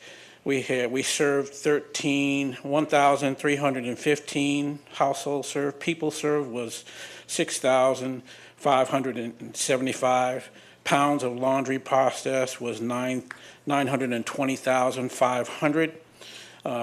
Dollars invested was $719,138. For the 12-month total, 723,800 loads of laundry processed. Households served, 18,707. People served, 93,538 people served. Pounds of laundry, 5,790,404 pounds of laundry served. Invested dollars, $4,523,751. Current, since the inception of CSA donations of $14,222.66, which is equivalent to a percentage of donation to the investment of 0.0031. How in the world did we do that in 12 months? I have no idea. Divine intervention. Divine intervention.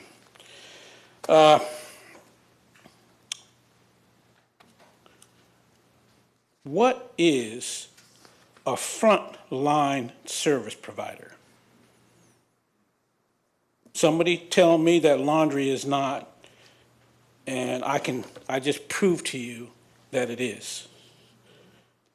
But of all the agencies that are supported in this community, not very many of them support laundry. In fact, the list of non-for-profits in the order is shelter, food, and medical. Those are the main three ones that are supported in this community. Laundry doesn't factor into any one of those. In fact, laundry is something that we need every day. Every day we need clean clothes to wear. It makes us feel dignified. It makes us feel proud of who we are. And it's just something that somehow just gets done. It's funny. I just read an article where we spent $4 billion to send a spaceship to NASA, and they got up a spaceship to moon or wherever it was, and they got up there and they got stuck. $4 billion, and I know that nobody here, but it's just and then we're going to ask Elon Musk to send SpaceX to go up there and rescue them. People are resilient. If you lend a person a pole and teach them how to fish, they will fish. feed themselves and their friends and their family, then buy their pole and take care of themselves. From what I heard tonight was very disturbing in a lot of different ways. And it's going to take a lot of work. But making no decision is a decision. It's very important that the hard work that needs to be to take place, things have changed since I was a young man. I've been homeless twice in my life for a period of 2 years total. I've lost everything I own 3 different times. And just because I stand up here with a jacket and a nice shirt and some shoes and slacks on, it seems like I have arrived or I'm successful. And it's far from the truth. The reason why we provide clean laundry and linen is because that's what our calling is. And it's a need. And we're so thankful that we stuck with it. Don't know what tomorrow's going to bring, but the numbers that I gave you are important and they're real. And we need to take a different look and a different approach what we see going on around us because we just need to do things differently. People have needs that need to be met. The mental health issue is unbelievable. We are very much considering putting a mental health person inside of the laundry center because we see it. You want to see some people? Come on out to the laundry center and take a look. They need help. Thank you. Thank you, sir. The last person that signed up to speak was Tamika Seymour.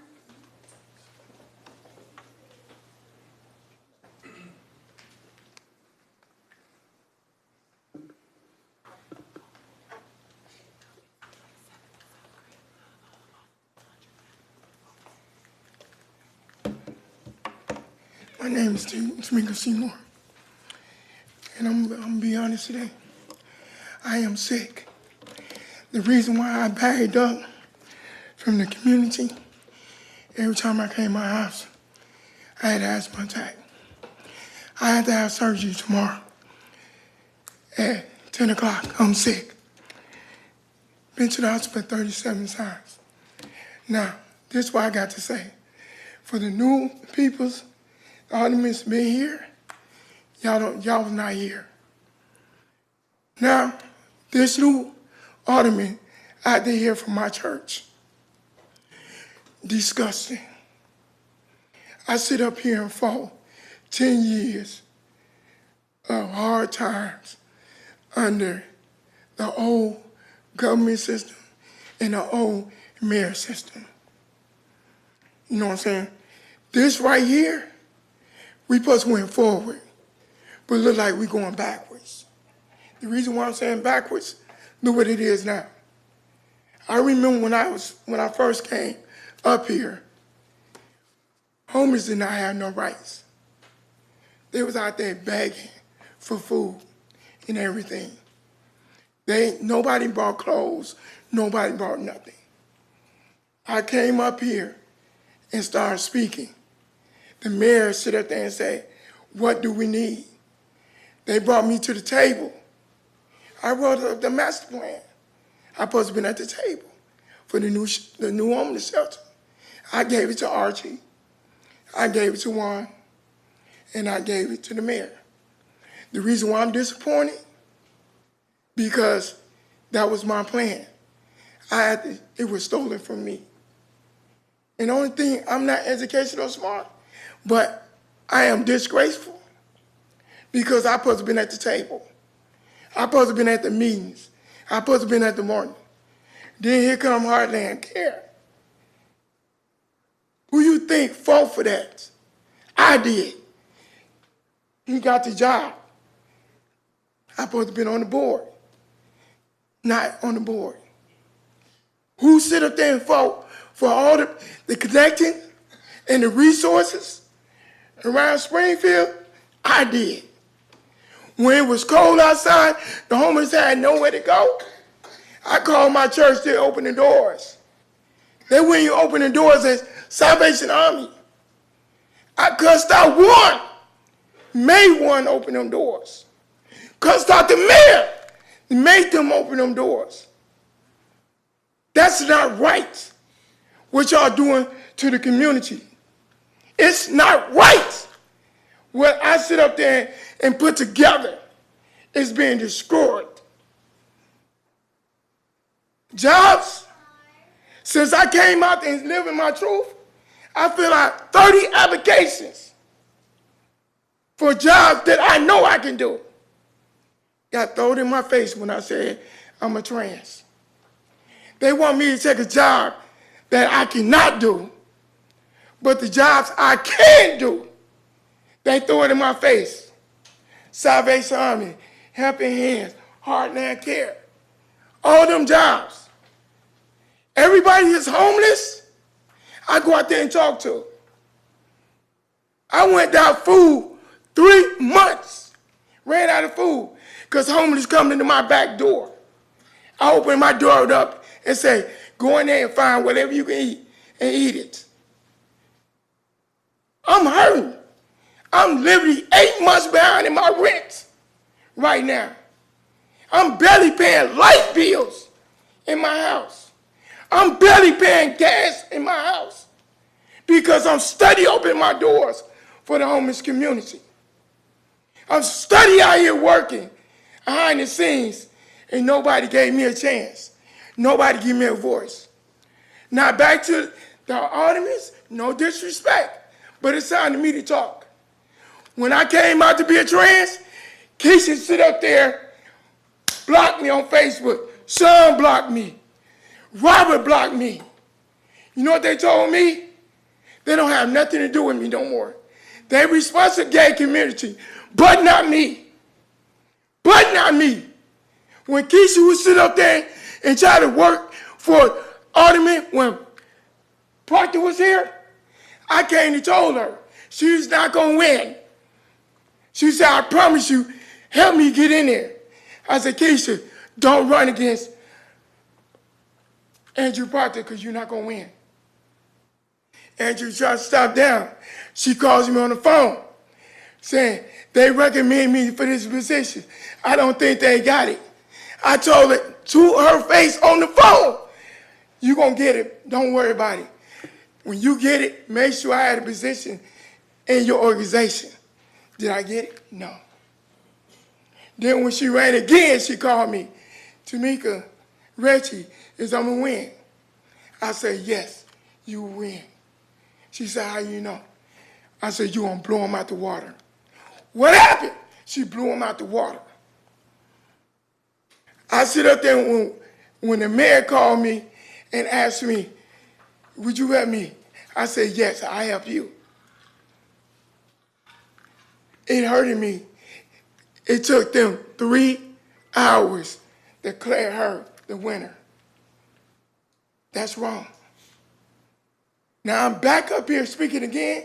I pulled myself out of this situation to get me some care time. Then I had to sit up here and bring my birth certificate up here and tell everybody that Reggie was never me. That was not my name. Then here I get respect. But I'm still blocked on Facebook, still blocked on social media, still looked down at for living in my truth. How do I got to deal with this every day? Mom turned against me, family turned against me. I got to deal with this. I had to go all the way to Lincoln, ride my e-bike to Lincoln for a job that I can do and I was great at it, and get fired? Barely can put food in my house. Can't put detergent to wash my clothes. Can't put cleaning supplies in my house. I'm in $8,000 debt right now that I should not be in for helping the community.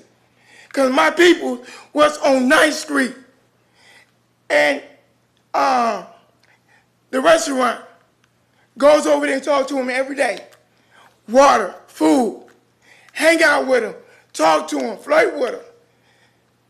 Don't put it on the police because it don't got nothing to do with the police. Because guess what? I used to tell nobody where I lived at. Police come knock on my door. Tamika, I know you know where these people's at. Would you take us to them? Because somebody called suicide watch. Somebody called mental illness. Do you know where they're at? We know you know everything on the block. Tamika, Yeah. I need you to wrap it up, please. I am. I sit up there and took him and go talk to him. They comes in there. I have my back door open. I be in there sick. And the homeless people walks in my house, knowing that's a home invasion, yelling and screaming. Come in there, Tamika, you okay? Yeah, I'm okay, but next time don't come in my house. But do I call the police? No. But the ideal is we're going backwards. We don't need to go backwards. We need to go forward. If I can sit up there and help my community, y'all can too. I'm gonna tell you like this here, that petition y'all put in, throw it out and rewrite it. And I wanna be at the table, because I know how to finish it. Because they stole one plan from me, and Helping Hand didn't steal it from me. One, and the mayor gave them my plan, and it worked it. It works today. Now, half of the homeless people's off the streets, somewhere they go. Only reason why they don't want to be Helping Hands, because they got to give up their phones. If they can be able to have their phones, their medication, they will walk in Helping Hands all day and every day and be glad to be there. But since they got to give up their medication and their phones, that's the problem today. That's why they don't want to go in the shelters.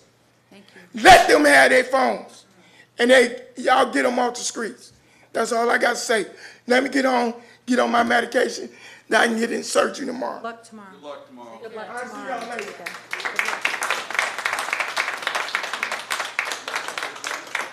Motion to adjourn, do we have a second? Second. All those in favor say aye. Opposed, nay. Ayes have it. I walked through the store and asked how I could sign up to speak, and I was never afforded the opportunity of a piece of paper to write my name down, and I'm sorry. I don't want to waste nobody's time, but I just don't feel like I'd be afforded the respect to everybody to walk out the store without listening to me. I wasn't aware you weren't given a. I'm the lady you can- that's been calling you for the last few weeks that's been living in my car. Ma'am, No, you're gonna remember. Because your office, it wasn't you, it was your office that gave me the number to Josh Sable. Which I don't even know who he is, but I just looked you up. Can she speak? Yeah, give me the number. See your face, because I'm Erica Thomas. I'm the person that's on Facebook, that's on the Heartland Continuum of Cares page, right now. Confront me. I'm sorry, and I ain't gonna waste y'all time, and y'all ain't even gotta You give don't me need to 5 minutes, baby, apologize. because it's not gonna take me much time. Because the only thing I'm gonna say is, if this would have passed tonight, I would be in jail tomorrow. I am homeless with a 5-year-old child, and I am mentally stable. I am mentally capable. I am not an addict. I am a college graduate. I have a bachelor's in art. I am an awarded journalist. I have walked these streets and I've ate these food. I have been turned down and I have been lied on out here. I have been manipulated and I have been mistreated and used by people and agencies out here. This is Benny and he is autistic. I worked my ass off for my son to talk today. Benny, tell them where we sleep. You ready to go sleep? No.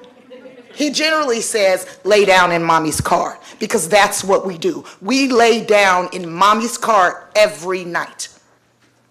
And it's appalling to me that you could even sit here and look me in my face and know you go home to air every night. And there's no reason why I'm on the streets. I am not a felon.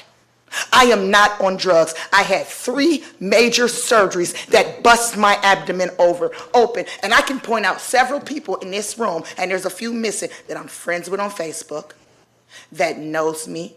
I came home because I lived in Decatur, Illinois, and I had no affiliation or attachment to that city, and I did not want to put my skills, my resources, or anything into that town because I was born here. I've worked in non-for-profit over 10 years.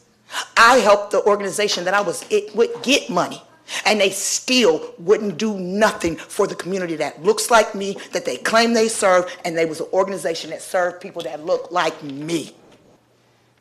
And it's sickening. I was mad at first. And I was mad at the mayor. But I'm going to take that back because there's no reason to be mad at you guys. I'm going to go ahead and say everybody was doing their job when they sat down and wrote this ordinance and brought it up for referendum and tried to get an emergency vote on it. So you have my respect for doing what you can to try to protect people and get them off the street. But what I don't respect is the lack of communication that is in these organizations that are claiming they're providing housing for us. And you have all these scandalous ass people that are working there and doing things against it. Because let's talk about it. If y'all want to go to my page and find it out and see how I've called out Jilnita Johnson. You sit on the board of the Heartland Continuum of Care and you're the executive director of Helping Hands. And you turned us away. I don't think it was her name, Renetta Hamilton, because she's my cousin. I mean, she's not my cousin. She's friends or a friend to my cousin, Sherry Hamilton. And Sherry said, help my cousin. And what they did was they played with me. But because I wouldn't take a bed bug infested apartment that would not house me and my 18-year-old daughter, I became dispendable. They did not put my name on the Heartland Continuum Care's coordinated entry. And they also listed me as an addict. I am not an addict, and never have I ever in my life been an addict. I absolutely was taking Oxy while my insides were busted open. And every day when I pick up a joint and smoke one for the lupus, the liver disease, the kidney disease that I have, baby, I have a compassionate use card from the state of Illinois. And I'm glad every day that I am not an addict. I am suffering out here for no reason at all because this is designed for me, because I would not accept something that was unacceptable. And it's appalling. I was even told at Helping Hands, just by the speaking, that I wasn't even welcome to have access to their food when I have a card and I can drive out there, and I felt it was important. As someone that's still out here feeding homeless people too, that I take myself out to Helping Hands because I could get there and stop eating the food down here. And you know what they told me? How dare you even talk about being hungry when there's the bread line down there? I said, but what about your food? You're telling me I don't have access to your food? And nobody had anything to say. And I've asked multiple times that she step up out that position she's in. I don't care about anybody, because see, the thing I understand is, I understand the business hierarchy. I understand the non-for-profit hierarchy. I understand the writing of the grants. I understand where the funds come from. And the first thing I'm going to ask anybody up here is what your job description is. And if you're not doing your job, I'm going to call your boss. I don't care who you are. There's no reason for people to be in these positions that are fighting the causes and purposes and bringing the people and the system down, and y'all not aware of it, and you don't want to fucking listen. That's all I got to say.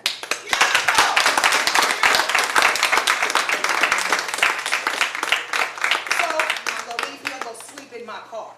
I'm glad I won't go to jail tomorrow. Thank you.